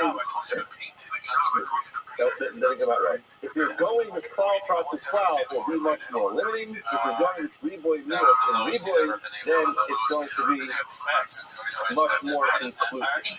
Let's go see, is it possible to actually say, as we just got finished saying, that Rabbi goes with the logic of Reboy, Liot, and Reboy, as he just did in the previous Gemara with regards to Tikkun Hapen. So I'm going to reveal it right now. Rabbi goes Reboy. Liot, is it true that Rabbi actually darshins Reboy and Liot? The problem is that Rabbi probably was talking about it. We find the Rabbi when he darshins with the logic of cloud and star, and not with the logic of Reboy and Liot. Taik, for something right so, Marseille. What's this song? That's talking about Evan Ivry is a Evan. He sells himself. He stays for 6 years. Let's just say beyond the 6-year mark, there's the whole procedure. Part of the procedure is he gets his ear pierced with his awl. Now this awl is referred to in terms of Marseille. Or it says AZL Marseille. I only know from here that you can use the actual Marseille in all to pierce his ear. 9 Rabos.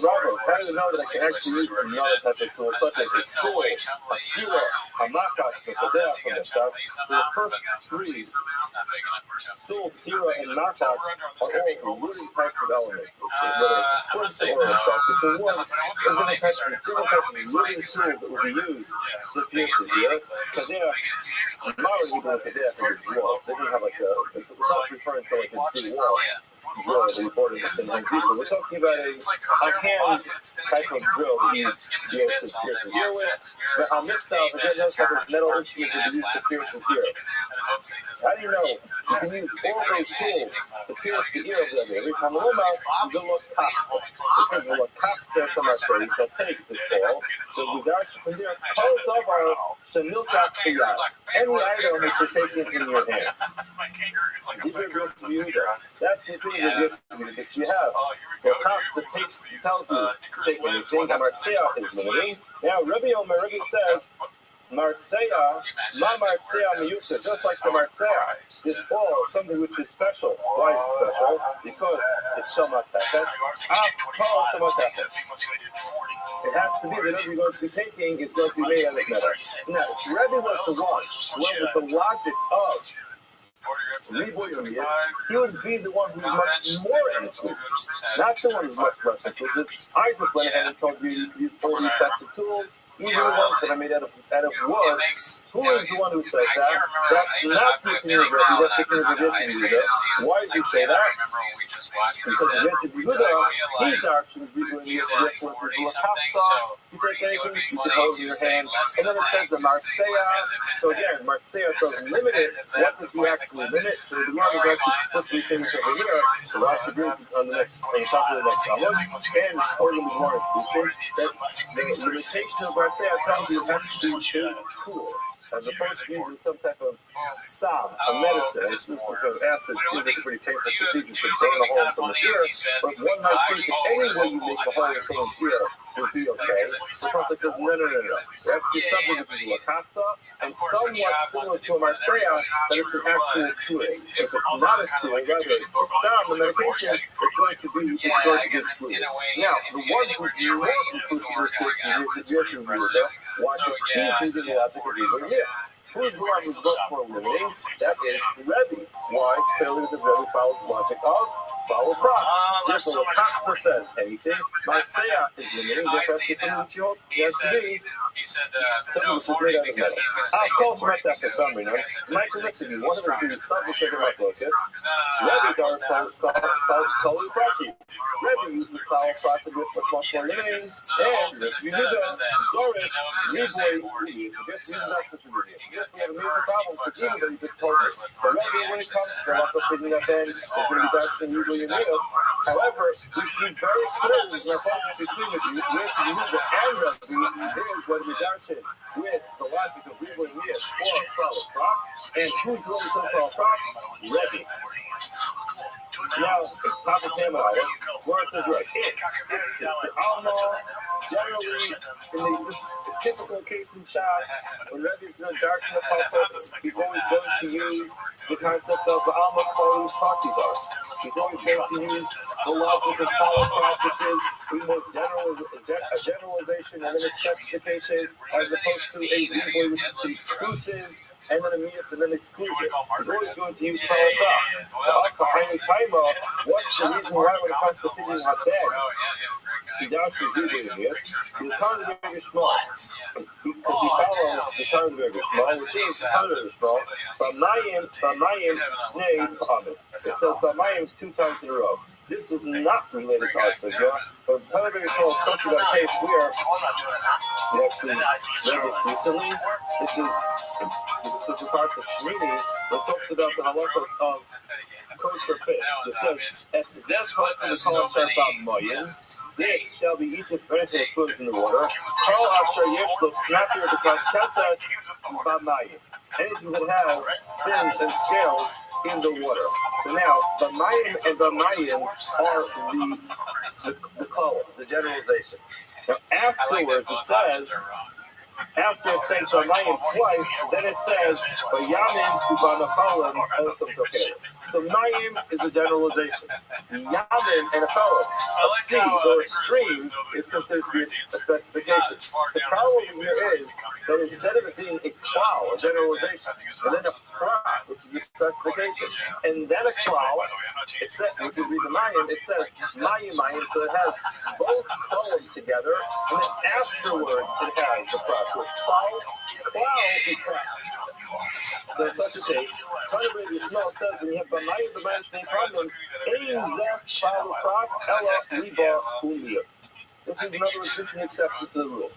Even if you're a person who generally uses power props, generally anytime you have these generalizations and then specifications, you're always going to use power props. And as we mentioned, it's always going to be much more limiting. That's only true if it's actually structured as cloud, prop, and cloud. But if it's cloud, and prop, then you're going to default to the Reboy Midas and Reboy logic. Therefore, when it comes to completing that banks, and in that pasuk as well, you go back, and that pasuk what we're talking about, it says over there.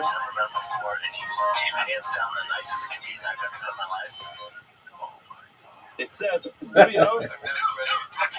don't go there. We bought the concept, then it says tifta. So it's the Duyas and tifta together next to each other. So therefore, he's also going to say in that case, since the Duyas and tifta are right next to each other, and then when it has the specifications afterwards, you can go ahead and follow the logic of Reboy Midas. In other words, over here it says, and then it says, at the end, therefore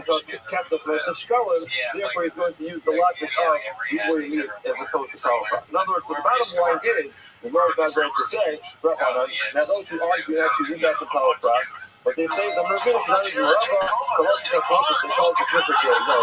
I'll tell Pratt, the name is Dr. Kalafah. That was the other argument says, don't get too bent out of shape by the fact that you have two columns next to each other. He says the Mayim, the name says Yam, the column. Just move over the second Mayim and then Taik them together. In other words, the fact that you have both flowing, cloud, and then prop, it doesn't make a difference. The order is not as important. However, the problem is, it seems like Rabbi, who did use Reboy Midas, he must have been following Tarnberg is small. If he's following Tarnberg is small, that's why he defaulted in that case to Reboy Midas. But now the problem is, house down to the bottom line is, what you're telling me is, every Darshan is Kalafar, not Ribui Miyot, barring the exception that you will Darshan Ribui Miyot only when you have plow, and plow. But if you have plow, it's always going to fall down to plow. So now the problem is, about process, the whole idea was you want to use Rabbi himself to the author of the Mishnah and say he Darshan Ribui and Miyot and not plow, and that's how we can include all the shavuos, all the oaths of the Shahar of the past. The power of the this person is saying he doesn't use Ribui. He uses Kalafar. So now he cannot be the kind of our Mishnah. He wants to learn all the shvuos nuts of Ribui Kiva. And then they make this which is, yes, Rabbi wrote the Mishnah, but in this case, Rabbi did not write his own opinion in the Mishnah. Rabbi wrote the opinion of Rabbi Akiva in the Mishnah, and he copied his opinion. So, in short summary, what we've accomplished today is that it's true that there are some exceptions where Rabbi himself will darshan a Ribui or Miyot, but that's the exception. The default for Rabbi is that whenever he has a generalization, a specification, and a generalization, he's going to use the logic of Pal, which is much more limiting, and it says it can only include something which is very similar to the specification. He does not follow Ribui Miyot, which essentially is much more inclusive and only excludes one thing unless there's a problem with the cloud process. For example, the cloud is too close to the other cloud and the cloud is far off. Therefore, it cannot be the Rebbe B'Khan of the Mishnah. Rather, the Khan of the Mishnah is the Rabbi Akiva. So when Rabbi wrote it, he was just quoting Rabbi Akiva's opinion. I thought there's not even a caught near the Torah. Getting back to another Gemara that was mentioned yesterday. We're done with the cloud process for now. So, for those who checked out the cloud process, Ribui Miyot and Ribui, on to the next piece. Gufa. We learned in yesterday's Amud. Minayin, we learned not going to quote a long piece of law from yesterday, and we're going to analyze it. Minayin she'eino kayev, ela al sheyeh v'yadiyah v'tila v'yadiyah b'tzah. Talking about a person who walks into the Beis HaMikdash when he is tummy, or he comes in contact with something which is sanctified, which can't be touched when he's tummy, or something which is consecrated. The bottom line is, how do you know, this is actually Gemara, that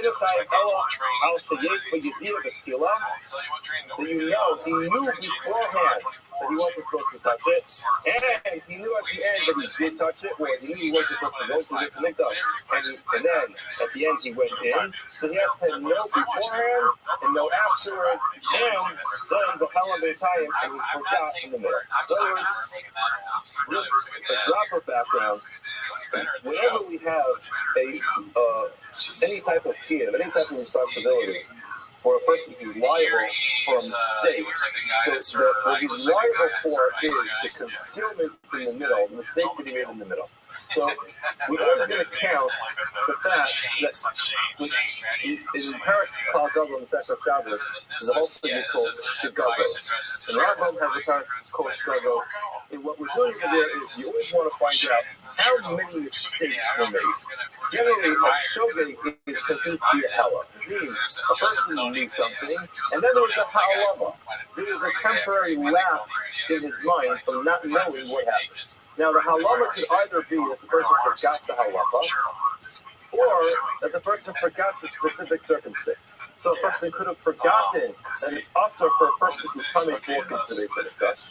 Or a person could have forgotten that he was coming. That's considered to be a halama. Now, a halama, by definition, always means that there was something that he once knew and he forgot.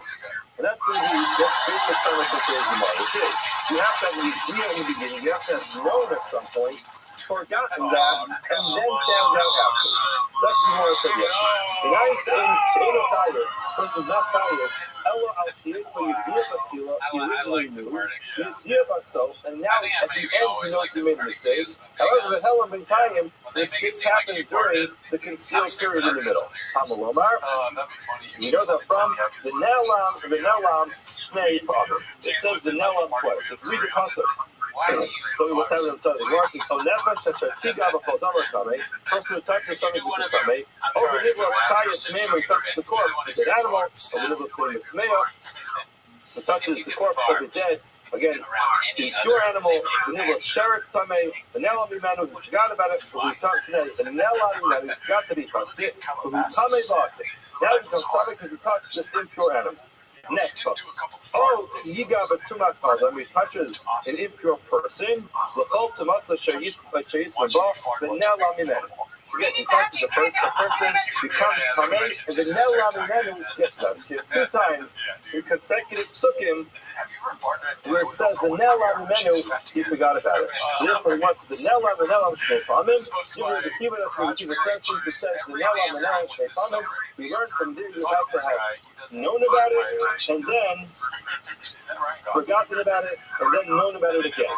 Now the Gemara says that the Rabbi disagrees, and he says you don't need the 2 words of the Nelam to teach you that you knew, forgot, and knew. What is already Omer? It says the Nelam, it says he forgot. The Mechlal Shiyada. By definition, forgetting something means that you knew about it. You can't forget something that you never knew. You could not know it, but that's not called forgetting about it. The Nelam is it was concealed from him. In other words, there's a piece of knowledge he had, and right now, in this moment, that piece of knowledge is somewhere in a place where it's inaccessible to him. But just not knowing something is not called the Nelam. Now, and now he knows about it. Now, how they come to the ideas. If you forgot about something that you knew first, then you forgot, and now you know that, and now he knows about it, you have the whole picture. You have the full sandwich. In other words, you have to sandwich your forgetting about it between 2 knowledge. So now the definition of the Nelam is that you forgot about it. So you already have the first one, you knew about it, you forgot about it. You know that gives you the second piece of knowledge, if you have the second half of the sandwich. Now, if it came up on the Nelam, so that's the case, why doesn't it say the Nelam the second time? The Taik, we want to include 2 different types of forgetting. First of all, forgot that he's tamei, or another case is he knew that he was tamei and he forgot that it's also to walk into the base. That's the Gemara from yesterday. Nothing will change that. Now, Gemara goes ahead to analyze it. The Nelam, it says the Nelam. Mechlal Shiyada, this implies that he knew about that. Now, my mouth, but we want to say, how do you know that? Where's the implication that you knew about it? Just because it says the Nelam. Amalava, the Log says that he aluma mimenu. Since it doesn't say the aluma mimenu was concealed from him, in other words, if he never knew about it, it would be considered concealed from him. However, it says the Nelam means you had it and you lost. In other words, the implication of the Nelam is you knew about it, but then you forgot about it. So Rabbi said that's the Rabbi. Telling the opposite, that's the case, that every time you have to learn the Nelam, it means you knew about it and then forgot about it, you're going to find yourself having a bunch of problems. Why? Rabbi Sota, when it comes to a Sota, it says the Nelam me'enei isha. It was concealed from problems. So it's very quickly. You learn something together not too long ago. Exactly. Years ago. I mean, just what is happening with his lips? So a quick review. What is Soka? Soka is a woman who allegedly engaged in inappropriate behavior with another person. She's a married woman, and her husband accuses her of engaging in inappropriate behavior with another man. So he warns her not to seclude herself with that man. That's called healing. She goes ahead and she secludes herself again with that man. And there's a discussion into this apparent, whether they're Asian, the Asian bar. The whole discussion is bottom line is, if she conceals herself from this person, there's a process that she's brought down to the next and they ask all kinds of questions. She makes shavuos, and ultimately, if at the end of the story, she continues to deny it, the husband continues to insist on his side of the story, then they attach the chapters with the Meisota, they wrap the Sota, they erase it, they put up the water, she drinks it. Now, if she is innocent, she gets the most wonderful brachos. If she is guilty, the opposite is true, and she dies at the end of the process. Now, the Gemara says over here. I just said I heard something. So the Nelam concealed from the eyes of her husband. Mechlal. to have the other Meikara. You're telling me that now that she was concealed means that he knew about it. In other words, he has absolute knowledge that she engaged in this extramarital affair with this man. So now he forgot that. Now hold on a second, that means he knew about it. According to our logic, now he knew about it. Well, so have you ever made some Meikara? Now, have you ever made Meikara? We bought to a Maya, we bought Texas State to work. The problem is, by the time we went to the Baisa, the need to apply Israel, and now will be clean to both of them. Now, Isha Hayin, Tisha Bona, if she is indeed guilty of the guilty of the extramarital affair, but you should see, so she'll carry the sin. Now, the Gemara talks, this Baksha is the Nukim Rebbe. If he is clean, then Hamayim both in the water will effectively check out whether she is guilty or innocent. However, Aina is if the man himself is guilty of sin, then Aina Hamayim both in the water is not going to work to check out whether she is guilty or innocent of engaging in this extramarital affair. Now, hold on a second. If he knew about the fact that she engaged in this extramarital affair, guess what? She becomes also to him. If he decided to go ahead and continue living with her, so then his hands are not clean either. If his hands are not clean, then the whole process is not going to work. Now, we're expecting the process to work because the process says the Noah and the Isha, that she was concealed from her husband, and then the Torah goes on to describe the process of drinking the water. Now, Vanilla means he knew about it, and now he doesn't know about it. It's not going to work anymore because it's going to be a loose relationship with him.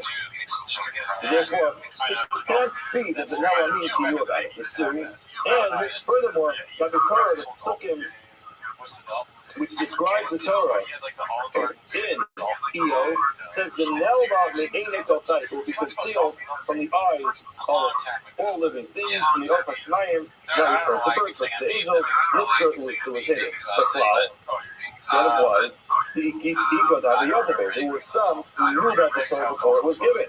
The problem is, I know it's Erica, but when you extend from the Torah before it was given, so in other words, again, it says the Noah. It was hidden, it was concealed from people before it was given. Now, if it's hungry, that means that someone knew about it first. The problem is in the process, they didn't know they knew about it first. So again, another problem you have using the word Noah, meaning you knew about it, and then ultimately forgot about it. I love Rabbi, it's not a Rabbi. Rabbi is of the opinion that the Dias-based Rabbi Rabbi says that when it comes to Tumah, the Dias-based Rabbi is Shmoyiti. In other words, what's coming from is the concept that everyone knows the halacha of something. So again, this is a very big assumption. So every single Jewish person went to school as a kid. Every year went to Taik, and every Rabbi taught every single kid all the halachas of Tumah and Taira. Now, you might not remember exactly that lesson that I was taught, but every single Jewish person knows at some point in his life that it's awesome to go into the Beis Mikdash when you're Tamei. So therefore, that's considered to be a idea. I want to talk about Rabbi, for the purposes of Rabbi, it's funny. Hold on a second. You're telling me that every single Jewish person knows about this, and that's why you have to have the idea in the beginning that we know about it. Hold on a second. Then it's impossible. In other words, you're telling me that everybody knows that if you learn it in school, then how do you ever have a scenario where someone doesn't know about it? The case where it says, they tell me every idea of a child, but you give us all. We equal to us to give Jewish scholars. Is there any Jewish person who's not going to hear as a child and learn how much the silver title? I'm a lady that can hear the discussion of Jewish wisdom and tell somebody did not go to Jewish school. Nowadays, we all go to, hopefully, most of us go to Jewish school. Not all of us have gone to Jewish school. But ultimately, you see the concept, even in times of the Gemara, there's the concept of Kinnick Mitzvah, and exactly how that applies to a person nowadays is beyond this different stage. Yes, it's possible that a person not go to theater, not learn how to talk to the Torah, and that would be a person who would not have the idea of this. Okay. Not also. Going back to our Mishnah, Yitzias Shabbos Shtayim Shehin Arba. One of the things listed in our Mishnah as a 2 that ultimately comes to 4 is Yitzias Shabbos carrying the Shabbos. And now let's now analyze the way this Mishnah is written, not here in Masechet Shavuos, but the way the Mishnah is written in Masechet Shabbos. It says, Yitzias Shabbos carrying on Shabbos is Shtayim Shein Arba B'Fnim, 2, which is 4 inside, Shtayim Shein Arba B'Chutz, 2, which is 4 outside. So now, 2, which is 4 inside, 2, which is 4 outside, means 4 plus 4, which is 8. Our Mishnah did not say that. Our Mishnah just simply said it's Shtayim Shein Arba, which is 4. Therefore, the one goes to ask, why is our Mishnah different over here? The Tana Shtayim Shein Arba B'Sulai just simply said Shtayim Shein Arba and nothing more. The Mishnah also the Tana Shtayim Shein Arba B'Fnim, Shtayim Shein Arba B'Chutz. It has 2 which is 4 inside, which is 4 outside. Now, just quickly to go through this, the cases are as follows. When we talk about Shtayim Shein Arba B'Fnim, Shtayim Shein Arba B'Chutz, but B'Fnim, we're going to refer to it as Rishus Hayakid and B'Chutz Rishus Rabbi. Now, there's a bunch of different terms that we're using in this Masechah Shabbos, which are not familiar, but the Gemara just uses it to explain it as if you'll remember it. The Gemara talks about an ani and a balabayis. An ani is a poor person, a balabayis is a homeowner. Generally speaking, if you're going to pass something out the window of the house, so then the balabayis, the owner of the house, who's settled and comfortable inside his house, is going to be the one who's providing something for the poor person who's outside trying to beg for something. So now, that is not a requirement for Chatzah that a person be wealthy or a person be poor. It makes absolutely no difference. What also does make a difference is that the person picks up the item inside the Rishus Hayakid, which is a private domain, and transferred it outside their house into a public domain. Now, in order for a person to violate the biblical prohibition of carrying on Shabbos, what has to be done is there has to be something called a Hashua, which means you lift it up from the place where it is, you uproot the item from its place, and a Hanacha, which is you place the item down in the other domain. So now, typically, if a person goes, you have one person involved, so let's just say you have a balabayis, and what happens is he's inside his house, he wants to bring some food outside, so he goes to his kitchen, he picks up some food in the private domain, walks outside the public domain and puts it down, you have an Akira inside, you have a Hanacha outside, and you have thereby violating the halachos of carrying on Shabbos. The absolute truth. You have it on your poor person. He has no food. He goes outside and he finds one sitting on the floor. So outside in the public domain, he picks up the item that's the Akira. He walks into the private domain to his house, puts it down on the table. That's the halacha. He has thereby fulfilled the requirements. He has unfortunately violated the prohibition of carrying on Shabbos. Now we have 2 people who are involved. We have a number of cases, which are, for example, you have the ani standing in the Rishus Harabim outside, and he takes something from outside and puts it inside. So what does he do? He's standing at a window, picks something up on the floor, lifts it up, puts it inside, and puts it inside the house. So that's the case of ani omi b'chutz. You have the ani outside, you places the item inside. Another case is exactly the opposite. You have this person, the balabayis, the homeowner.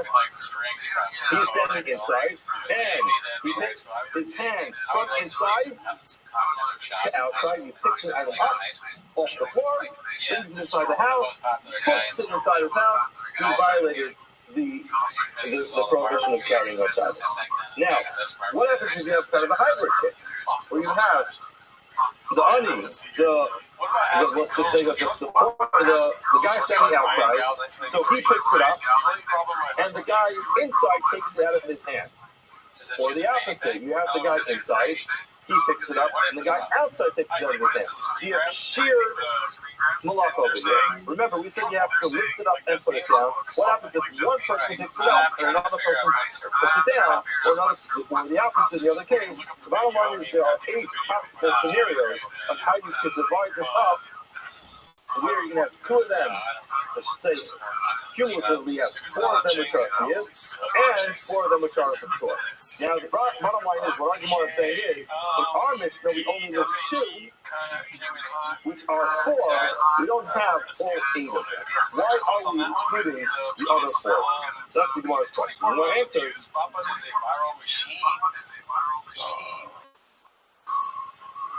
weißt du, das soll steigen, aber wir zu laut. Weißt du, das soll steigen, aber auch das nimmt das nervös. Dort ist Hassan, the English officer. Guess what? That is actually where I mentioned 4 of the cases, 4, in other words, 2, which is 4, is mid. 2, which is 4, is not foot. So you have a total of 8. That is, if you're trying, that's the second Shabbos, actually. So therefore, the Gemara says, Hassan, the English officer, the other is going to tell you. You want to list 4 of the cases, others, and Telbus. Telbus is the main category, and then Telbus are the subcategories. Now, Harcha, the logic of Shabbos, this is the second Shavuos. We're not really learning about the Shabbos over here, and therefore we want to get into all the subcategories. Every single clip, anywhere. Logic of Shabbos, others, funny, Telbus, low, funny. The Gemara says, others, menu. What are the main categories? What it says, Yitzias, taking it outside. And Yitzias, taking out from it. Yitzias are only 2. In other words, if you only count the Yitzias, you should only have 2, not 4. Keep him in the hand with you and the hand with the Torah. We're only listing the ones which are. So we have some which are 5 and some which are proper, some which are exactly liable, some of which where he's exempt. Our case was lined up right after Mars Nagaya, which is the leprosy. In those cases, not hostile with you, but just like in all those cases, all the Nagayim are cases where it's a problem. Hostile with you, all cases private Shabbos, three cases where it's a fear. Hostile with the Shabbos, kind of few to it. Over there, since it's the second Shabbos, we know the cases where it's liable and where it's perfect. You can tell we're teaching the cases when it's tired, you can see we're coming off all the cases all it's restored. So therefore, we're only going to have 4. More says, usually my new, what are the few? Where are the cases where it's tired? You see us. When you're taking it outside and supposed to bringing it in. You see it starting out, and you see it, in other words, again, you only have 2 cases where he takes it out. You see us starting to the hazard. Stein goes up, and Stein's up nothing. But you see, because you have 2, so they have, so the Gemara says you have 2 which are going in, 2 going out. The Gemara says, well, you see us, Katani. But then it says you see us, it means to take it out. And Marashi, Tana, our Tana is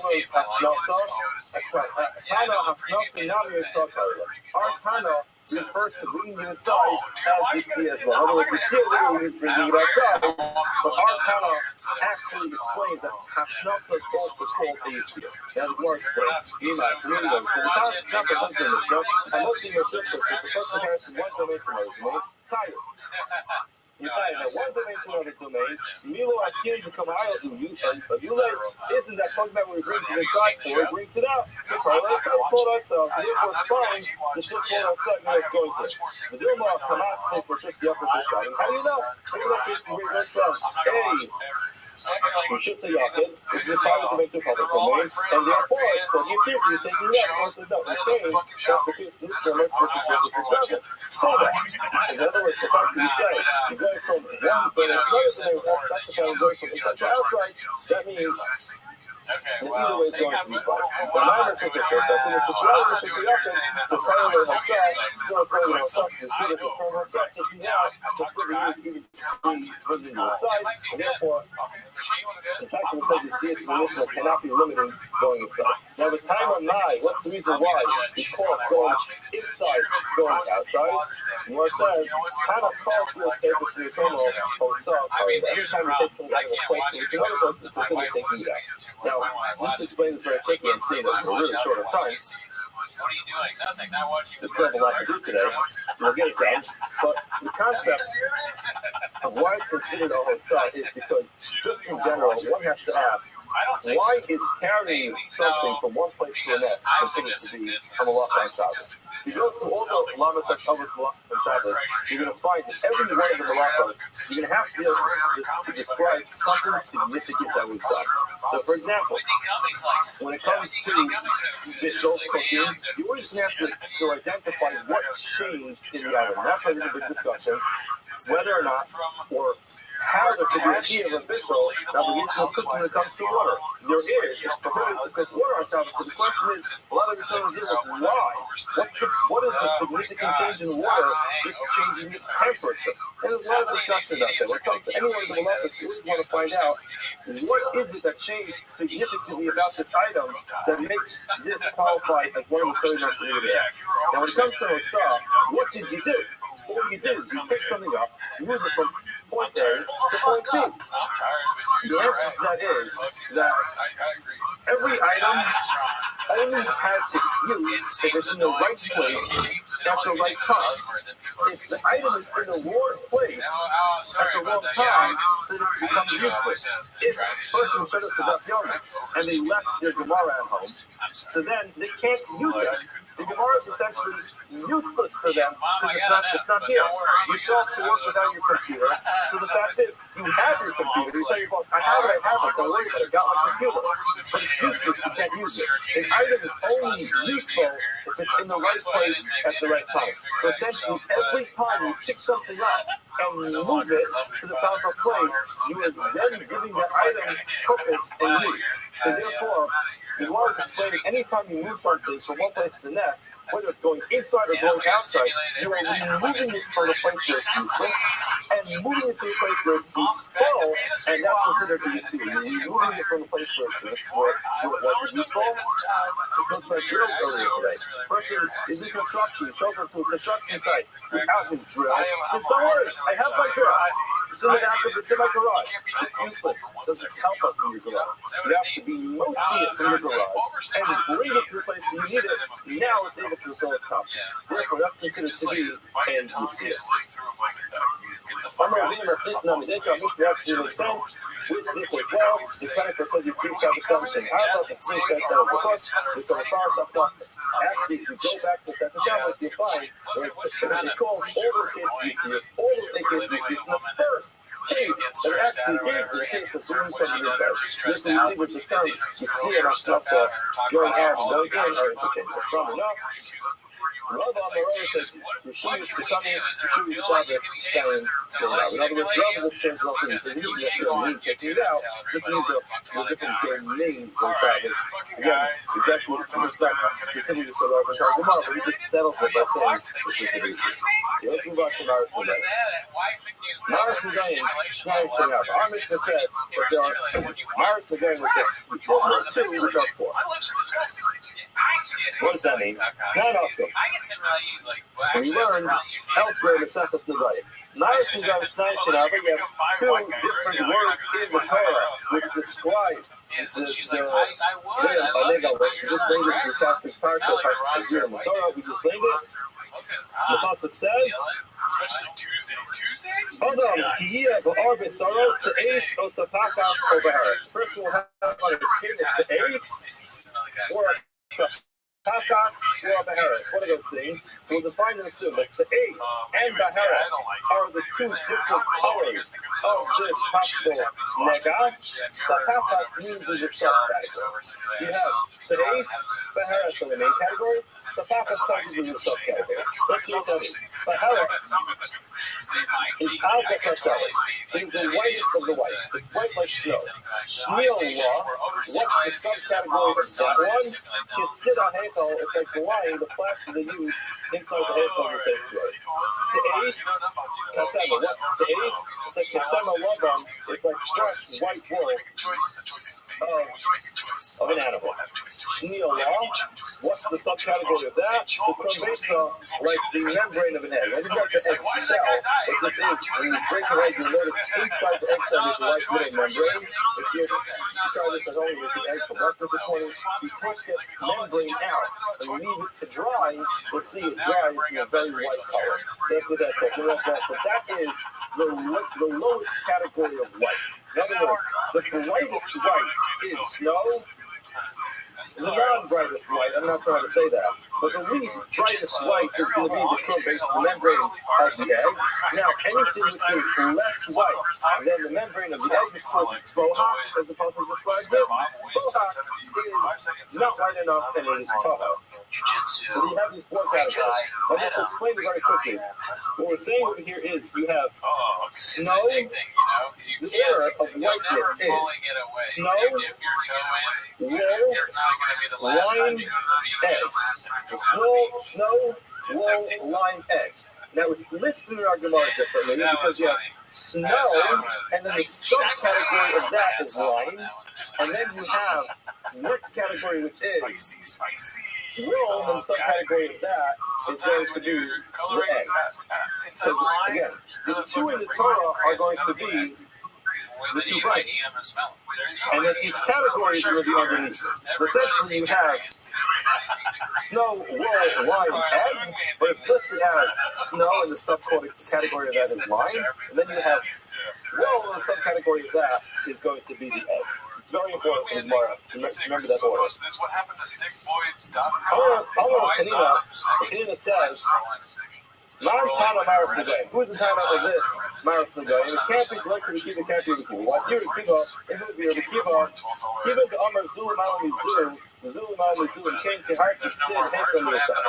He says that whenever the colors go exactly as I told you, in other words, the order of the brightness is going to be snow, wool, lime, egg, and that's how it goes. What's going to happen is you have a problem combining the colors. Why? The halacha is you have to have a grist worth, a barley-sized piece for it to be cut. If it's not going to be the size of this grist, of this barley, it's not going to come out. What happens is you have a half barley which looks like sid hekel, like the line of the hekel, and a half looks like another color. So technically it should be able to be combined. However, there's a problem. We're going to explain right now why it's not going to work. How do you not test it? Which one can you combine the sid hekel with? Without the Bahara, you want to combine it with Bahara. The problem is, as we explained, Bahara is the snow. Se'ez is the wool. And the subcategory of lime comes third. Now, if you're going to have one spot which is partially snow and partially lime, you can't combine those two because you're skipping the color. You're skipping the color of wool in between. You can't do that. Now, you can say that according to the Kira, you have to go in color order. You have the Se'ez, which is the wool, which is better than it. You can't combine it. So what do you want to do? It's not about the Se'ez. You want to combine it with the color of the wool. You can't do that. It's not part of the day. As this chapter is explaining, it's not the subcategory. You can only combine a subcategory with the main category. But this main category is not to be connected. Because again, the main category of sid, of lime, is the snow. So technically, lime and snow are the only two that can be combined, but the problem is there's a brighter color in between that tells you can't combine it. Therefore, you're stuck. I want to take a picture of myself. I'm sick. There's another reason. It's all about the same problem. You have to eat the ones in the back because you have the same problem with the lowest category, which is probesa. It comes from the egg membrane. Not about the amount of something. What will you combine that with? It's talking about the same one combining it to Se'ez. The problem is that you have the sid of it in it. Se'ez is the wool color, but then you have the sid, which is higher than the egg membrane. So you're skipping one in the middle. It's talking about the sid. You want to go and combine the sid. The problem is a binary negative. It's not within the same category because it's the subcategory of the other one of the other. So you go to the top. Oh, God. Almost. Alex. So that's not bad. What's going on? This one below sid. You wouldn't have sid in there, then you should list the hekel. There's you don't have a problem of the egg membrane. While the alphabet even though the egg membrane is the least bright why, if you takai this eighth, still you could say Rahmana Amar L'Seif L'Sefachas. And Sefachas is failing L'Seif. Afagav is the masculine nature. In other words, if you only have those three, you only have the wall, and the foundation, you can say, listen, the pasuk said there's something called the Sefachas, which means that there's a lower category. You got it in. I forgot the masculine nature. So Shemhefa Kasha, but Shemhefa is going to be a problem because that always gives you an issue with combining it. And this Al Makbarza, therefore erase it or write it out. That's just like the Kiva can't be that our Mishnah follows the kin of the Kiva. We will stop here. Have a wonderful day. John, I want to see all of John's verses. What's that bottle? A great day, cover. Oh. But you can't buy it when you buy it from printing. Works great. Love the taste. So except this is methylene blue, cool mint. And then don't spill it on your white counters. Because God, people that are on the white counters. I wonder what's sad. Shopping responding to me. All right, then let's say good morning. Let us begin by thanking all of our sponsors for this morning's share today. Today, our commentary sponsor, annual commentary sponsor, the Shulchan Mishpat of Eretz Yisrael, again to the old Shumit Roshas this year, as is close from the Solar Stomach for Evan Yisrael. Our commentary sponsors for the month of Iyar Habayim, with over Shmuel Rabbi Karakim, Krishna B'Yeltek of Shmuel's father, Mr. Leonard Karakim, Nipa Pyayin Yekatz Karakonis, Yvonne Bracha, and our week of learning sponsors, Ali and Yuri Lichtenman, even Yishmael, Yuri's mother, Rachel, Leah, Bas, Ruben, Mayor, Zichron, the Bracha, Yobler, and the merit. Our directors, all of the Sham Sahara, the Rabbi, the Rabbi, the Baruch, the Mir Tashon, bring home all of our hostages, the Shalom and the Karo, and Mir Tashem, our homeless soldiers, to be successful, the whole Maaseh Yisrael. First thing we'd like to let us begin. First of all, tremendous shkoyach and mazel tov to everyone who participated in this seamless. Thank you to a very special thank you to the Goldberger family. Palestinian was just a beautiful, inspiring, elegant, and delicious, and uplifting Yashas and Ruchnius minded. And that's what we should result in celebrating really beautiful and holding spiritual accomplishments together. So with that, let us be very back dollar. It's a really fascinating dot ahead of us today. We are picking up in Yetz Hashem on the bottom of Gimel Abayim. And yesterday, 2 lines up from the bottom. So again, just to orient ourselves a little bit. Yesterday's dot was really quite fascinating and riveting because we spent the bulk of our time just logistically figuring out what's happening in our Mishnah. One of the things that we strive for was to assign authorship. The reason we are kind of holding right now is that the Mishnah is reflective of the view of Rabbi Yishmael, and interestingly enough, the liability to which the Mishnah refers is Malchus. Malchus Rashi's liability. So we find good. You rather than say he was the only covenant activity. Whereas remember again, Rabbi Yochanan is the opinion that now again everything that comes after our Mishnah based on that is that Rabbi Yishmael holds. Again, that was one of the major takeaways of our Mishnah. And even if you have a law that doesn't have an associated action with it, you get Malchus for that. What was the problem? The problem is Rabbi Yochanan. That's Rabbi Yochanan is a problem. But one of the conditions is that Rabbi Yochanan created a little bit of a common issue for us. What was the issue? The Yochanan holds that the law is like a stone Mishnah, which means our Mishnah is a stone Mishnah without actually Mishnah. Which means that according to our Mishnah, based on that, the halacha is Lav she'in b'maisa ein mokin alav. Okay, so wherever you fill in the blank, right? The type of example that we were often used for Lav she'in b'maisa, one type of example, no sub. Right? That's an example that keeps coming up over and over and over, right? The cover Pesach, I leave over cover Pesach, I don't go ahead and I brought you to this day. That's one of the examples. That's Rashi in Bomaisa, you get max. So Rabbi Yochanan himself found another Stam Mishnah, and that other Stam Mishnah supports this approach of Lav She'in Bomaisa in Lokilavav. Okay, what's the Stam Mishnah? Here we go. Shua Shelo Ochal, Kizazu, Shua Shelo Ochlana, Va'achal. So let's see, here we go. So first he goes in and he says like this. 2 Shavuos that, yeah, I swear that I will not eat this loaf. I swear that I won't eat it. Now, again, we're actually, if you notice over here, we're going to do this case in Eretz Hashem on Aleph Aleph. So in a couple of weeks from now, we're going to get to this case. So we're not going to delve into the Shavuot intricacies of this case, because remember, it's even different between Shavuos. But the way Shavuos work, we'll see, is there's a whole discussion about Shavuot, Chal al Shavuot, and one Shavuot revolve upon another Shavuot. We're not going to get into that now. The point over here is, I'm making what appears to be 2 Shavuos on the same loaf. 2 Shavuos on the same loaf. So I swear I'm not going to eat this loaf. I swear I'm not going to eat it. Okay, and what happens? I eat it. Okay, I eat it. Sometimes I have how many precautions you take not to eat something, you just end up eating it. So it's the rest of the top of the dollar, I'm only tired once. Now what's the shot that you're going to Rashi? Rashi says, so again, Rashi did the same as mechanics over there. Because since once I made that first Shema, which was Shema Shema Ochal Kipper, I swear I won't eat this loaf. Once I make that Shema, the loaf becomes prohibited.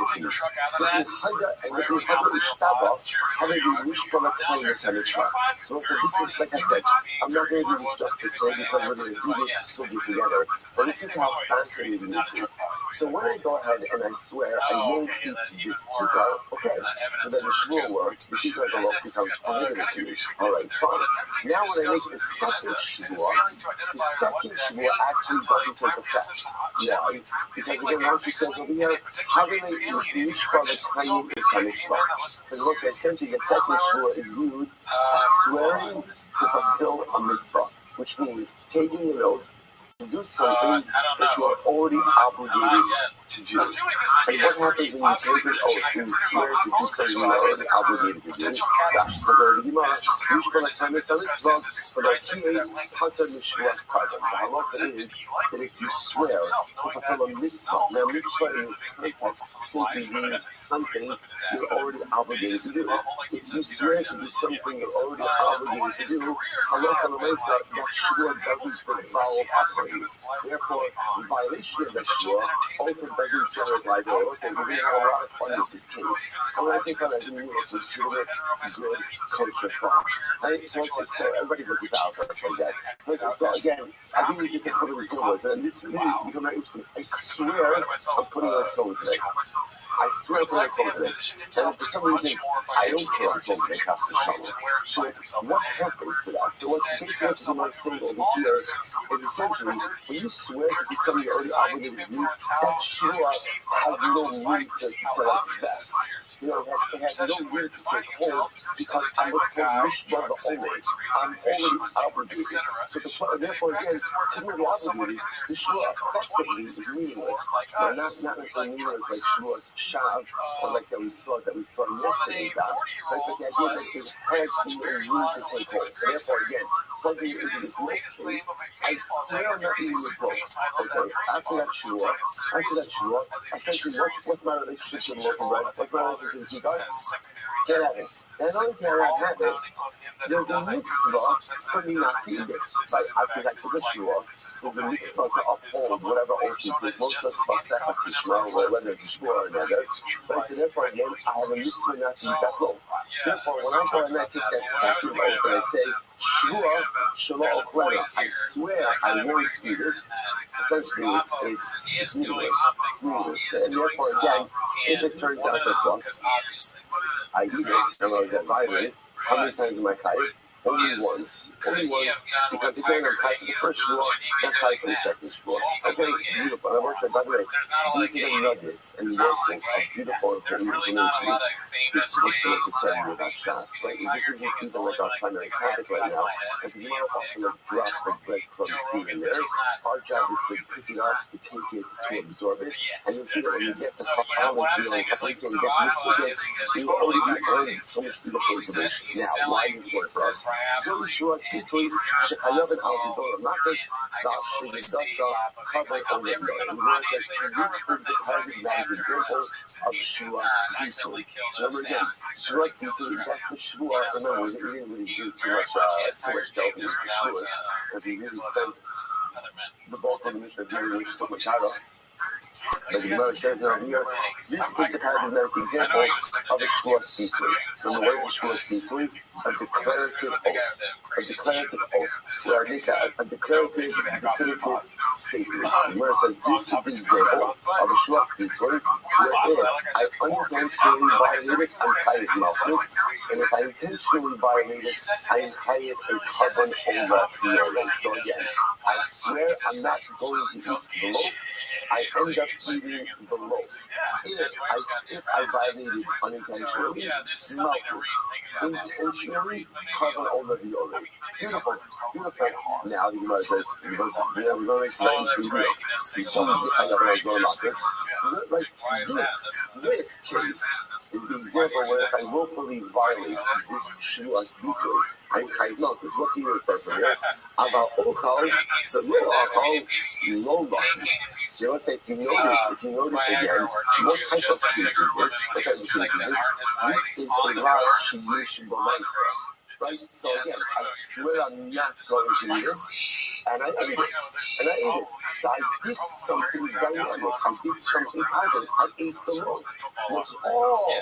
That's the case of Shuas Bittul, where ultimately, again, intentional violation covered over the other. So interesting. That's the case. But if you flip it, right? I swear that I'm going to eat the loaf, and I don't eat the loaf. It sounds like based on this that what? That I would not be in violation of malchus. Actually, I would not be in violation of the Shua, and therefore, my unintentional violation, I would not be chayiv malchus. I would not be chayiv malchus. Now let's say, now why not? Based on why would I be chayiv malchus for that? Why not? Because the kashrus, that's a lav she'ein b'maisa. Because failure to eat the loaf, okay, got it, I'm in violation of the Shua, but it's a passive violation. It's a lav she'ein b'maisa.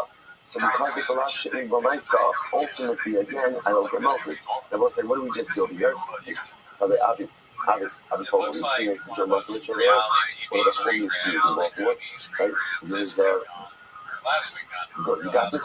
Excellent, good. So you have any problems, or you don't like the shir, you don't like the coffee, you go to Avi. All right, he's your guy. All right. So now, the Gemara says as follows. Or Jeremy, honestly, because you learn the Jeremy there, it's the right? But, you know the reason why it's over Jeremy, how you say it's the Oh, Michael, right, that's Mike, right, sorry. Right. Okay. So the Gemara says as follows. So let's say, Salach on myself, the Gemara says, what do you see from here? A Stam Mishnah, that at the end of the day says, a Stam Mishnah that says, Lav she'ein b'maisa, ein moki halav. That's what's happening over there. Incredible. So it says here it is, Rabbi Yochanan has now a Lav she'ein b'maisa, a Stam Mishnah, Lav she'ein b'maisa, and you get malchus. Okay. The Gemara says as follows. So Gemara says, so therefore, again, we'll say, it sounds like at least for this moment, the Gemara is in perfect harmony. So look what we have. We've got attribution of a Mishnah to Yishmael. Rabbi Yishmael happens to hold Lav she'ein b'maisa. We won't hear Allah. Okay, keep it over here. Rabbi Yochanan says that Allah has a Stam Mishnah, but hold Lav she'ein b'maisa. Ain't won't hear Allah. So what does Rabbi Yochanan do with the fact that our Stam Mishnah says won't hear Allah? No problem. Rabbi Yochanan tells me about the Stam Mishnah. So Rabbi Yochanan has got his Stam Mishnah, Rabbi Yishmael has got his Stam Mishnah, and everyone is happy. The Gemara says, okay, Mukti, high stomach.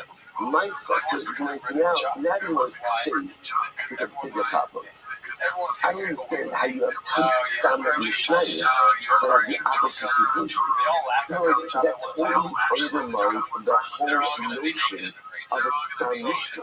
Right? The whole half of a Stam Mishnah is at the end of the day, because there's no attribution, therefore it's authoritative. But if you have two Mishnahs without attribution, and then say the exact opposite things, then halacha l'maisa, how does that work? So it works in Yikri. I stumbled, I stumbled. So therefore again, Shmulis, right? The other Mishnah over here again, Shmulis, ultimately again was a Stam Mishnah. The second Mishnah is also a Stam Mishnah. My first is the other two I stumbled, the other two I stumbled. I understand. How do you know if you ask me which one you might be on the deal for? How do you know if you're going to go across the Stam Mishnah? But look, how do you know that's how the Stam Mishnah you just quoted over here? Why not say that across the Stam Mishnah on Shmulis? Definitely do not. I definitely do not. In which case again, the Stam Mishnah over here is not from myself. See the Kasha.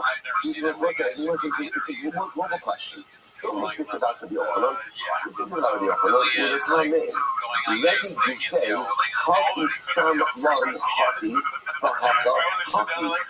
Yeah, it's a good question. Rabbi, listen, this is like this. Now we're keeping this all the way off the chain over here.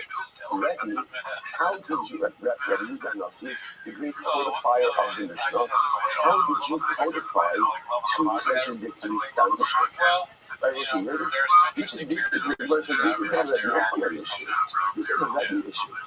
This is a Rabbi issue. Rabbi, how are you going ahead and codify two Stam Mishnahs that give us two opposite conclusions? So that's what we're talking about. I can't think of what's happening right in front of us over here. This is a historic Gemara. I mean, obviously, every Gemara is a historic Gemara.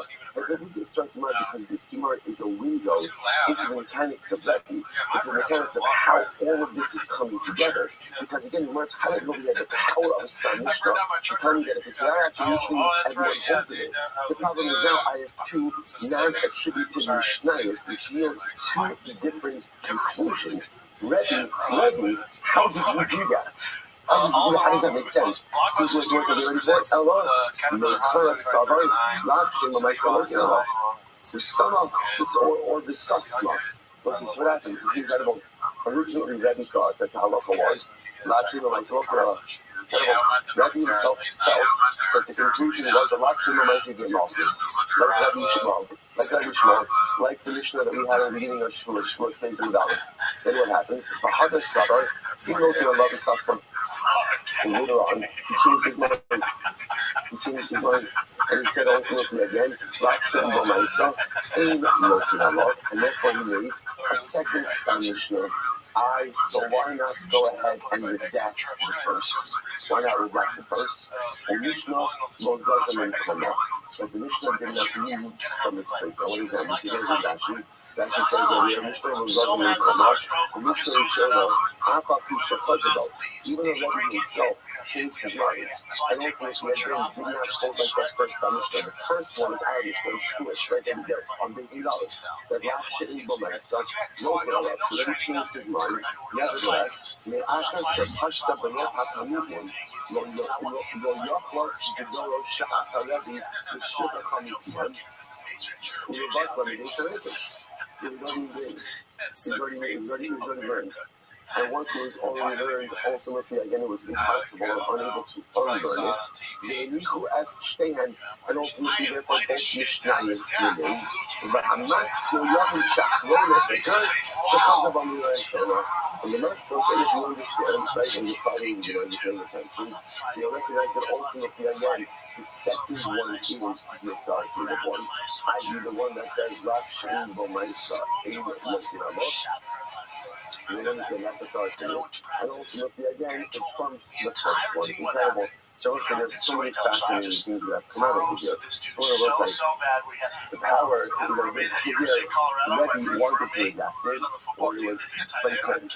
It was already engraved. So let's say you see over here about it, just the danger of, again, like the Lahab, which you just understand what I think is the most the danger of reinforcing negative change, of how something in life I know that something is wrong. I know that something is wrong, but yet I keep on doing it over and over and over. And we know struggle with this in different ways. And the more I do it, even though consciously I know that it's not the right thing to do, the more it's done, the more ingrained and normal it becomes. And the more ingrained and normal it becomes, the harder it is to forget it. The harder it is to undo it. The harder it is to stop it. Such a tremendous musahasa, which is why when we know that there are things that have to be fixed within our lives, it is so important to take dynamic activity now and not to. Because the longer I wait, the more ingrained it becomes, the more ingrained it becomes, the more difficult it becomes to change it. It's incredible. That's lesson number one. Lesson number is one of my favorite pieces of Musa Gemara tells us so often is that halacha mindset is okay to change your mind. But so often in life we become ingrained and we think a certain way, we live a certain way, we behave a certain way, and we repeat those behaviors over and over, and we close ourselves off the possibility of change. The possibility that, you know what, I can think differently, I can behave differently, I can act differently, I could become a different person if I choose to do so. You know, the Gemara gives us this is Rabbi. Rabbi Huda he literally codified a Mishnah with one way of thinking, and then at some point in time, I don't pronounce it on the time though, but at some point in time, he's like, you know what, I changed my mind. It's okay to change your mind, and it's okay to change yourself, and it's okay. We have so much invested in the personalities that we create, and then we have those pinnacle moments when I recognize that the personality I created for myself at one stage of life is not the right one to guide me to the next stages. But we're so invested in it that we can't find the color to change. Ready to do it? So can you. Let's go back there. So let's now change it. Let me show you. So let's say now, let's round out the picture. So now what we've done is as follows. Now we've established our Mishnah as according to Rabbi Shmuel, right? Which meant two things. Number one, Lav She'en Bo Ma'aseh is walking along. But what it also did was as follows. Remember, in order to make the Mishnah fit with Rabbi Shmuel, it also has to be talking about what? Malchus and not Karba. Right? Because remember again, the issue we had with Rabbi Shmuel is that Rabbi Shmuel was one who said that by the Shmuel of Ashras teaching, you're not tied for future Shmuels, you're only tied for past tense Shmuels. The way the problem is that the Mishnah is a Mishnah. So when you reconcile that with the say what, and Shmuel says you're tied by Karba, no coming on the knowledge for future Shmuels, but you're tied Malchus. Okay, so now we established the Mishnah as Rabbi Shmuel, and all the Israeli the punishment that we're doing over here is Malchus. So the Gemara says, so that's what is Malchus, when you Shmuel is Malchus, Malchus is not Malchus, here's the issue. So what Malchus do you have by Tzaras? I understand Malchus by some other cases. What Malchus? How do you come up with a Malchus case? What can you do by Tzaras that will make you rival to Malchus? Which was the closest Tzaras is going to be opposite anyway. So it's like in the case of a person cuts off his blemish. Like I have something on my skin, and again I'm not sure is it Tzaras, is it not Tzaras, and I cut it off. That act of Tzaras removal in and of itself is a lot. So you might say, Amr, let me go, come up in Shineman, Yishama, and Ba'al in Elolosasa. Whenever you see the lesson of Yishama, Ten, and Al, that's working the code of the lot. So what's this? The Torah says, Yishama, the Negat Tzaras.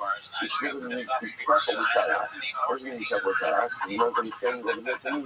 If you have a Tzaras lesion, or I say, if you have a lesion that may be Tzaras, or it is Tzaras, you may not cut it off. You might think that, like, I'm just going to go to my local plastic surgery for, laser Tzaras removal. Right? Salokal might say that's it. You're not allowed to do Tzaras. And if I didn't want to suggest positive that doing so, ultimately, again, would be Malchus. Okay, Yitzias Shabbos, my Malchus. So you might say, what about Yitzias Shabbos? Now again, I will say, in order to make these four attributions of the Mishnah work according to the Shmuel, we need to come up with Malchus in all of the cases, not just by Shmuel. Right? So they said, I've got Malchus by Tzaras. What Malchus can you come up with in the case of Shabbos? Right? We're going to say, case of Shabbos, case of Chotzah. Two cases of moving items from Shabbos, and two more cases of moving items from Shabbos. So what's the Malchus in that case? So the Gemara says, I don't understand. La Shanita Las Haris Misas. Basically, this is a Misas. Right? This is a law. So ultimately, it's a situation by definitely. If all La Shanita Las Haris Misas, basically, the general rule is that any law that is purchasable by Misas basically generally does not get Malchus. So what's the Malchus case by Shabbos? Which the Gemara says, you should often come with Minyar. You got Mishmal. The Amar Lav, Shmita, Las Haris, Misas, these looking a lot fascinating to you. That Yishmael happens so that even a lot that is personal by a Misas, and it's so subject to Malchus. So, by the way, we begin to see, it's fascinating to see that Yishmael has a lot of these very interesting shittos, right? La Shein B'Maisa, Lokin Allah. La Shmita, Las Haris, Misas, it's right? A lot that is personal by a death penalty, Lokin Allah. Okay, fascinating. Not happy. So most of the Gemara says, Halal happy. Now, interestingly enough, if you were not able to go and answer for all these questions, what would you say? Halal, can you keep up? You would have said to yourself that you keep up. And listen, what was the problem? Remember, according to why did you shift it from Rabbi Akiva? That in Akiva holds that halacha l'maisa, there's two more cases. Remember, all of them is the Rabbi Akiva's issues. But in Akiva said there's any liability in the case of hell and tumah. Only in the case when you go ahead and you forget that you're coming, and then enter into the mikdash or consume kodesh. That in Akiva said there is no case of what? Forgetting kodesh or forgetting the mikdash, and ultimately again becoming liable like that. So therefore, again, the Mishnah couldn't allow with Rabbi Akiva. Now the Gemara says, well, it's not the fact that we're relying the Mishnah like Rabbi Shmuel, we would have brought Rabbi Akiva. The Gemara says, here's the problem, Hashia Yudios. That's not true. It's not true because again, remember, how can you rely on the Mishnah like Rabbi Akiva? As we just mentioned, Rabbi Akiva only holds Ha'alam Torah. He doesn't hold the Ha'alam in the Mikdash Shadasha. So this is pretty much like Amrit, Rabbi Shmuel in Ulam Malchus, Rabbi Akiva in Mani Ulam Malchus. Now, you do the same thing, the same way that you set up the Mishnah. Remember again, there's a lot of back and forth over here, but actually it's really just the same steps back and forth. So let's remember again, how did we make the Mishnah work? We made the Mishnah work to create the Mishnah, and it's doing the case of Malchus and not a case of Carbon. That's what even according to Mishnah would hold that Shmuel's victory, the only fighting for past tense, not fighting for future. We said, oh, it means you're not fighting for Carbon. So even though Yishmael would agree, but if you make the Shmuel speak for a future tense, you're Chayiv Malchus. You're Chayiv Malchus. So why can't you say the same thing by Rabbi Akiva, by Tumah? Rabbi Akiva holds that ultimately and you're Chayiv Carbon in terms of Tumah, where there's a lack of awareness about the Tumah itself. But even in the case where you forgot about the Mikdash, you forgot about Kodesh, you would still agree that what? That he's Chayiv Malchus. The son of Yishmael is Malchus. You have to guess right, so Rabbi Akiva not even Malchus. Here's the problem. That's the case. That's the case, by the way. But the whole issue of talking about Malchus, if that's what we're talking about over here, Yudios, then why does it say, why does it use the Lashon ultimately again of Yudios as Tumah? It should say instead what? Hasios. Yudia, listen, Yudia, that Lashon of like lapse of awareness seems much more confident when you're dealing with carbonic liability. If I get giving Malchus, and if you say Hasra, a warning, Halokashia, now Yudios the Hasra. Okay. So basically, the way to read the Mishnah is not just Yudios, but Yudios the Hasra. Alright, Yihavi, Stein Shin Arba, Tarki Jihadi, and if that's the case, the only 4 cases, it's the 2 cases, as we mentioned before. Rashi says, the last Rashi, last short line, as we start to read the Hadiyot, ואין מלכס הרעים כמסכילה סתומה והקודש או סתומה והמקדש ותנתי רביעית המלכס לקודש לקודש ומלכס למקדש. So what he wants is you really 2 pieces then, right? Remember again, order to be high for Malchus, you have to have a hasra. But you just have a hasra that has to be 4 knowledge before you got the tumah. So he's got 4 cases, there's really only 2 cases. To which the Gemara says, "V'su as shmish b'yediyah b'tchila b'yediyah b'sof ha'hava b'yisayin ha'avama b'malchus b'ayvritem." What am I going to say? Just go to the Mishnah's structure, right? The Mishnah's case of tumah. The Mishnah says there was awareness in the beginning, then there was a lapse of awareness, then there was awareness at the end. Then let's say, what does Malchus have to do with lapses of awareness, right? Malchus is very simple. How do you get Malchus? You're about to do something wrong. You get warning about the wrong act, and you still do it. That's it. That's it, guys. That's the totality. There's no lapses, there's no this, there's no Talon. That's all Rishonos. That's all wording and verbiage that would be used by carbonic liability. So let's see what it says.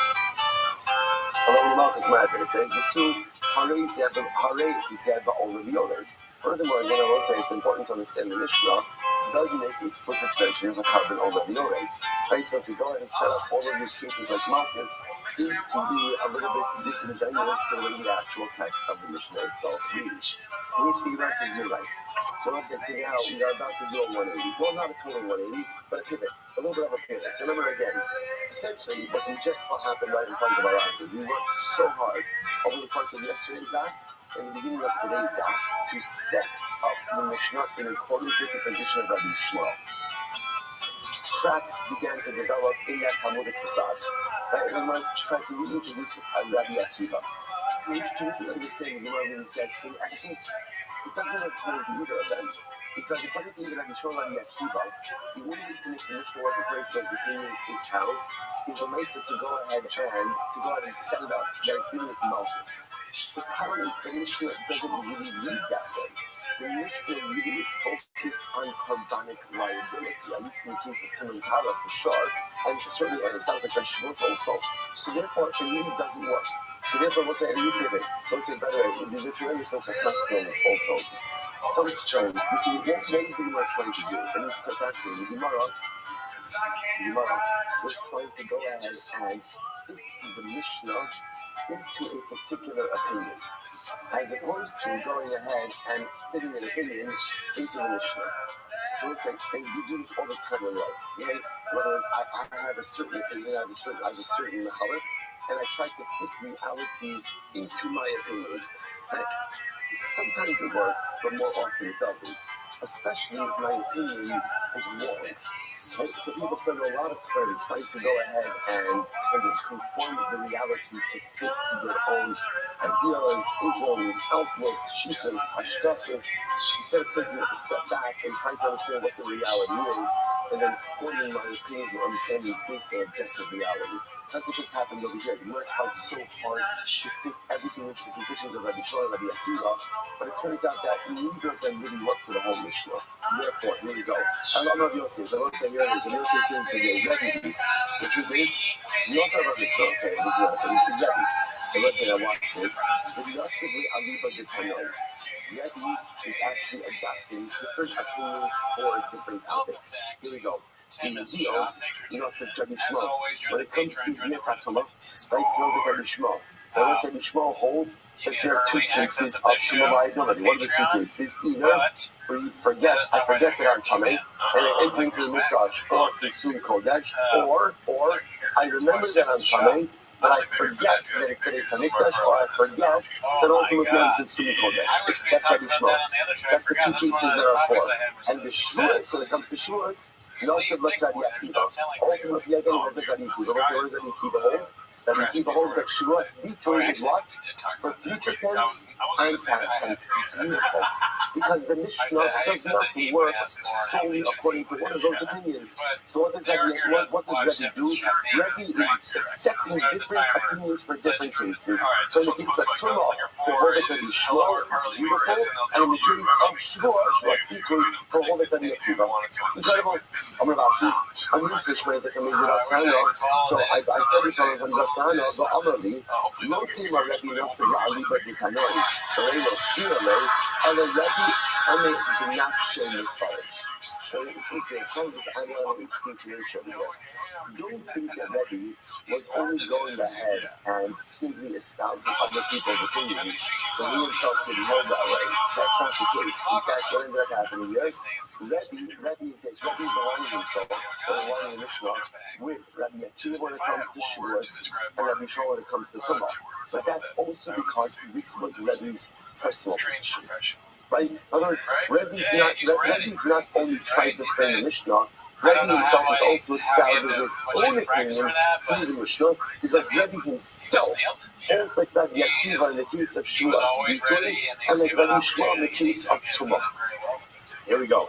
The Gemara says, "Bisanyo, you're not saying chayiv ella ashish for yedivah." So then they say, "How do you know that in the case of tumah, you're only chayiv to cover all of the yore? If there was tumah awareness in the beginning, then you forgot that you were coming. Forgot that you were coming. Or by the way, when I say forgot that you were coming, or remember that you were coming and being into how do I know that in the case of tumah liability for covering all of the yore, there's awareness, lots of awareness, and then secondary awareness afterwards? How do I know that that's the case of carbonic liability? Tamalomai, the Yalam Sheikham did Rabbi Kiva.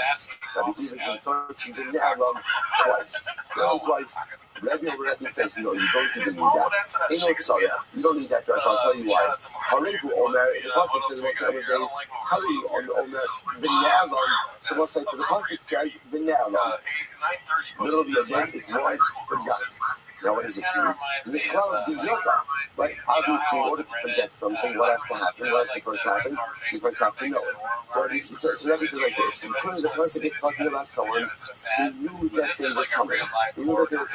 And then they forgot their tumah. Right? So therefore, it looks like the word from Ne'elam itself indicates to me that I knew something at a certain point. Right? I knew, then I forgot. But then the pasuk also says, and I knew. So if you notice, by the way, what's happening over there, awareness is really mentioned twice. Right? So the interesting from the word Ne'elam, and he forgot, that means he knew at one point. And then the pasuk also says, he knew, but he knew. So much as Harim stay Yehidos. There's two awarenesses over here. Two awarenesses over here. Anything not Hamulomar, the Ne'elam. So ultimately, again, if there are two awarenesses over here, then why does the pasuk need to indicate? Why does the pasuk need to say forgot twice? And I almost forgot from him twice. I'll have a tomorrow, I'll have a beautiful. The teacher says that there's two different types of lapses that can generate tumor liability. What are the two lapses? Either case number one, I forgot that I was coming. I knew that I was coming. I forgot that I was coming. During the lapse of awareness, I did one of two things. Either A, incident that is a refresh, or B, consume touching. Then afterwards, what happened? I remembered. I remembered that I was coming. If I did all this, it was coming all over the other. And then there was a second thing. What's the second thing? I remembered that I was coming. Then I forgot that I was coming. I forgot that I was entering into the refresh, or I forgot that I was consuming Kodesh. And therefore, again, afterwards, I remembered what it is that I did. So let's say, therefore, what do you see from there? These are the two pieces of Rabbi. Now, this is Rabbi himself. Right? This is Rabbi himself. But just when putting together the Mishnah, Rabbi finds a Tana. Right? Then Rabbi finds a Tana, or Rabbi Tana, ultimately, who holds this same way. Who was the Tana who held this way? And now Rabbi Akiva. So Rabbi Akiva, like Rabbi Akiva held this way, and therefore, all of Tana is coming along the same ways. See, when Rabbi Yosef made it sound, is Rabbi set up the Mishnah, and when setting up the Mishnah, Rabbi found different Tanais who held different things. But not just saying, by the way, just understand, not just that Rabbi found other Tanais, these other Tanais also hold the same way that Rabbi himself holds. So Rabbi was his own personal Shita was like Rabbi Shmuel in the case of Tumah, and therefore then there's Tumah liability both for forgetting the Tumah status, as well as forgetting that it was Mikdash or Kodesh. Incredible. So let's say, so again, what about the case of Shmuel? So remember again, what did we say before? We said we hold us in the case of Shmuel. Who is the old life? Rabbi Akiva. Right, because now we're going to be hold that by Shmuel's detours, the time is both of what? Whether the Shmuel in future times, right? Ochal, Kishalo, Ochal, or past tense, Achalpi, Kishalo, Achalpi. Now, Rav Kahana is suggesting that he himself holds that way as well. Where do you see that? Shmuel is the time of the actually know it. And where do you see that Rabbi, right? That this is Rabbi's personal position as well. Svarah, ultimately, again, it's a Svarah. What does that mean? Mishnah, as spouses a different question. Ashkefan Yidness, Pesavak Yishmo, Ishmo, Pesavak Yakiva, Minalon, Svarahu, so I think the Svar, that Rabbi himself told this way, that I Shuas Vitui, you can not only against the past tense Shuas, but also for future tense. Now, what does that mean? It's a Svara. So he was Rabbi Yakiva, my time is going to fight in Shabbat. So we'll say, why does Rabbi Yakiva hold that Shechayim for the past tense? Well, what is that? The Janish, replacing the Ego. Okay, so we'll say, very good. We're going to see what, well, this is this thing. It appears based on the way the Gemara is going out, and again, this is also in the Mishnah, that the paradigmatic case of Shuas Vitui is actually future-oriented. Right? The paradigmatic case, right, of a declarative Shua is, I will eat, I swear I will eat, or I swear I won't eat. Okay? The drush again, because remember that's how the Mishnah says, Stein Shein Arfa, because two biblically paradigmatic cases of Shuas Vitui, the future-oriented Shuas, which then yields the second to which were what? Past tense. Right? Shmuas Sha'achar, Shmuas Sha'achar. Now watch this. Where does it need to get over this first? In that case, we bring in this. Now that's I think this is really exciting. Because remember, this gets to the core of what we call our exegetical principles. Remember again. So let's say there are different mechanisms through which one can actually speak of the Torah. Now again, obviously, you don't wake up one morning and decide which every exegetical principle you want to use. Right? That's not us. Halavai, that's what gets you up in the morning, right? It's a pizza, right? But Lamaisa, again, what we're talking about over here is these speaking of darshan through 12 different exegetical avenues. Obviously, different Tanoim have different misoras, they have different conditions from Yerevan, going back, everything else about how to darshan different speaking. Rabbi Akiva ultimately then darshan through these ways in every day. Okay, now, and we're going to see how this comes to understand. Rabbi got it through and Rabbi also generally used that same exegetical principle. So because Rabbi Akiva used Rabbi and Rabbi used and Rabbi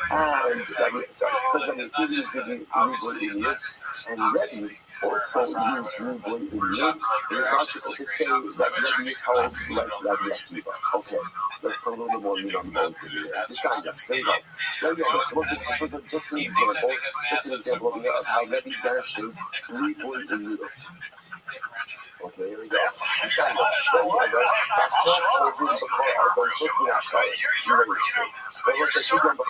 right? The halacha is firstborn son has sanctity, and halacha is what's called Pidyon.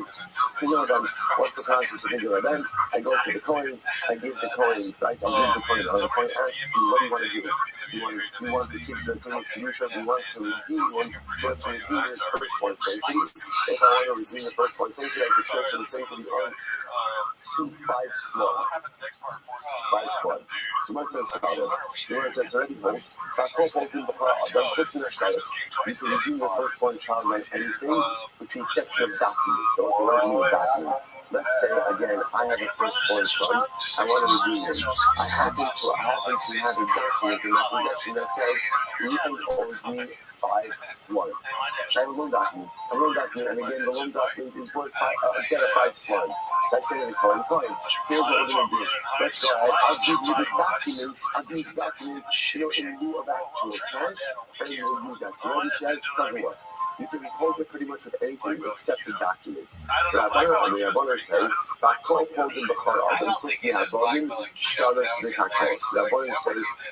you can redeem the firstborn with everything, with the exception of slaves, documents, and contracts. So let's not focus on that. My time with Rabbi, what's Rabbi's logic? Garnish Rabbi in general darshan, the Rabbi and the Pasuk and the Torah say, so once the Pasuk says, you shall redeem him from 1 month old. Now again, Yav is a reborn, which means pretty much you can redeem him with what? With anything. Okay, what do you want to say? But then it says, again, with the value of something that is 5 shekels, right? Silver worth 5 shekels. That's a miyut, right? Again, I want to say riboy means like being marba. You're including everything. Now here there's a miyut. That's five shkalim, right? 5 silver shkalim. That's a miyut. And then it says you shall be redeemed. That's a riboy again. Because of the riba. So what do I have here in this passage? Riba, umiyat the riba. So there's a riboy, right? There's a riboy to be up. There's a miyat. The Erica Chakesa Kamisha shkalim. And then there's a riboy to step. And let's say, what do you do? You have a riboy, a miyat, and a riboy. What does that do? It says we need the hakol. In general, the result of a riboy, miyat, and riboy is ultimately everything is included. Riba hamiyat, so let's say, but it includes everything with a carve out. It's a carve out. It's an exclusion. It's an exclusion. What's the exclusion? Umayit stars.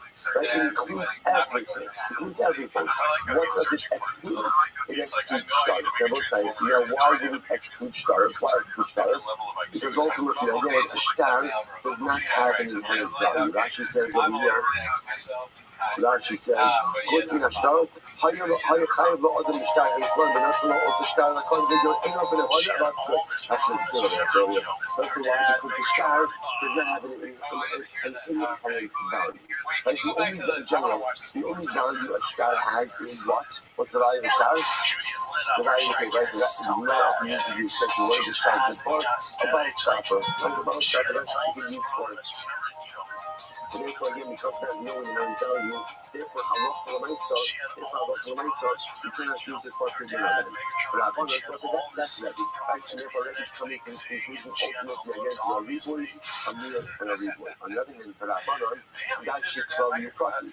Rabbanon, don't use riboy and miyut. Instead, what do they use? They use klal prat. Now watch this. Rabbanon, that should call you prati. If you do yours, you then chodesh klal. You shall redeem them to the age of 1 month. Cloud. Right? And that is a general statement. The Elkis called Kesef Amishas Shkolim. Therefore, you shall use silver 5 shkolim. That's prat. Right? And that is a detail. A detail, literally detail. Tip that. Ultimately, again, you shall redeem them. Because of the color. Let's say, you see what's happening over here? You don't often see it like this. You're dashing the same words. Right, literally again, it's the same exact words, right? Pidiyot, chamishas, right? Chamishas shkalim, right? Oh, I'm sorry. Ve'erkecha chamishas shkalim. Ve'erkecha kesef chamishas shkalim. Same three phrases, same 3 words. Rabbi's darshaning it through the prism of riboy, miyut, riboy, and Chazal Rabbanan are darshaning it through the mechanism of cloud, uprat, cloud. So the Gemara says, so Chazal Kalu Patu Cloud. What do you do with the Kalu Patu Cloud? Yatodon Elikein Hakat. So that's a again. Here's the difference between a riboy, a miyut, and a riboy, and a Kalu Patu Cloud. In a riboy, a miyut, and riboy, the result is everything is included, with the exception of one item. There's one specific thing that is excluded. So therefore, in Rabbi's model of riboy, miyut, riboy, you can do things about that way, right? Everything except for stars. Stars is the one exception to the illusion. In Klal Patu Klal, where it works like this. Everything is included, right? But the Klal Patu Klal says like this. It creates a paradigm. Right? But there is a whole category excluded from the paradigm. Riboy, miyut, or riboy excludes one thing. Cloud is prat with cloud creates a rule, but the rule usually excludes a category of things. You know this distinction? Now watch this. Therefore, according to the Rabbanan, the category that is excluded is the category that conforms to the details of the prat. Mahat prat l'furash. Dobra hametarzel v'gufa moment. So again, the prat. What was the prat over here? What was the prat? The prat was silver. The silver, right? The chamishas shkalim, right? The 5 shkalim silver. Now watch this. What's unique about the prat?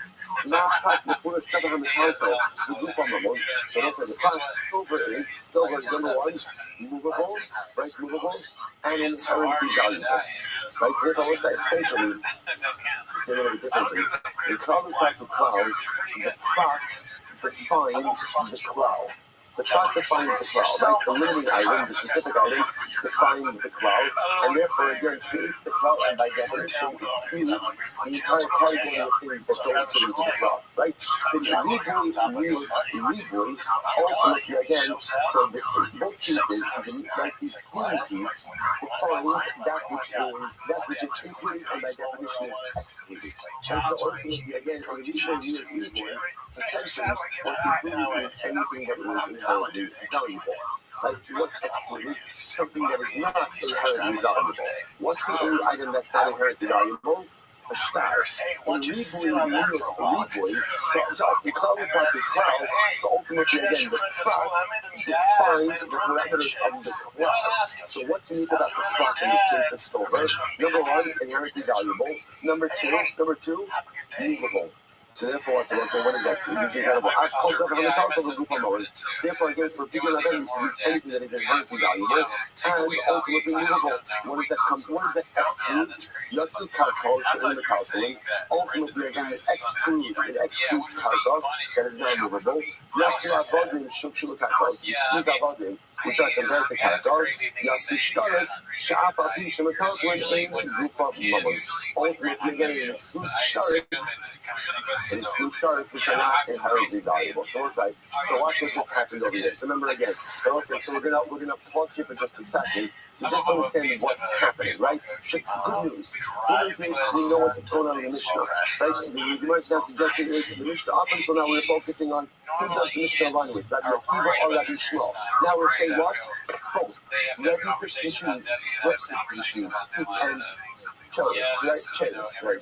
So he went ahead, he went ahead and he chose different opinions for him. So he's holding both like Rabbi Shmuel and like Rabbi Akiva. Like Rabbi Akiva ultimately again by Shavuos, and like Rabbi Shmuel ultimately again by Tumah. We established how, and now from Rav Akiva, when you said, by the way, these are Rabbi's personal opinions also. We proved that by Rabbi Shmuel and Tumah, and now ultimately again we're trying to prove this by Rabbi Akiva and Shavuos. How is the Gemara proving that Rabbi himself also holds like Rabbi Akiva? Because Rabbi Akiva dashes with the mechanism of revoy and revoy. Now the Gemara is trying to show that Rabbi goes ahead and uses that same exact mechanism for his drashas as well. We're not quite finished with it. Let's stop over here for Rabbi Shkoya. Can we just stop and appreciate how Hunter used to dress only a couple years back, mostly by 9/11 slasher. Yeah, it might be 911. But yeah, this is very LA. This is very just fine Kamala Harris type of dress. I think it's like you know, like in this formal clothes that you might get at like a Crossroads, you're in LA or something like that. How the tables have. Let us begin by thanking all of our sponsors for this morning's scripted thing. Our annual commentary sponsor is Kosher Mishpacha himself for dedicating all the Shem Drushos this year as a support for the Soros Tovos for Am Yisrael. How the mighty have fallen, Daddy. Sorry. Our Talmud sponsor is for the Madavia Abalero Go Shmuel Rabbi Kulak, the inspiration of the architect of Shmuel's father, Litzbah Ben Yecheskel according to from the Bracha. All the learning sponsors, Arya Hili Lichtin, Hili Nishmas Hili's mother, Rachel Leah Bas Hili Meir according to the Bracha, and our Dafyoni sponsors for today, Bernard and Barda Birnbaum, in memory of our beloved grandmother Miriam Abbas Yisrael Pinchas, for the fourth Shalima for our brother Chaim Shlomo Ben Malka, the Sil Shachol Yisrael, and for the protection of Klal Yisrael, the safe return of our beloved brethren in captivity, and Hatzlacha for all of our holy soldiers. So also with that, let us begin with Baruch Hashem with another daf out of us today. Yesterday we were Zochah to go ahead and do the Mishnah and begin the new Masechta together. Today, in Hashem, we will begin the Gemara together. So we are thinking of today's daf is daf Gimel.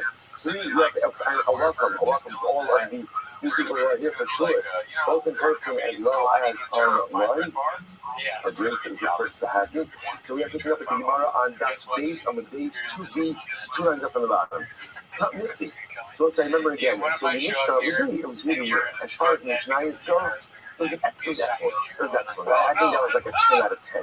Exactly, right? Anything and everything you wanted in Yiddishkeit, you had it.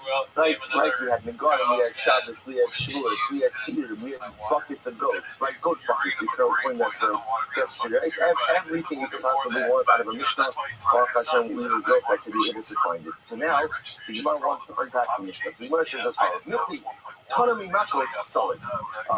Don't say that you use that phrase so long ago. We just finished with Makos. Right? The word of Tabakot, Taik, Bemunasa, Yibya, the word of the right, Rabbi, Akiva, still ringing in our ears. Everybody has seen tonight in Hashem, the year 6:45, and it's Mincha, then seeing at 7 o'clock. There is still time. There's still time to register. If you would like to, you won't get food, but you can that's the apps. I'm just kidding.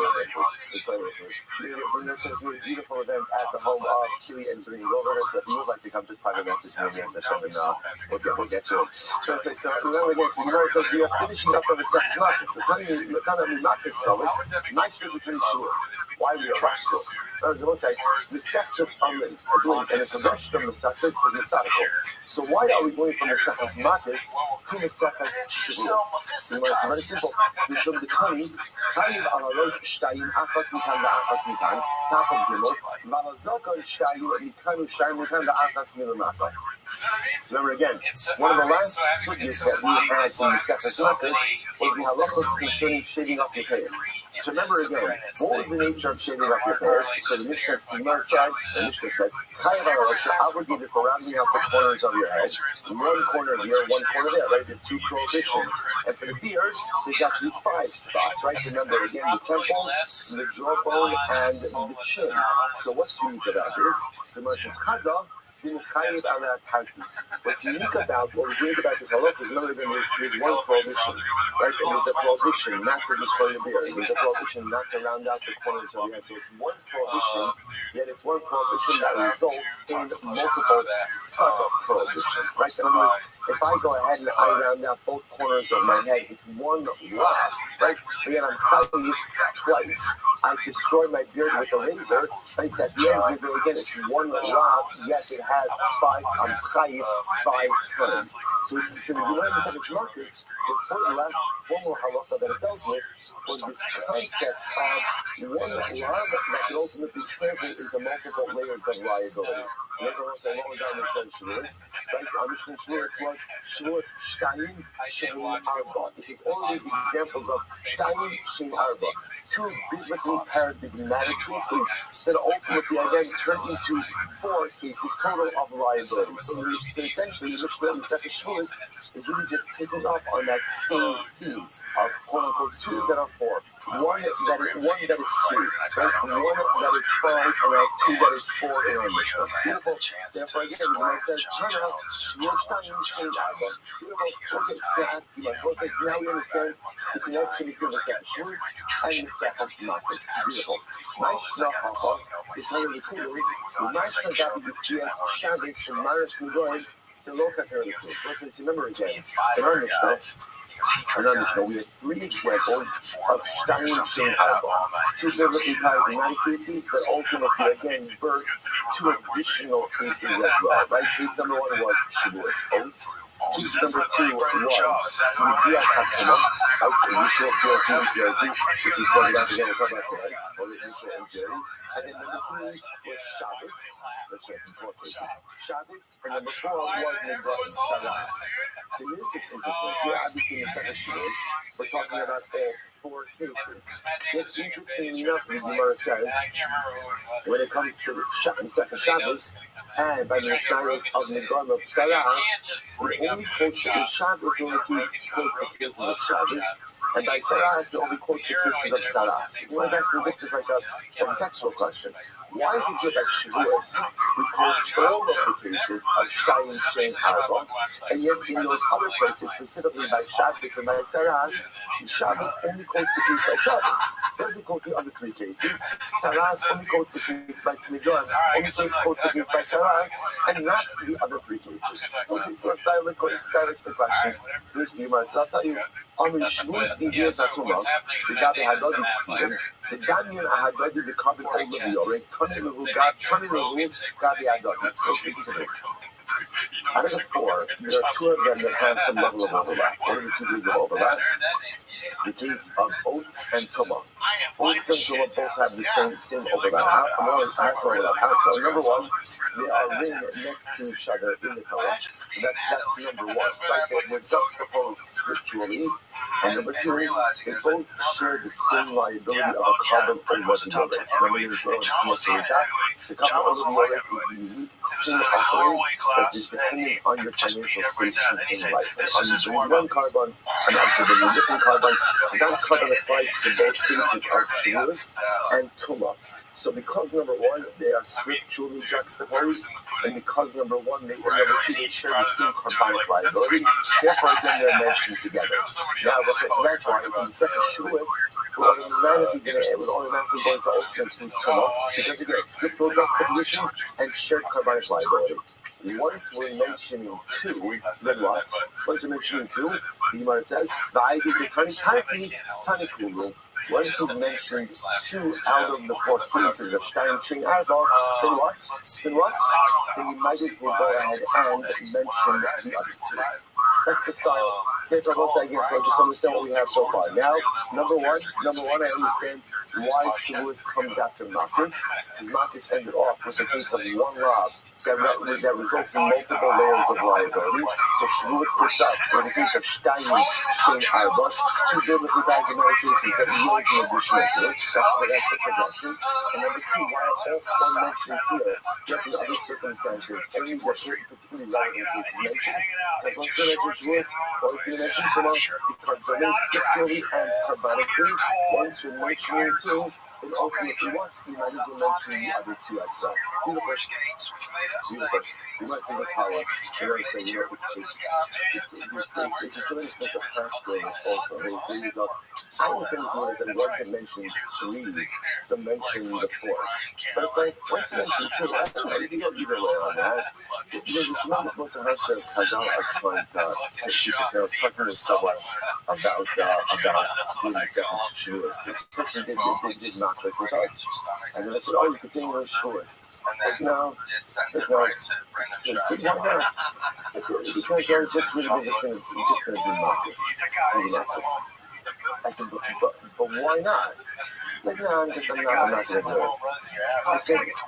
I promise you, if you can give me a compelling reason why you're not going to do Shavuos, I'll leave you alone. Like, forever. I'll leave you alone. But if you just say, no, what is that? You can tell me, I'm learning 14 on the Mesechus. I don't have time for sure. All right, fine. I'm driving 15 carpools. I don't know, but just like, at least use a proper English word. That's number one. It's not some type of glut. I'm not doing it. Why? There are so many beautiful opportunities that present themselves in life. Now, sometimes you can't take advantage of all of them. That's the nature of life. If I have a legitimate reason not to take advantage of an opportunity, of course, no one thinks that it's so up in life. It's just like, I'm not doing it. Because I come along and say, but what the? Yeah, we have two cases. Let's just do four. You finish Makos, why not do Shavuos?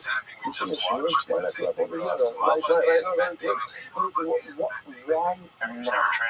If you only started down a path in life, like if you already did something, unless there's a compelling reason not to continue forward, why not? Incredible. We'll start going up. That's what I did. So the answer is, plus of the Shavuos, we'll probably should be a second one. Okay, so now you're going to ask another question. So today was a lot about understanding the framework of the Mishnah. So now again, the Mishnah ended up in a very strange direction, right? the Mishnah quoted the 4 cases of Shtayim Shin Arba, right? And it begins with, right, so it goes Shavuos, Tumah, Shabbos, Saras. Then, the rest of the Mishnah was about what? That's the Mishnah was about what? I'll give you a hint, we did it yesterday, right? The entire church has the Mishnah, right? The rest of the Mishnah was about Tumah. Shout out to you, man.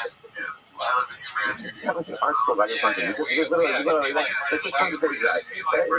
So the rest of the Mishnah was about Tumah. So the Gemara says, I don't think stylistically that doesn't make sense. It's the header is Shavuos, right? And then the second is Shavuos. You mentioned Shavuos, and then literally the rest of the Mishnah, which was a very long Mishnah, it was a block Mishnah.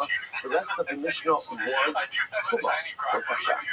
What's the shot? It's very interesting. Gemara said, yes, I understand. You opened with Shavuos, but then you went ahead and spent the rest of the time on Tumah. For which we want to very interesting. I did the Zutra Milayu, Pasik Shayu, the Hadish for the Shavuos Penetration Milayu. So very interesting. So stylist in the mind says like this. Actually, it's fascinating enough. The laws of Tumah, at least in this regard, of the Shtayim Shin Arba, like this type of Tumah liability, is relatively succinct. Succinct is relative, right? But it's relatively succinct. Versus the laws of Shavuos, which are much more complex. So therefore, the Gemara made a conscious decision to essentially, let's finish the laws of Tumah. We mentioned the laws of Tumah because they're more self-contained. After we finish that, then we'll launch a more eruptive conversation about Shavuos, which in a sense also tremendous musa'ans if you think about it, because in life, there's different ways that a person should approach accomplishment. Like we all want to accomplish in life, and therefore we all set for ourselves objectives and goals. So in general, there's this type of tension, I think, that we often encounter about what type of objectives and goals should I set for myself. Is it more important to focus on like long-term goals, long-term objectives, or short-term goals? Should I put my energies in it? Okay, I know what I have to get in my life ultimately, get myself working. That's what my focus. Or maybe it's more to guys sometimes like rack up some short-term wins. Like just some short-term goals that maybe aren't necessarily global, but right now they're good and they give you those wins. And sometimes when you rack up those short-term wins, that gives you like a lot of wind in yourself. It gives you some good feel. So it's interesting. There's no right or wrong. Different things work for different times, but it seems to be good that you is favoring, at least in this moment, that latter approach. Let's knock out Tumah. Right? Let's deal with that right now, because it's right here. We can get a handle on it. We can start it. We can finish it, and then we can move on to Shavuos afterwards. And it is so like this, but sometimes in life, we need you guys to be a little less long-term focused, a little bit more short-term focused, to get some wins under your belt, right? To get some positive momentum. Move yourself forward, get in a good place, and then your Hashem will give you more power to engage in that long-term personalistic plan. Okay, Shavuos Shin Arba. Interesting enough, we spent so much time in yesterday's Mishnah explaining all the cases. We have to see the Gemara goes through them. Again, not in longhand, but just explanation. Here we go. So remember again, and there's also good chazar from Mishnah. First case, Mishnah.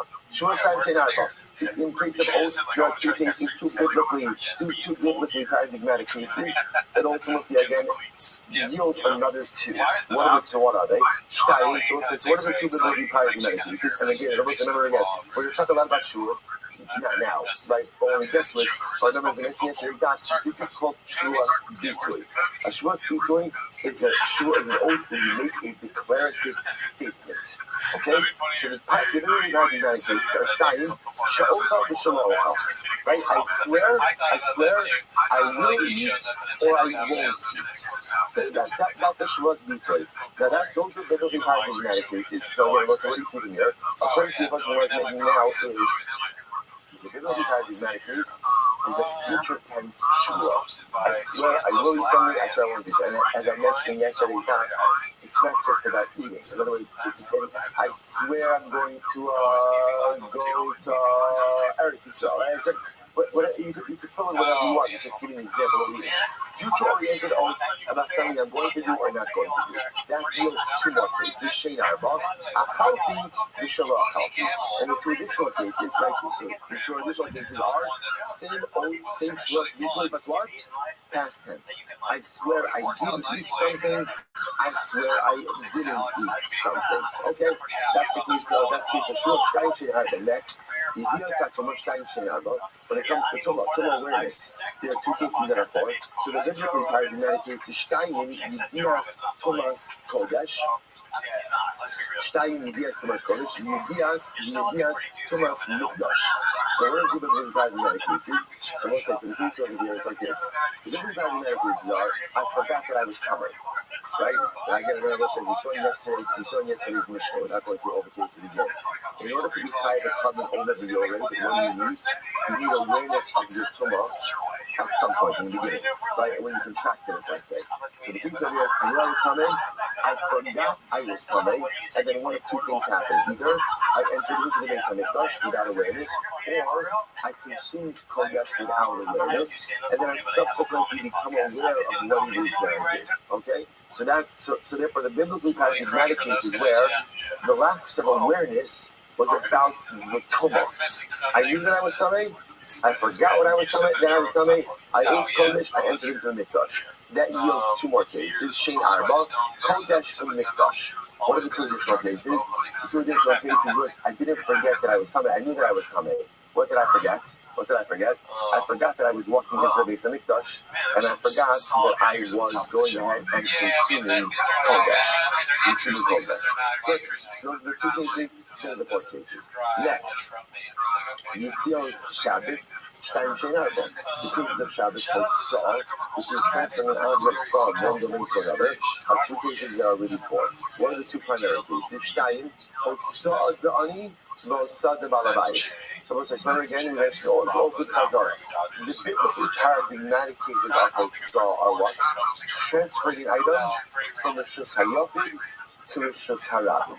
That's how it works. And I want to point out why is that the biblical paradigmatic case. Remember again, all malachos and Shabbos come from where? The Mishnah. Where was Hotzah done in the Mishnah? The removal of the crush and removal of the board from the wagons, right, into the camp. The wagons themselves were a Rishus Hayotid, and removing them would be into Rishus Hayotid. The really paradigmatic case of Hotzah, it's just now, there are two ways you can move an item from Rishus Hayotid to Rishus Hayotid. From Rishus Hayotid, right? Case number one is, let's say a guy in the house takes the item in the house and he goes ahead and he transfers it out of the house. Case number two is how the guy standing in the Shadabin puts his hand into the Shadabin, lifts the object, and pulls it out. So those are the two biblically paradigmatic cases. That then yields two more cases, Shein Arba, Hachnosa Da'ani, Hachnosa Da'Balabayis. The two additional cases are what? By transferring the item from Rishus Harabim to Rishus Hayotid. And that occurs in one of two ways. The guy in Rishus Harabim takes the object from Rishus Harabim, puts it inside Rishus Hayotid, or the guy from Rishus Hayotid extends his hand into the Shadabin, takes the object and pulls it into his building. Beautiful. Now that's the Goy. That's the four cases. Now it's the Goy. Shtayim Shein Arba. Are two cases that are really four cases. One of the two biblically paradigmatic cases says, so those are the two primarily identified forms of Saras. Shein Arba says the Toldasa, Baharas the Toldasa. We're going to see here, the Gemara doesn't really go into this more, but we're going to see that there is a Tolda, there's an offshoot of Says, and there's an offshoot of Baharas. Okay, so let's say now, with Chazorah, it was with all of the cases in Mishnah, where it comes down to each of these cases are two biblically paradigmatic cases, which then yield two more cases afterwards. Okay, beautiful. So which the Gemara says, one must be seen. Whose opinion does the Mishnah reflect? Lo Rabbi Shmuel or Lo Rabbi Akiva? Not Rabbi Shmuel, not Rabbi Akiva. Why? What's going on over here? Rabbi Shmuel. So we'll say Rabbi Yishmael Omar, Eino Chayiv Ala Asur Levels. This is very example. So obviously we're going to get into all of this in Yirtzeh Hashem in the coming days. But what he's showing is that for Shvuas B'Kli, you are not Chayiv ultimately again for future-oriented oaths. The only Chayiv for past tense oaths. So according to Yishmael, I can be Chayiv for Shvuas B'Kli would be I ate or I didn't eat. But I will eat or I won't eat, that is not the Shvuas B'Kli. So here's the problem. The problem is our Mishnah counts by Shvuas Shtayim Shem Arba. The additional two that are brought right to according to Mishnah, the biblical and paradigmatic two are what? Future-oriented oaths. Right? And the additional ones are past tense oaths. Well, obviously, that's in conflict with Rabbi Yishmael. So our Mishnah can't be Rabbi Yishmael. In Rabbi Akiva, Ha'amar Al-Helam Tumahu Chayiv Ve'ino Chayiv Al-Helam Mikdash. Interesting. Rabbi Akiva holds that in the cases of Tumah, you're only Chayiv Carbon Olav Yoreh if you forget that you're coming. Right? And then enter into the Mikdash or consume Kodesh. But if you remember that you're coming, but you forgot that it was the Beis HaMikdash, or you forgot ultimately again that it was Kodesh you were consuming, you're not liable. So that also stands in conflict with things in time. So let's say, just by the way, as an aside, you can imagine someone who forgets that he's walking into the Beis HaMikdash. Like, how does that work? What do you think? Is 7-Eleven? Like what you do? But you see something amazing. You see something amazing. You see that at the end of the day, at a certain point, novelty wears off. Novelty wears off. Right? So it's, I'll tell you this, when you moved into New York, and you made a big question in the shore, that people shouldn't walk in with cups of coffee. Just for that. I don't even understand. It's different. And if you go into Daven, you really only use that shore, that means because for Daven, don't walk into Daven. Yeah, it's like I'm getting so There's something so wrong about it. It's so different. It just represents, like, you're going to meet a kind Kanievsky, so you're talking to Kanievsky. No one would walk in, right, with a huge mug or seltzer or anything else that you just want. Oh, I'm really thirsty. No one, it's so interesting. No one would dream of bringing something to drink in. If they would go to the bathroom, no one would do it. And yet, according to the Beis Hashem, somehow, now again, it doesn't come from a bathroom. It comes from a certain sense of ridiculous. It's just, you become comfortable with something. So at the end of the day, you just take certain liberties. We do this with our loved ones often, right? You just take certain liberties with things that you become comfortable with. So when we think about the Mikdash, this sense of awe, in the sense because you haven't had it for 2,000 years. But unfortunately, the reality is that once you have something for long enough, you just begin to take it for granted a little bit. And that's one of the things that we have to work on so much in life. Right? It's one of the key things you have to work on in marriage. A sense of consciousness in marriage. But no matter how long a person has been married, whenever they see their spouse, there should be a sense of excitement and a sense of love and a sense of newness that's there every single time. It's the same thing in Yiddishkeit. Like what does the person actually say? The whole avodah of Yiddishkeit is that every single day it should be new. Like you ever watch like a bar mitzvah boy and it's putting on his tefillin, right? And like it's fumbling around and doing like things like he doesn't like move his hands because he's scared to show up. But then once he settles into it, he's like that acceptance that's there. I don't know. I always look at guys longing to like those bar mitzvah boys. I actually remember what that was like. And to be honest, I feel it. You know what I feel it? I feel it like Isruchad after Pesach. And I remember when I had him for a week, there's like that excitement that brings, but it's hard. It's hard to generate it day in and day out. And that's the most hospital in this, right? You can have a guy who every day is like, who knew that instead of everything something because anything that comes with forgiveness person who has to work on first conscious. All right, David, the verse is as follows. So therefore, who's the thing who does the Mishnah reflect? Right? It doesn't reflect that Mishmar, right? Because the Mishmar holds that for Shmuel's people, for an oath of an utterance, you're not tied for future oaths, and our Mishnah clearly says that you are. And it's like that Yahiva, like that Yahiva says you're only tied for a lapse of Torah awareness, but not for a lapse of Mikdash awareness. So what's going on? You guys said the truth is, you can set this up in accordance with both of them. Also, anybody said Rabbi Shmuel, but if you say that it's Rabbi Shmuel, Mehen Lechat and the Few or Mehen Lechliftar. So maybe the Mishnah reads like this. When it comes to Shulas, there are Shtayim Shein Arba. It's true, there are 2 cases that are 4. But they're not necessarily reliable for all of those cases. In other words, there are 4 cases of Shulas P3, 2 cases of future tense Shulas, and 2 cases of past tense Shulas. For some of them, there's liability. For some of them, there's not liability. And that can fit beautifully with Rabbi Shmuel. Everybody's Ema, Rabbi Akiva, Mehen Lechliftar, Mehen Lechliftar. So Rabbi Akiva, ultimately, again, there are 4 cases of Tima or Tima awareness. Some of them there's liability for, i.e., when you forget that you're coming, and other cases there's not liability for, when you remember that you're coming, but you forgot that it was COVID coming stuff. I mean, that's really reconciling which one goes the other days. But do not, you're not else going to happen, and it doesn't work. It doesn't work. So remember again, all 4 of the cases are mentioned together. For example, when it comes to the Taras case, so remember again, Shak, Tumah, and Shavuos have to be comparable to the Taras case. And the Taras case, not Hashem Kulu Lefiva, Hakanami Kulu Lefiva. Because it doesn't work. Just like in the Taras case, like the Steinstein Arba, all 4 cases are liable. Right? All 4 cases, you have Seis and Bahares, which yields 2 more cases of liability. Just like in Taras, all 4 cases are quote-unquote liable. So to all the cases of the Mishnah of Shtayim Shein Arba, it has to result in 4 cases of liability.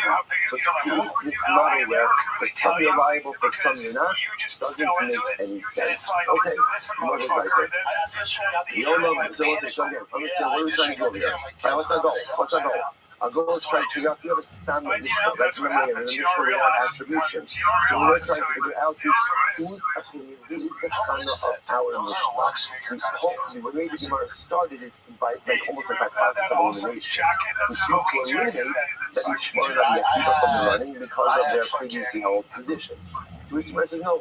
No, Rabbi Shmuel. No, because Rabbi Shmuel. It wasn't ever again. Why did we initially exclude Rabbi Shmuel? Because Rabbi Shmuel holds that by Shavuos mutually, right? By declarative oath, he holds only past tense Shavuos, not future tense Shavuos. For me, this is Rabbi Shmuel also. The Yola Rabbi Shmuel, the thing Lo Mechayev Rabbi Shmuel, Misha Ava Karban, Ava Not Yisrael Mechayev. Oh, okay. Perhaps it is Rabbi Shmuel.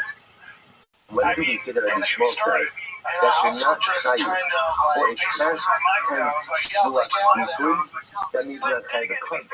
But what are you chayiv? You're chayiv malchus. Chayiv malchus. So the Torah doesn't mean to say you're not chayiv. It means to say you're not chayiv a karban.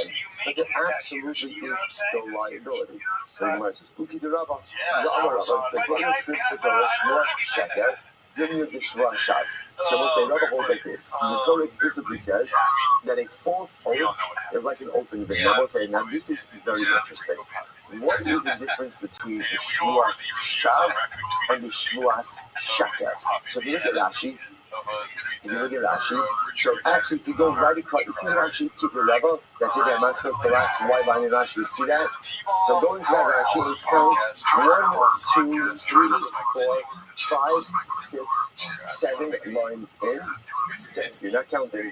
Why are you looking at me? Right? 7 lines down in the Rashi. 7 lines down in Rashi. Second word in. This is a very important Rashi. Rashi says, it's very interesting. What's the Shmuas Shad? Shmuas, or it's still in a different reason. If you see the Gemara, it's right across the Rashi. Right? It's right across the Rashi. Shmuas Shad. Rashi says, what is the Shmuas Shad? Very important. Definition of Rashi. Who Mishpa L'Shanos As-Hayadiyah. A Shmuel Shad is when you swear to change something that is clearly apparent and obvious. For example, to go on Ha'ish Shavu Isha. Rashi says, again, it's not familiar commentary. I'm sorry, I'm just reading Rashi. I'm just reading Rashi. Right? Rashi says, what do you say? I swear that this man is a woman. Right? Rashi says, that's Ishmael's shot. A man is not a woman. It doesn't matter how you feel, it doesn't matter how you identify, it doesn't matter what box you check off, right? And these are anatomical and physiological realities. And no matter what you think, you cannot change those realities. So that is what's called the Shua Shah. It's interesting. That's not called the Shua Shaka, right? That's not called the falsehood. That is called the open zone. So when I swear that something is really objectively visible and certifiable, and I swear to the contrary of that, that is an open door. What do you actually get? So this broad case, I don't know what to lose a lot of time on. But Mishpa, Mishanos, is how you do that. You swear to change a pre-established fact, which you cannot change. Right? That is called the Kedon al-Isha, Isha, Val Ha'evel, Shulizar. There is a stone, and I swear this stone, ultimately, again, is a piece of gold. Okay, so these statements are too meaningless. You can't swear to change. You can't change realities. That is called the Shav. Mashma, Davar Shenakot. You look at the Russian of Shav. What does Shav mean? Shav means nothingness. So to swear and to say something that is an absolutely unequivocally meaningless statement. Now, interestingly enough, is it a false statement? Is it a false statement?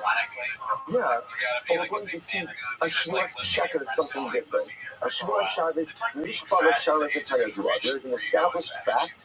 You swear to change that fact, but you're wrong. That's called the Shua Shaka. What's a Shua Shaka? Look at Rashi. Shua Shaka, Shua Shaka, in MS in love. That once a Shua Shaka is a case where someone takes an oath, and at the time they take the oath, I have no idea about if they're swearing about true or not true. Right? I swear, we don't entrust him with me his computer for us. I swear I did not misappropriate it. I don't know. Did you? I mean, it's not offensive, but that's what I told him. But they said, he may be lying, he may not be lying. I swear I paid my debt. Maybe I did, maybe I didn't. If it turns out later on then that I'm lying, that's been called the Shvuas Shekes. We'll say, again, we're going to spend a lot of time on these things, but really quite fascinating. Alright, so you know like that. So the Amar, so the Ramah suggests, maybe our Mishnah is really like Rabbi Shmuel. And Rabbi Shmuel said, when Rabbi Shmuel said that there is no liability for a past tense Shvuah, for a past tense Shvuah speech. There's no combined liability, but there's still liability. You still get malchus. Like Rabbi, what did Rabbi say? Double Rabbi. But there is the Torah Shvuah Shaka doing the Shvuah Shah. The Torah itself equates a Shvuah Shaka with a Shvuah Shah. Also, Mashab L'Sha'avar, Av Shaka Nami L'Sha'avar. And I won't say by definition, a Shvuah Shah is always a retrospective Shvuah, right? Because a Shvuah Shah is taking something that already exists and trying to change it into something else. So therefore, again, a Shua Shav is always retrospective, right? It's always the Shav, it's always past tense. So therefore, Sheker is also refers to something that already occurred. And therefore, again, the Gemara says in the same way, and for both of these Shuas, ultimately, there's three Malchus. So therefore, maybe Rabbi Shmuel says that you're not hired for a past tense Shua equally to make the carbon. But there absolutely still liability in the form of Malchus, in which case, the Mishnah could still work according to him. So the Gemara says, all right, let's analyze this. So I understand, fine. So you can have a Shia speaker, for example, I swear I ate the challah. Or I swear I didn't eat the challah. Okay, so that case can work well, because it will say again, and then it's assuming I'm in violation of that oath, I'll be chayiv malchus. It has a retrospective shvuah that certainly fits the paradigm of a shvuah sheker or a shvuah shav. Okay. Shalom Okar, your Akal Nami last year for myself. Again, if I swear, I will not eat the kava, and I do eat the kava, there's also liability for that, because that's the last year for myself, right? I violated something. Listen to this. Ela Okal, the law Akal, Amai. I will say, what about the case? Now, I'll give you a little bit of a here. What about the short speech like this? I swear, I will eat the kava. And then what happens? I didn't eat the challah. Why should there be liability in that case? Lashing b'maisa. What's the Dachamakis case? Lashing b'maisa. This is like the signal. What did I do wrong? What did I do wrong? I didn't do something. Okay, in general, right? In general, the halacha is the lashing b'maisa and loking Allah. Right? So again, why would I be liable for this type of shivas feature? Kassav Rabbi Shmuel, lashing b'maisa loking Allah. Okay, so that's a simple answer. So as Rabbi Shmuel holds, that is himself and not. Not everybody agrees with this principle. That principle of lashing b'maisa, like in loking Allah, is subject to dispute. Rabbi Shmuel himself is of the opinion that a lashing b'maisa, loking Allah. So just say we're setting this up over here, and we're looking to push our Mishnaic wagon to a particular time. We kind of dismiss Rabbi Akiva out of this, right? Because Rabbi Akiva had an issue ultimately again with Tumah, certain types of Tumah that wouldn't work. So now we're hitching our Mishnaic wagon to Rabbi Shmuel. What about the fact that Rabbi Shmuel said that there's no such thing as a past tense Shmuel speaking? So we're trying to say we don't know what he meant was there's no carbonic liability, but there's absolutely malchus liability. Two situations, but in general, how could there be liability for a future tense Shmuel of Sha'ochal? I will eat, and then I don't end up eating. How could Rabbi Shmuel hold there's liability as Rav Shein b'maisa? To which the Gemara answers, Rabbi Shmuel holds that you're loka for Rav Shein b'maisa. Okay, here's the problem. Now, Kasha, Rabbi Yochanan. The problem now, Bus, is if we go this approach, we have a contradiction between the two positions of Rabbi Yochanan. If you take a look at Rashi, Rashi is over here. It's in the bottom wide lines, about 5 lines in Ihafi. They must listen to Malchus, right? So now what we're establishing over here, what we just established is that at least in certain cases when the Mishnah says you're liable, liability doesn't need to a carbon, liability needs to Malchus. That's what we're suggesting over here. And that's the case, because the Mishnah is talking about Malchus, we stand not she'im b'maisa loking Allah, that's what we're going to do. Now we're saying 2 things. Number 1, liability in the Mishnah, there's also a consequence to the first Malchus. Now we've also established is that you get Malchus for Rav Shein b'maisa. Those two truths, if those 2 things are being put forward as truths, now you have to come with Rabbi Yochanan. Why? Here we go. On one hand, Rabbi Yochanan, halacha is stam Mishnah. Rabbi Yochanan holds in general that halacha is like a stam Mishnah. I won't say now again. Our Mishnah is a stam Mishnah, which would then mean that halacha follows our Mishnah, which then also means what? Rav Shein b'maisa, right? Again, if you hold Rabbi Yochanan, then halacha is stam Mishnah. We have a stam Mishnah. The way we just established our stam Mishnah is like Rabbi Shmuel, right? And Rabbi Shmuel holds Rav Shein b'maisa loking Allah. That means again the takeaway that's from our Mishnah is that you get Malchus even for a Rav that doesn't have a Maisa. Okay, here's the problem. Leikmar, Shmuel she'ochal tikar zayom, v'alayom v'la'achra, yet the Muslims give this halacha. I swear that I will eat this loaf today. I'll eat this loaf of bread on Sunday. And what happens? And yeah, again, the day goes by, and I didn't eat the loaf. What's the halacha? Rabbi Yochanan himself is saying that I don't know. Rabbi Yochanan himself is both agree and then the Malchus. Now they both agree for 2 different reasons. Rabbi Yochanan Omar, they don't know that. Rabbi Yochanan says I don't get Malchus. Why? Mishom shehava lat she'im b'maisa. The Rabbi Yochanan holds ultimately again, it's a lat she'im b'maisa. Lat she'im b'maisa. And therefore, for lat she'im b'maisa, ain't loking up. So what's the reason for that? That's the contradiction. Now you see it now. We see before we even know it. See, just happened right here. Rabbi Yochanan holds like the halacha follows the stam Mishnah. That's not just it. That's a general rule. Rabbi Yochanan says whenever you see a stam Mishnah, the halacha is always in accordance with that Mishnah. So that's number 1. That's number 1.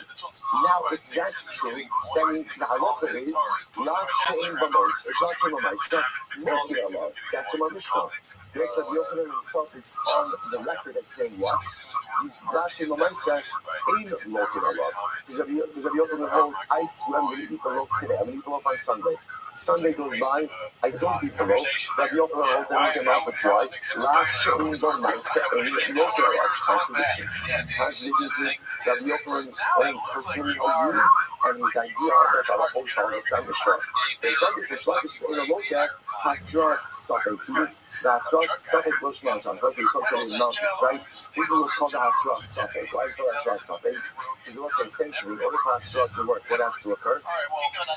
You have to use the whole immediacy. Between the Hasra and the act.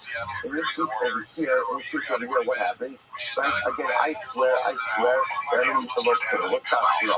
You don't need to look today because if you don't need to get out this, you're going to have a whole different deal. So the point is more immediacy. Therefore, that's what's called the Hasra Safek. But again, we're left with a contradiction, right?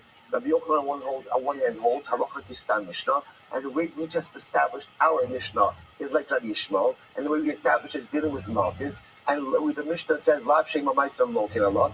Yet Rabbi Yochanan himself just said Lav Shein B'Maisa Ein Lokin Allah. How do you reconcile this? Teacher, what it says, not a problem. Rabbi Yochanan Stama Achli Ashka. Rabbi Yochanan found another Stam of Mishnah. Another stand. You think there's only one stand Mishnah in the world? Right, so he's found another stand Mishnah, and apparently again in this second stand Mishnah, Salach L'Maisa, the second stand Mishnah holds that Lav Shein B'Maisa Ein Lokin Allah. What's the other stand Mishnah? Hey Stama, which Stama is it? Ilena Hai Stama. If you want to say that it's the following stand Mishnah, Bisnan, Achal Hamos Yivitar, right? Sorry. Avo, Hamosir, guys, what's it? Cover this up. Cover this up. So this is Mishnah. Person Mosir Nosa. Person leads over from the cover this up. Talking about a tar cover this up, right? The proper cover this up. One leads over Nosa. Or a shoulder at the top. Or one breaks the bone of a cover this up that is coming. Then what's halacha? Ain't a look at hard blood. You don't get mouth to speed or these are fractures. Now why not? Do so much trouble becoming the sin that can also screw over caution. So it's how you can remember how about this, by the way, you're not allowed to break a bone on the cover base. This is inside. I think we spoke like this. Thanks to the mouth, there's no cover base a number of times. Look, the court, let's take a fair thing down a minute. Why are you not allowed to break a bone with a cover base? So in general, why would you want to break bones? Because you want to suck out the marrow. So the second says that the whole idea of cover base has to be mouthless. So loyalty doesn't suck on bones. Loyalty doesn't suck on bones, right? Loyalty has more than enough food, and loyalty will eat around the bone, and that's it. They don't break bones. They don't become so much like that. But I wasn't extremely enough. The prohibition of breaking the bone only applies to Kohen when it's consumable, i.e. common. And for some reason, the Kohen becomes common, there is no prohibition of breaking the bone. Okay, the gotcha, the Rabbi Abalamosir Vitar, nighttime. I will say ultimately again, if you leave over, right? If you leave over no cell, why is there no Malchus? Again, you're not supposed to leave over the Kohen. If you do so, ultimately again, why are there no Malchus? Nighttime. Lav Yishum Lav Shein B'Maisa. The Lav Shein B'Maisa ain't Lokin Allah. What's the answer? The answer must be because leaving over is the Lav Shein B'Maisa. Like again, what's that? The act of leaving over is what? It's inaction. I didn't eat everything. Remember, how do you have leftovers? Like, if you have leftovers, you didn't consume something. So this is a Lav Shein B'Maisa. And what does the Mishnah say? What does the Mishnah say? You don't get Malchus. So again, Rabbi Yochanan has another stam of Mishnah that he aligns his personal position with, right? So Rabbi Yochanan himself is on record as saying, you don't get Malchus or a Lav Shein B'Maisa. And now this is another stam Mishnah by Common Pesach that backs that up. Again, is there another stam Mishnah, i.e. our Mishnah contradicts that? Yeah, that's true. Rabbi Yochanan does have another stam Mishnah that aligns with this particular position. So the Gemara says, Umimai, Rabbi Yaakov, the honor Lav Shein B'Maisa Lokin Allah. Rabbi Yudi, Umishum, Defa HaKosov, Likin Aseh, Acher Lo Saseh. So what's the language in 1 second? And how do you know? But ultimately, again, that it's a Yaakov who holds that a Lav Shein B'Maisa you don't get Malchus on. Perhaps Dilma that he needed to. perhaps it's the position of Rabbi Yehuda, and Shindaba HaPazar Litin Aseh Achar Lo Sase. And the only reason ultimately, again, it's not going to be a Malchus in this case, is why? Because the most say it's a lot Hanita Klase, that's what Malchus says. Right? Why is it a lot Hanita Klase? Because the Torah says whatever is left over, what do? Burn it. Burn it. That's how you make a Malchus. The Gemara says, oh, lot, be lucky. But were it not for the fact that it's a lot Hanita Klase, well, they're not the fact that it's a Torah, which what you remember by the Torah of Hashem commanded, you wouldn't get Malchus for it. Which shows you that what? You do get Malchus even for a lot Shem B'maisa. Decide if you learn verses like both the Torah says, do not leave over anything until the morning. By no sermon like okay, but it's just awful. And if you leave something over until the morning, burn it. Someone say, what do you see in there? There's a lot. What's the lot? Don't leave over. But then there's an assay. What's the assay? If you do leave over, make sure to burn it. So the Gemara says, the Torah is coming to give an assay after the last assay. Romar, should not be able to do that. So you can say, that's why I don't get Malchus. And Yaakov Omer, Lomin Hashem B'Zad. That's not the reason. I will show you the Havi, Lav Shein B'Maisa, and Lav Shein B'Maisa ain't Lokin Alav. So the result, so again, that method says that. First, we read that. Yaakov comes along and says, no, the reason you don't get Malchus is not because it's a Lav Hanika, but I say. The reason you don't get Malchus is why? Because it's a Lav Shein B'Maisa. So I will say, just to highlight where we are in this moment, like where we are in this moment, because we're going to actually pause here for just a second. Like, where are we up to? So we're up to the following place, right? So remember, we're trying to figure out attribution of our Mishnah. It was really narrowed down only. We said off the bat, it can't follow two opinions. Rabbi Akiva, Rabbi Shmuel. Rabbi Akiva, because Rabbi Akiva only holds there's only a lot of awareness of Tumah that makes you high the karma, but a lack of locational awareness, right? Or a lack of consumption awareness that's not going to generate Tumah liability. So that kind of knocks Rabbi Akiva, I believe Rabbi Shmuel. Now, recently we said Rabbi Shmuel is not going to work. Why? Because Rabbi Shmuel holds that you're not high covered only for future-oriented shua speaking. And if Mishnah says you're liable, to which the Gemara answers, no. Maybe shua is your high the coverage, but ultimately again you are high, you are going to be high. And therefore again, the Mishnah is talking about a case ultimately again not just of Kabbalic liability, but of Malchus liability. Now, interestingly enough, the reason why this brought up an interesting case is because how can you be Malchus? How can you be Malchus in the case of, like, I swear I will eat, and I didn't end up eating?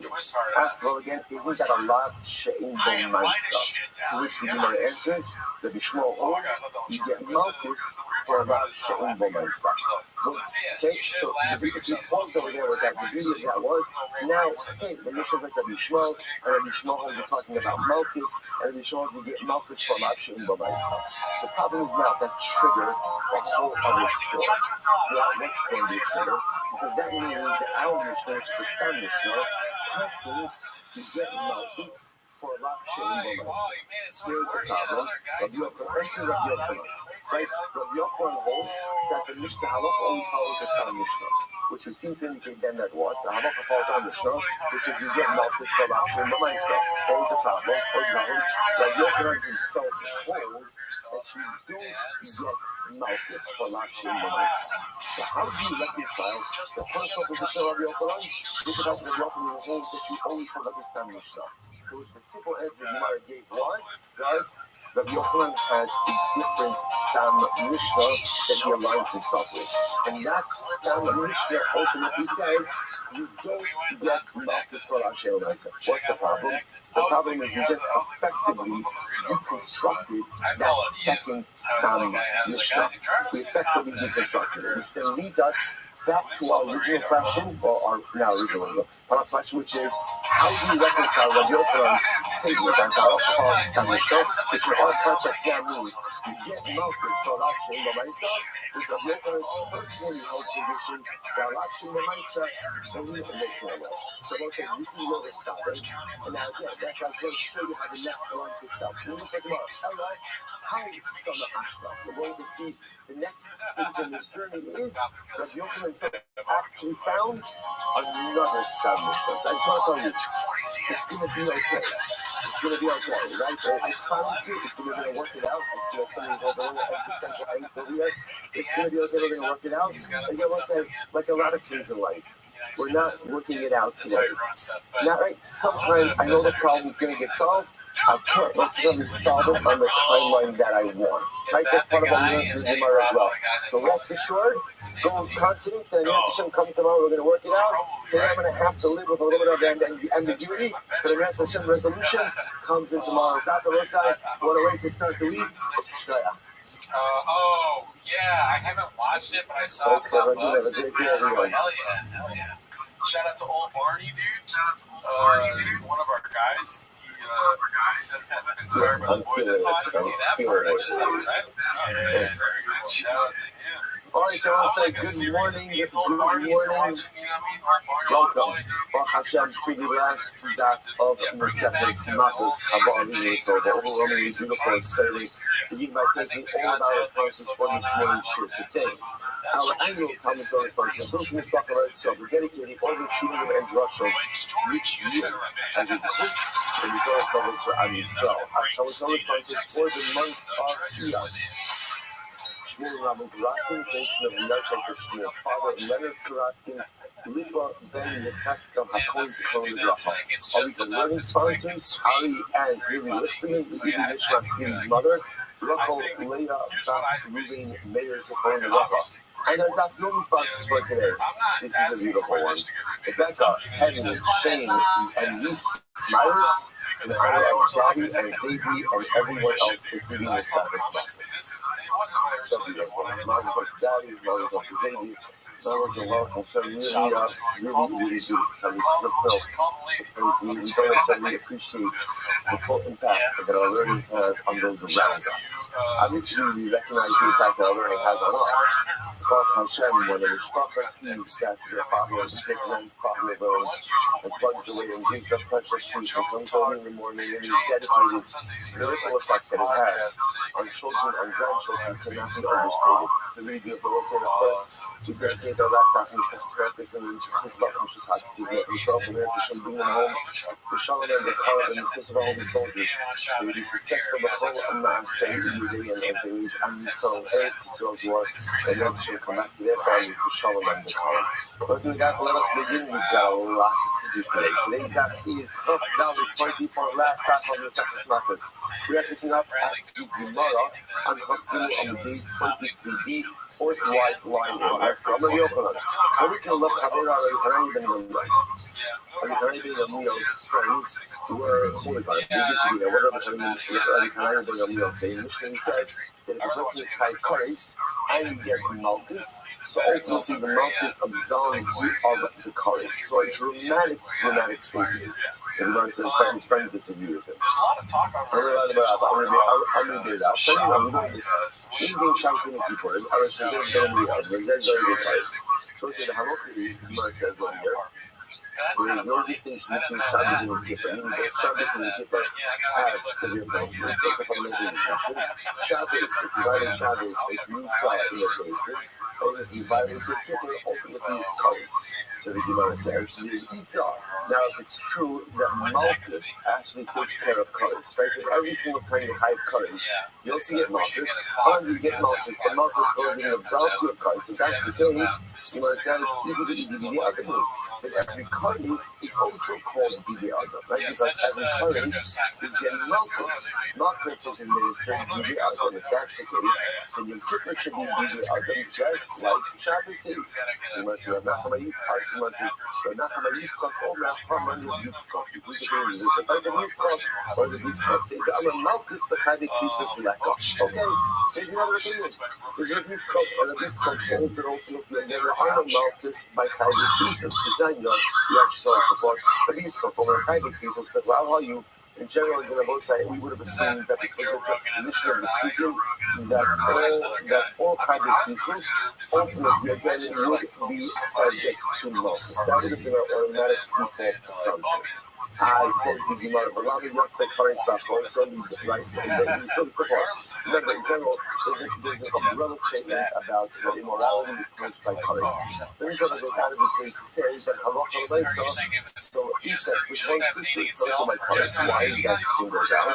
Much like the Karis, brother Marcus, teach you that you only have Karis and not Marcus. And once the Gemara singles out that also sister for Karis and no Marcus, what does that teach me? That all other Karis bearing prohibitions also don't have Marcus. Okay?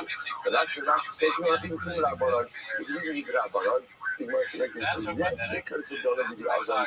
Is that because you don't have the Shemai? All right, you're right. You may be getting Marcus. The violation of your paper. But the thing that taking over here is Shabbos, the current punishment is the Adam. The punishment is the Adam. And by Yom Kippur, the current punishment is the Shemai. Yes, you get Marcus, but that's not the Ikar of the punishment. I'm going to lie about Amra. Halacha, Hananya ben Rabbi. The lesson is incredible. The halacha is like Hananya ben Rabbi. And let's say, what meaning what? The halacha is every current prohibition. So you get Malchus, but not only that, that ultimately, when you get Malchus, what happens? You are absolved of the curse. So let's say, first like that, how incredible that is. But you think about the idea about when we learn from this Mikdash, and what we learn from the Ilah. So the question is, the base of Mikdash itself, it will be also an incredible, beautiful, a great relief for Klal Yisrael. But also there's also like a number of other institutions that come along with the base of Mikdash. And one of those, of course, is Sanhedrin, organization system. Listen, do you realize how incredible it would be to get Malchus? Now let me clarify that for a moment, right? Some of us have done things that make us high price that are just an unfortunate reality. And we could do tshuva for it. But at the same time, I may not know for myself enough. How do I know? This is Egypt. Let me again clarify that. Part of the process of tshuva is believing that the tshuva has been accepted. There's an emunah in tshuva itself. And it's very, very sure that I have to leave that and to accept it. But still, like, so that lingering down. Imagine for a moment the person did something that is quite rubbish. What do? They give an office and they walk out. And I guarantee you, how do you walk out of basement? Smiling. I'm not saying you're saying, yes, sir, they have it, but I guarantee you actually be walking out smiling. Why? Because there's no greater simcha in life than absolute. There is no way to see the life than forgiveness. The same way that when you walk out of your paper, you're exhausted, but you're smiling, even someone's smiling really good, because I know that I did for you, that's Marcus. So just imagine that, no matter how severe the sin, you go in, there's the punishment, and then Baruch Hashem, you're good. Incredible. Something for us to look forward to. Again, not to look forward to doing something that is encouraging to audition and carry Marcus, but if I have some of that already on my shoulders, the ability to be cleansed by getting those punishments, part of the Gula as well. Incredible. So this is good. The Yossi says, my son for Ilah, Asava Ara. How can you say that Allah has a tiny bit of meal? Right? That's what the says. If you did a Kari's point, let you eat in your giver, and then you got Malchus, you're forgiven. So this Yossi says, I don't understand. It's Karis. Who went up to Shamayim, conversed with God, and found out that that's true? Karis is death at the hands of heaven, right? Unfortunately, again, loss of future generations. So that's this God's hand. You want to tell me that if you get Malchus takes care of Nisas Chased. Okay, I can talk to the basement. You can throw that out. But Karis is handled by God. So this says, who went up to Shamayim, conversed with God, and heard from God that yes, if you get Malchus, you're absolved from Karis. So you says, oh, about it, and I'm going to show you. Social one accidents that shall not be school business. So I want about it for a second. But look at what he said. There are three things that were done by Beis Shamata, right? The Beis here, Chazal, and the Kodesh Baruch Hu agreed with them. So again, Abai says, "Man salach le'ilah ba'asam ba'aman."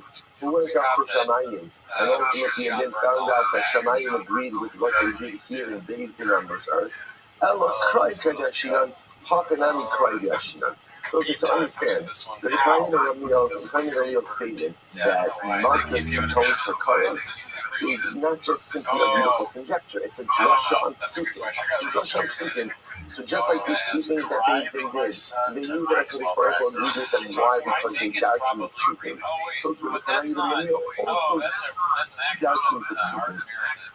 Now the word intrigued. What are those three things that Bezdin Shalmata did, that Bezdin Shalmala agreed with? It's beautiful. Look how it's so lady.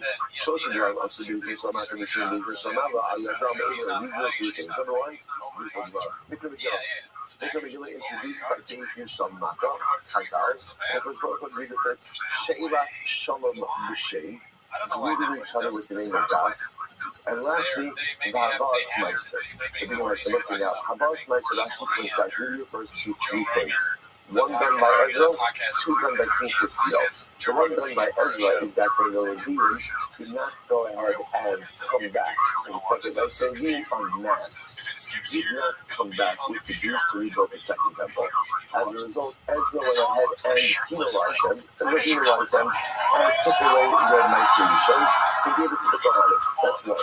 Number two, a little earlier in history, Hiskiel told the people, bring your Meiser to the Beis Hamikdash. Even though you don't have to, right? You can bring your Meiser wherever you want.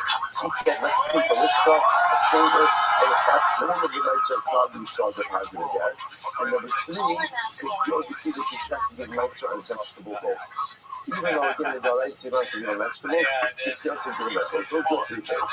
You might say like this. So now these are three things introduced by Bezdin Shalmata, and HaKadosh Baruch Hu agreed with them. So the Gemara is going to go through all of them. Mikra Megillah. So I'm going to say, Kimu v'Kiblu Hayehudim. The pasuk says, Kimu v'Kiblu is beautiful. Kaimu l'malo or Kimu l'malo, Kaimu l'malo, Matcha Kiblu l'malo. In the heavens, they accepted, and that which was accepted down here on the earth. Beautiful. Sheila Shalom. Greeting each other, let's remember again. Greeting each other with the name of Hashem, or for that matter, saying things like Baruch Hashem. This shouldn't be done. Like if you think about it. Because at the end of the day, it's using God's name a lot. Generally, we try to teach the name of Hashem with a profound sense of reverence and respect. Part of the way you do that is not just like dancing around. Yet, again, it was introduced. It said, we were far from this Hashem, only a Hashem, Hashem Yachad. One of the first times we see it, or the first time we see it is Boaz comes from Beis Lahem. Like he comes to his Lord, receives his Lord is working, and he says to them, Hashem Yachad, Hashem is with you. It was like the first time we see someone greet other people in the name of HaKadosh Baruch Hu. One of my friends, what the Pasuk says, Hashem in the call, Yibar HaChaira. That's by Gideon. That's by Gideon earlier on, right? What is earlier on? Hashem in the call, Yibar HaChaira. Hashem is with you. So the Mala used the name of Hashem and greeting Gideon. So you must remember, why do you use that Pasuk? And Boaz did it that's enough of the food. So the Gemara says the people of Boaz who got them in Daiken, who Shmaya Lashim Ayado. But Boaz could do this on his own. But not that for that historical agreement. Boaz decided to do this. Now, so pretty much what you compare about. If it's easy budget, pretty much you know God's on board with it. So therefore, again, if Boaz done it, okay, so Boaz did it, but we used to say that Boaz had divine permission, and God's Boaz was done it on his own volition, it comes along, comes along, Malach does it as well, but the clear indication that Boaz is good in his practice. Havas Meiser, what's the case of Havas Meiser? And I will say, it's three things, really we're really focusing on one. The Sid, Haviras Kala Maaser El Beis HaOser, the Teref B'Beisi, the Chanuni No Bezos Amar Hashem Tzivakos, in Lo Eftach Lachemes Aribos HaShamayim Barikoshi Lachem, Bracha and Beridai. They all say, now this is absolutely beautiful. What this flow is doing is as follows. This basically the Kai's flow, bring your Meister to the Beis HaMikdash. Gather it. Let HaKadosh Baruch Hu see the generosity of clouds. Right? So let's imagine that the chamber, the Beis HaMikdash that is filled with the mercy of Klal Yisrael, representing generosity, and the Navi says, bring more than my seed, and I'm not saying about those. The Chanuni No Bezos means literally again, test me. It's funny, right? Test me, right? Test me. That's what who says, test me. The Chanuni No Bezos, Amar Hashem Tzivakos, it will eftach Barchames Aribos HaShamayim. I will open up the windows of the heavens to you, and I will shower upon you bracha as the day God. So it's such a beautiful moment. So Christine is saying, you know, let me say it in front of you. Because of you shut up how generous you are. Hashem says, you want to see generosity? I'll show you generosity. I would say, by the way, this is also one of the concepts that you are allowed to test that for this powerful with tzedakah. But generally, you're not allowed to go ahead and make bargains with God. You can't say, God, I'll put on tefillin this morning if you will let me, land that account in my business. That's not the way it works. The only area in life where you're allowed to go to test for this is tzedakah. You can say, Ribono Shel Olam, I am willing to be exceedingly generous. Even generous beyond what I'm comfortable to do, on the condition that you give it back to me. That's what the Hanuni Rabbi is. Come on, bring it right box. And it's not that close. But John said, right, bring it on, right, test me.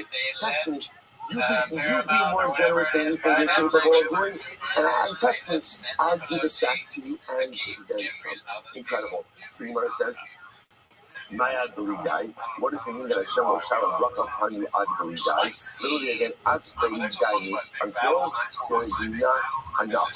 What does that mean? Rami Batrav Ashivlu Sipso Seitan Milo Ma'adai.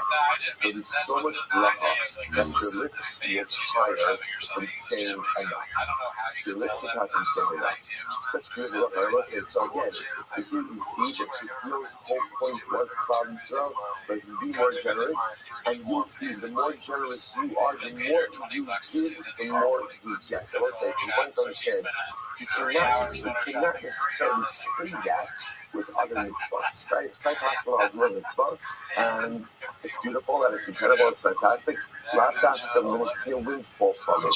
Tzedakah is the one mitzvah, where if I push myself, I can see after what I'm pushing myself. I need you to give it back to me, and then some. And the Kodesh Baruch Hu says, okay, it's a divine promise. Test me, and you'll see I will open up the windows of Shamayim. I will give you bracha ad B'Lidai, ad sheshivlo sesek like not a lot. So much abundance that you'll say too much.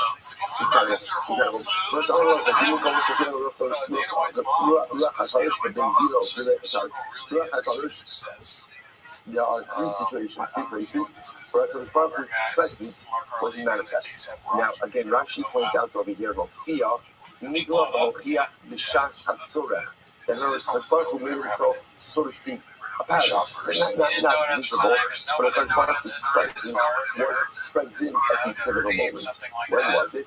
It was in the Bezino Shoshem, the Bezino Shoshem, Bezino Shoshem, Bezino Shmor, or Bezino Shoshlomo, in one of the cases. Bezino Shoshem said, Vayaker Yehuda Vayom Etzad Foneh, was when against Yehuda and Tamar. Tamar is pregnant, that she's pregnant from Yehuda, but she was disguised at the time that they were intimate with one another. She's pregnant. Everyone thinks she committed a form of adultery, and therefore they're ready to kill her. So what happens? She will not embarrass Yehuda in public, but she does have a stamp on her name. And she says, the father is my child, there's already a stamp on her name. So what happens? Yehuda recognizes what happened. Vayomer Tzad comes in, and he says she was wiser than me. She was right. Because remember, Yehuda was delaying giving her to his youngest son, Sheba, because he thought that she was the problem, right? He thought that she's the reason why Er and Onan died, without realizing that Er and Onan died because of their own awareness. So Yehuda said, separate it. Hey, listen, 1 second. How did Yehuda know that Tamar was pregnant with his child? After all, Yom Yehuda also Yehuda Gabor, also Nami Inish Achino Gabor. Now let's be clear, she did dress up as a harlot. So who's to say that the same way that she had a relationship with him, she didn't have a relationship with another man? So who says that Yehuda is the father? Yotza Basko Ba'amra, Mimene Yotzu Kiddush. It's incredible. So at that moment, the Basko came out from Zion and said, for me, these hidden things were called So the Basko makes an appearance at the basin of Shenyah. So that was interesting. The Basko was not the decisive in the basin, right? Because nobody Shamayim, at the end of the day, Baskos don't decide, don't adjudicate cases. But Yehuda is the Basko, and that means Yehuda can say it's such a She's right. he's like, The Gemara says, I don't speak much. Something that listen with him. And here's so small, here's so short. So what happened is this, the sick, he made me only be negative Hashem and negative Yeshiko, as shortly that practice. So let's say this is incredible. This is when Klal Yisrael wanted a melech. They wanted a spirit. When it comes to Shmuel, now what's very interesting about this is it's not. It comes to Shmuel, I ask first. Shmuel is offended. Shmuel is offended. Because Shmuel essentially says, like, why? What's the problem with our current situation? Like, did I do something wrong? Did I take something from them? Did I exploit my position to somehow for my own self-advancement? I didn't do anything. But Omer, Lo Hashaksanu, Lo Tzusenu, Vayomer Oz Hashem Ba'ad Ba'ad. By the way, Hashem, David Shechol, Kilo Tzatsen, Shiyati Mu'uma. And Shmuel says, essentially, you are my witness, God is my witness. I did not do anything that I was not entitled to from Christ. So, Vayomer 8. Vayomer 8. Now, it says, I know this. But if you say we are, the Klal is affirming that Shmuel never exploited his position. Why is it saying this singular? Which must be not the Baskal I need the Gavar. Incredible. The Baskal came out and said to Klal Yisrael, I know that Shmuel has been a trustworthy servant. He has never exploited his position. And the truth is, the request for a meeting or for a king is particularly appropriate. I'm not going to go to a premature request. That's why Rabbi told me at the beginning that they got shown. As we go, you stop that. Incredible. Next, the Benzino Shal Shlomo. When did the Bas born that Hashem compared to the Benzino Shlomo? תקשיב, היה המלך היה מצוי בנו הסיירת, החי, והמייס לא תניסו, כי אימו. Also, this is the famous Maisa, who clearly come before Shalana, each claiming that they are the mother of the baby. So what happens? Remember the famous story, Shlomo says, cut the baby in half, and then one of them says, no, don't cut the baby in half, give it to the other. And Shlomo says, oh, that's the real mother. Right? So what you would say with the compassion, that's the real mother. So Mina Yagam, so how do you know? Joma, Yaruma, Ma'alma. So see, when we look at this story, we say to ourselves, this seems like a pretty easily exploitable situation. Right? That is to say that the woman who wasn't the mother recognized that if she played the part of the mother and exuded a tremendous amount of compassion, that she became maybe she was playing the system a little bit. So it's where she gets a basketball Amra, Hidimo. A basketball came out and said to Shlomo, that's the mother. Rabbi, I'm going back to you really just a moment. How do you know that Sinai Dilma Yehuda came on the Bashan Yakin Yomi, the Shami Chazinon, Mechaskinon, Lomachaskin, which the Gemara says, sometimes. So I'm not going to write, Yehuda came on the Bashan Yakin Yomi. This Shami Chazinon, Mechaskinon. To which the Gemara says, so I don't say that. Maybe Yehuda just went ahead and actually calculated it out. Come on, so in other words, maybe he just did the math on all of this. How do we know that halacha remains again? To which the Gemara says, lo chazinon, lo mechaskinon. To which the Gemara says, because if you don't see something, maybe someone else outside the relation does not have time might work out. If you don't see something happen, then you can't assume that it occurred. All right, to Shmuel Nami, Kuli Yisrael Kari Lu Rosh Nehidi. And of course, we're just pointing out over here, maybe it wasn't the basketball, maybe it didn't just did the math. The problem just is, even if you did the math, that doesn't necessarily say that someone else wasn't also coming to us at the same time. Sure, then it could be sort of a relationship. And then most of it again, the raya that a basketball came out by the base of Shmuel was because of Vayomer 8. Maybe it's just referring to Klal Yisrael in the singular form. That's it. Yisrael knows Shabbat Hashem. So it's a not a raya. To which the Gemara says, Shlomo Nami Yahar Mirachma, Bahar Gelo Mirachma. Maybe Shlomo just went ahead and used the logic said the one who included the greater compassion obviously was the mother, and the one who was nice to confident wasn't the mother. The point you might be making over here is you're inferring that there was a basketball, but you have no explicit proof that there was a basketball. Which the Gemara says, you're right, Ella Gemara. You're right. psukim can be interpreted in different ways. We have a tradition. We have a Masora that in each of these three cases, the Baskal came and intervened. The Baskal said that ultimately again, you got it's your baby. The Baskal came and took by so Shmuel never explained his position, and the Baskal came and said to Shlomo, that is the mother. Incredible. So God said it's not like so Shishman also shows us in Mitzvos. So also there's 600. Right, 613 verses. Giving Moshe Rabbeinu. Giving Moshe Rabbeinu. Short verse Mishishim, the Chamesh, Laden.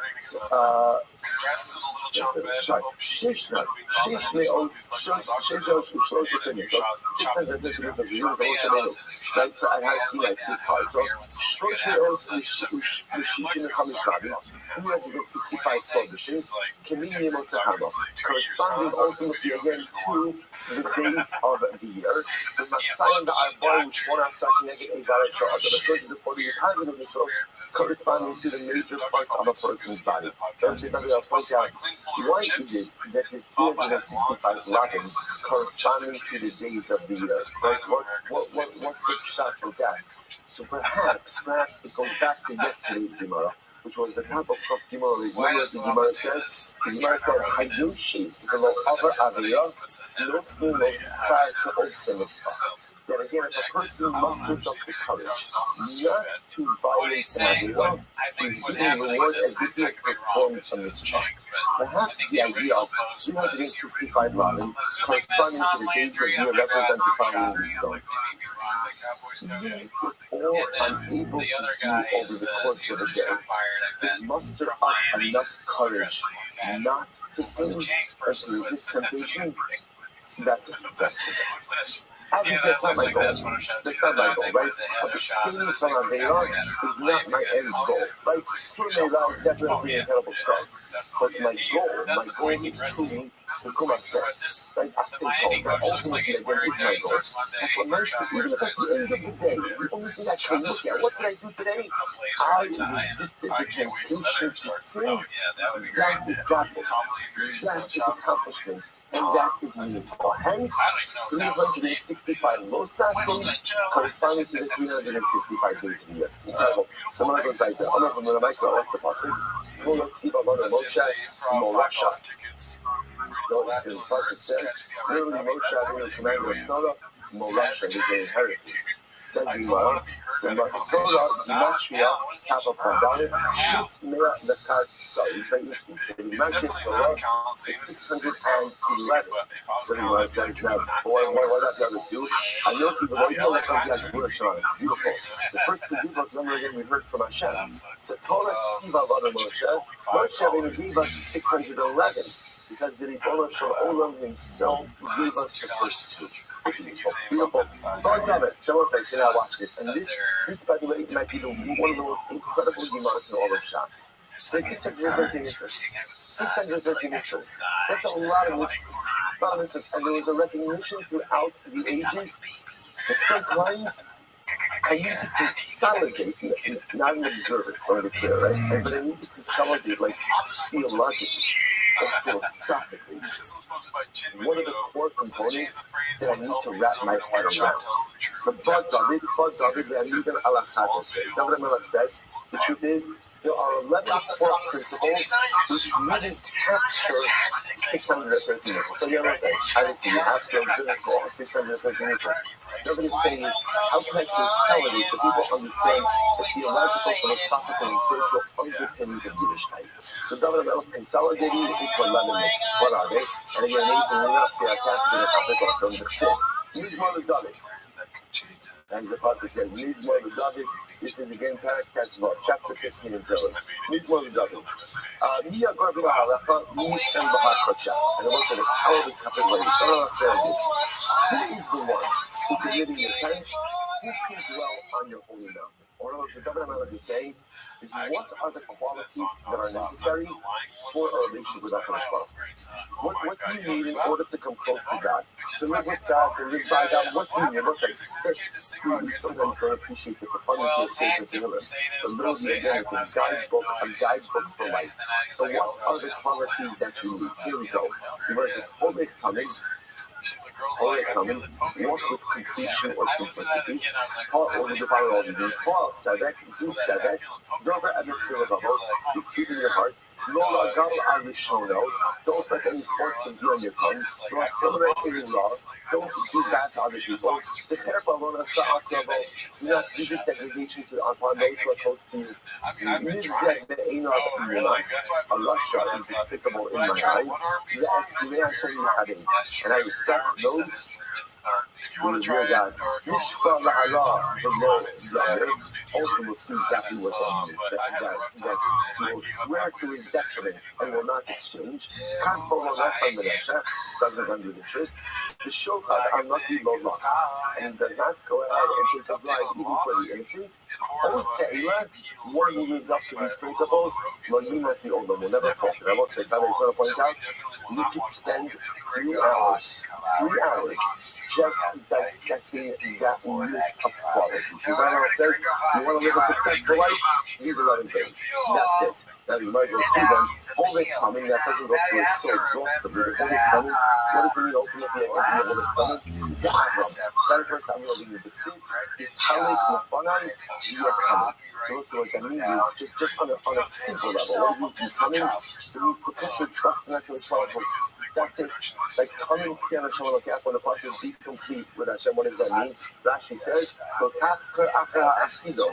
don't worry about what's going to happen. Just put your faith in HaKadosh Baruch Hu. It means an emunah pshuta. An emunah pshuta, a simple faith. Hashem has got my back, and therefore I'm going to do what is necessary. Next. Paul tzedek could go in Abba. So it's like Abba. Oh, how I wish we actually had time to do this tomorrow. Abba was like, is the Gemara in the Sefer Kindness. Abba was the grandson of Koni HaMa'adim. And he talks about again how Abba so Paul said Abba everything he did was measured. Everything he did was methodical. Nothing Abba did was random. So Paul said that means to live a life of mindfulness. So often like we do things, we see things, and like the pieces of my life don't fit together to form one comprehensive tapestry or picture. Paul said that means that what I do makes sense. The way that I live makes sense. The actions I engage in make sense. Everything I do is thought out and methodical. Next, don't ever understand the whole speak truth in heart. You might as well say that no, the Safra. Okay, that actually points out that we are that the Bible story over here that the Safra once had an object to sell, and the Gentile came to him while he was gathering for Esther. He said, "Well, buy your object. I see that you're asking $100," and the Safra didn't answer. So the guy thought that he was playing hardball. Right, so he says, okay, fine, I'll give you 150. And the guy starts competing with himself until like he's at some exorbitant price. So Safra finishes first, right? And he says, I'll take the 100 because that's what I was willing to accept. So it's like the Gemara goes ahead and says, that's the underscore above all. Sometimes the only person who knows the truth is me, because it's in my heart. We both need to live the truth even when no one else knows it but you at a high level. You must know that again, no falsehood. Can you say Yaakov in the So ultimately, again, Yaakov again, focused on the truth. Well, some of it is law. What if you never get anything back from someone else? And do not go ahead and try to take away my friend's kindness.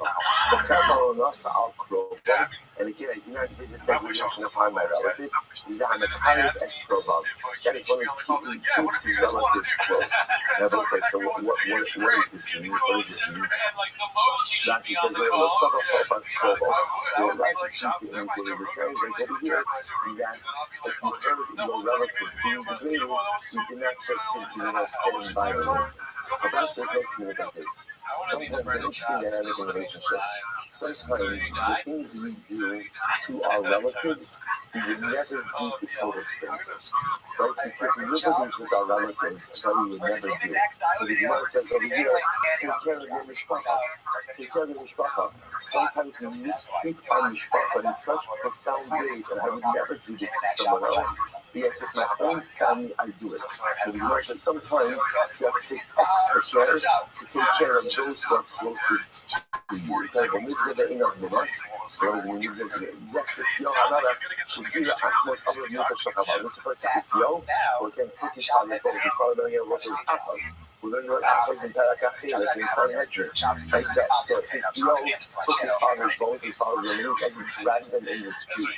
He was doing that in order to repudiate the idolatry of his father. That's reaction of Taik. And he honors those who revere Hashem. Say, yo, Shalom Yehuda. Shem Shashay Rakam Chacham Hayom Mikisol, Umikapko, Uminashko, the Korah Law, Avi, Rabbi, Mari. Some people, Rabbi Yoshua the king. It's yet I'm Chacham here, right over him, hugging, kissing, calling Rabbi, Mari, Avi. Beautiful. First one, Harav Lo Yomer, Rabbi Yochanan, and always the Taik, Asha Avalabes. So Rabbi Yochanan was once invited to the house of the Mishnah to eat.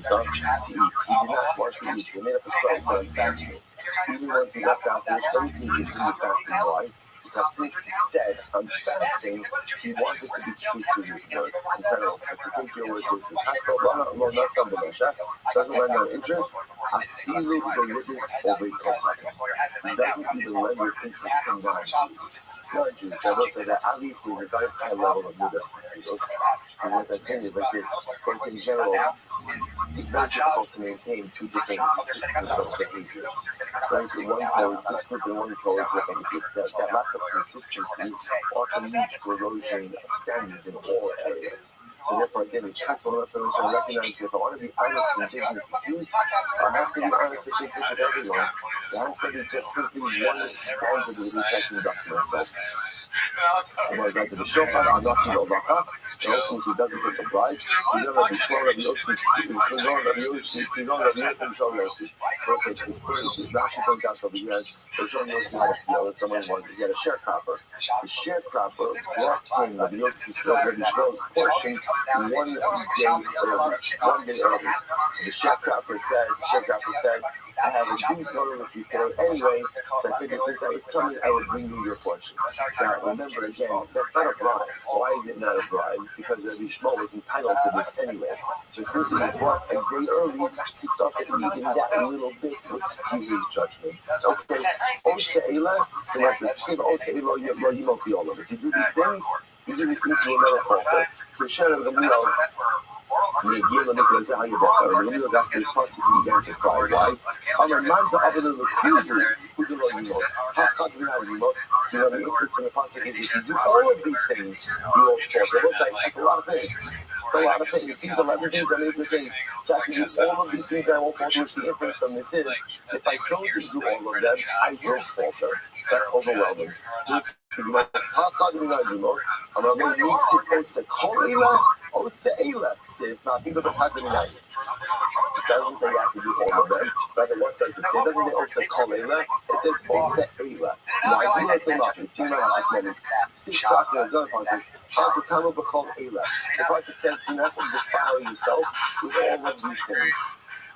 The Nami have never called any reason to become a sweater. It's only if you touch all the structures that you become Tameh. The Kadri Nayo, if you touch one of them, you're not there. I've been touching this. I'm not the Apas we call it. You're speaking here, call it the community. No. How can that be the Apas we call it? So say, obviously, the ideal is to possess all 11 of these traits.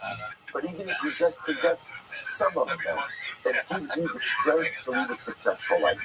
But 11 is still a lot.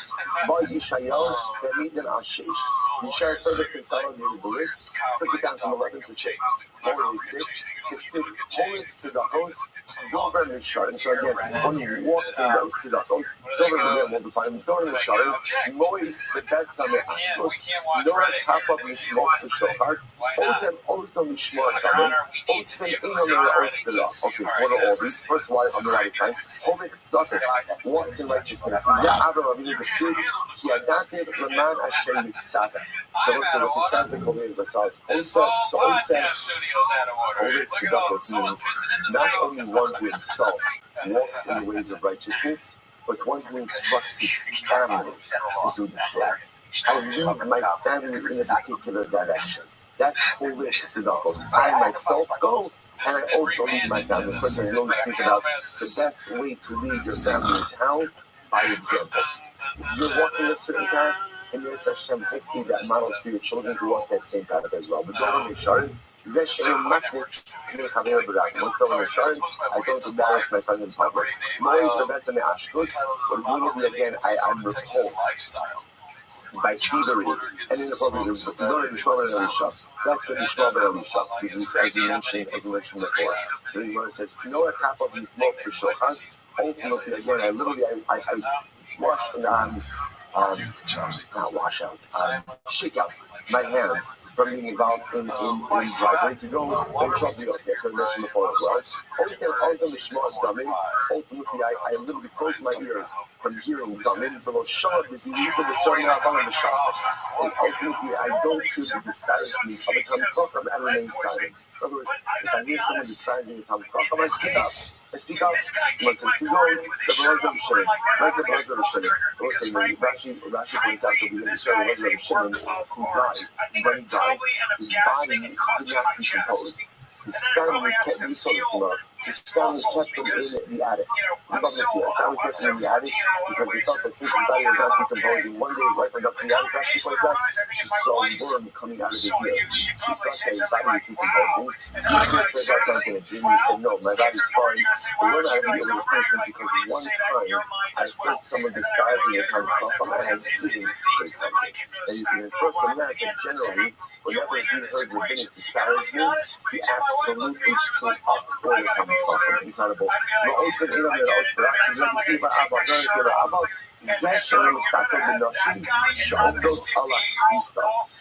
So what does it mean? I close my eyes and looking at negative things. That refers to avoiding looking at women who don't wear the laundry. Where women launder the clothing? By the river. By the river, what they would do is they would pull up their dresses in order so the dresses shouldn't become wet. So a person who sees a woman with her legs exposed, obviously the clothes is here, where the clothes is inappropriate for us. So a person who is careful with what they look at. The person who lives up to these ideals, ultimately again will live in the highest of highs. Incredible. So we'll say, so still that's 6. That's still 6, right? So David had 11, Yishael had 6, and they will say, you see the overlap. No one's really introducing. No one's introducing new ideas. They're really just consolidating. Mika comes along and further consolidates it with it's it. What is good and what does Hashem want from you? So Mika says, Kim, Asos Mishpat, do justice, Vahavas Chesed, Love Chesed, Vatzner Lefes Im Hashem Elokecha. So ultimately again, and walk with humility or modesty. Walk with humility. Asos Mishpat, or Asos Mishpat, Zehadim, means be a just person. Be a just person. Be a person chesed. Sometimes again, you might think that justice takes you from chesed, so it has to be both just and charitable. That ultimately refers to helping to bury the dead and helping to marry off someone. I will say that what does this mean? So those don't have a home. שאין דאקה לעשות בצינו, אמרתו להסתיר מפס, so they're really telling down the dead and weddings and public events. Yes, even with those public events, what I just respectfully says, be modest. So the Gemara says, Baruch Shadaka Lasas B'tzina Lachas Kalabakama. All the most of things that are done privately, you have to be modest as well. You have to be modest. So what's the Gemara points out there? What does this mean? Being modest with weddings and funerals. What it means is like this. Maybe my understand it is, if you're helping financially with these things, don't broadcast your involvement. Which in general, again, be so long, be modest. So in addition, if you're helping someone with the personal, you're helping with the mobile, be modest. Even though those are public events, be modest with your involvement. Don't say, even though it's beginning to see the list of the consultants, you need to say 2 things. Make sure that you're living a life that is just, that is correct. Make sure that you are involved in chesed, and make sure that you are modest and humble in the way that you conduct your life. Those are the 3 covers. Good. How do Yisrael? Yisrael further consolidates the list. 2 things. Shnei Mar. Kama Hashem. Shimru Mishpat. Va'asit Staka. Consolidates it into 2. Live a life of justice and chesed. Amos comes 1 thing. Shnei Mar. Kama Hashem Yisrael. Dar Shimru. Hashem says to Yisrael, seek me out. So let's say, what's the one thing? What's the one thing? Seek out a relationship with HaKadosh Baruch Hu. You must master Rabbi Yitzchak. Darshini the Chala Torah. Maybe Darshini means Darshini. Learn you have to refer to all the Torah. I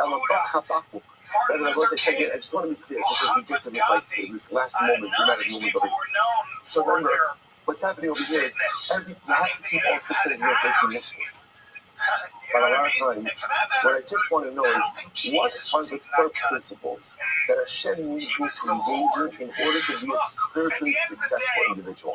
That's what these lists represent, right? So David, again, and we go for this until we finally come to Habakkuk. Habakkuk says it all comes down to one thing. And the fact Habakkuk that we don't have Shnamar, the Tzaddik, that we also listen, you want to know what all Yiddishkeit comes down to? All Yiddishkeit comes down to one thing. Amina. If you have Amina, everything else flows from that. If you have Amina, everything else stems from that. Tzaddik, the Amina, so that's what it is. Because if you have Amina Avosai, then ultimately you end up all of these other qualities. If you have Amina, everything else flows from that. And especially what kind of Amina? An Amina Pshuta. Simple Amina. Simple Amina where it says, Hashem, I love you, I'm yours. I love you, I'm yours. Tell me what it is that you need. I am your key. I am your vessel. Fill me up with your love, that's what I ask of you. Give me power, and I am yours to execute whatever it is that needs to be done. That's it. That's it. So the Gemara is like, I'm going to see that coming up. I hope to see that doesn't work for everyone. So by the way, that's what I pointed out. It's like, it's like dramatic Gemara. It's like winning the entire shot. And I was like, okay, let's move on. I feel it's worked out, and again, I'm not doing these Gemaras, justice, these Gemaras with heart. But again, if you want to understand all of Yiddishkeit in one place, Tzaddik, then we also Yifya. That's it. That's it. Because again, and by the way, Seven says this also. What does Seven say? It's good to know because it's almost ever. Achos sha'alti me'is Hashem osav ha'girish.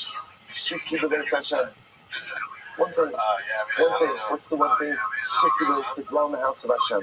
What do you mean to dwell in the house of Hashem? Very close to you. I just want to be close to you. Va'ani Shevas Elokim Litor. At the end of the day, Tzaddik, then we'll also Yifya. That's it. Never like it. I'm going to see. Very familiar. Tzaddik, Zero, Skazim, Moshe, Yisrael, Bar Arvin, and Nina, Moshe, Nina, made 4 Zeros and Klal Yisrael, and 4 subsequent prophets came along and negated them. Moshe Amar, Yishvim Yisrael Betach, Madar, in Yaakov, Moshe would say, Tzaddik starts to dwell all alone, Ba Amos, V'Dukla, Shneimar, Chader Mia from Yaakov. See, Yicham Hashem Agos. So Habakkuk, Amos came along and with Arnoldrik, and ultimately again Hashem would be with Amos. Moshe Amar, with Akoyim Ahim, Lo Sargiot, and these nations ultimately again, probably so not able to find their footing. By Yim Yava Amar, Halok Lagi Yisrael. Moshe Apokim Avos, always having to send the sins of the fathers should be visited upon the sons. But you catch still a bit low. You catch the Shimon of Mabakov actually. He might say, Nefesh HaChodas, he comes. No, person sins, take care of the iniquity for their sins, but it's not passed down to their children. Moshe Amar, Ba'abatem and Ba'goyim, Moshe says, probably so will be lost amongst the nations. Ba'yishar Ba'omer, Ba'yabay Amahu, Yitaka B'shofar Gadol. Open the RSS. Yes, and Yahweh says, Yahweh says, Christ will not be from God. Amar, Mistafim Ha'ikra. Rav said, I am so scared of this puzzle. Rav Arkan the Christ will be totally lost amongst the nations. Just because something's lost is not bad. Sometimes you lose something, it doesn't happen when you lose it. The owner constantly tries to find it, fix it. Taik is to say all day, teachers and death. So let's say so beautiful. We are lost. We are lost. There is no beautiful thing. We're lost track of the powerful, and the devotion constantly seeks to find us. And when we seek of the tribe, the Akra has from the eyes of it, not speak from us. Sutra, Dilma, Kafilas, Kishir, Ultimately, again, even though it says,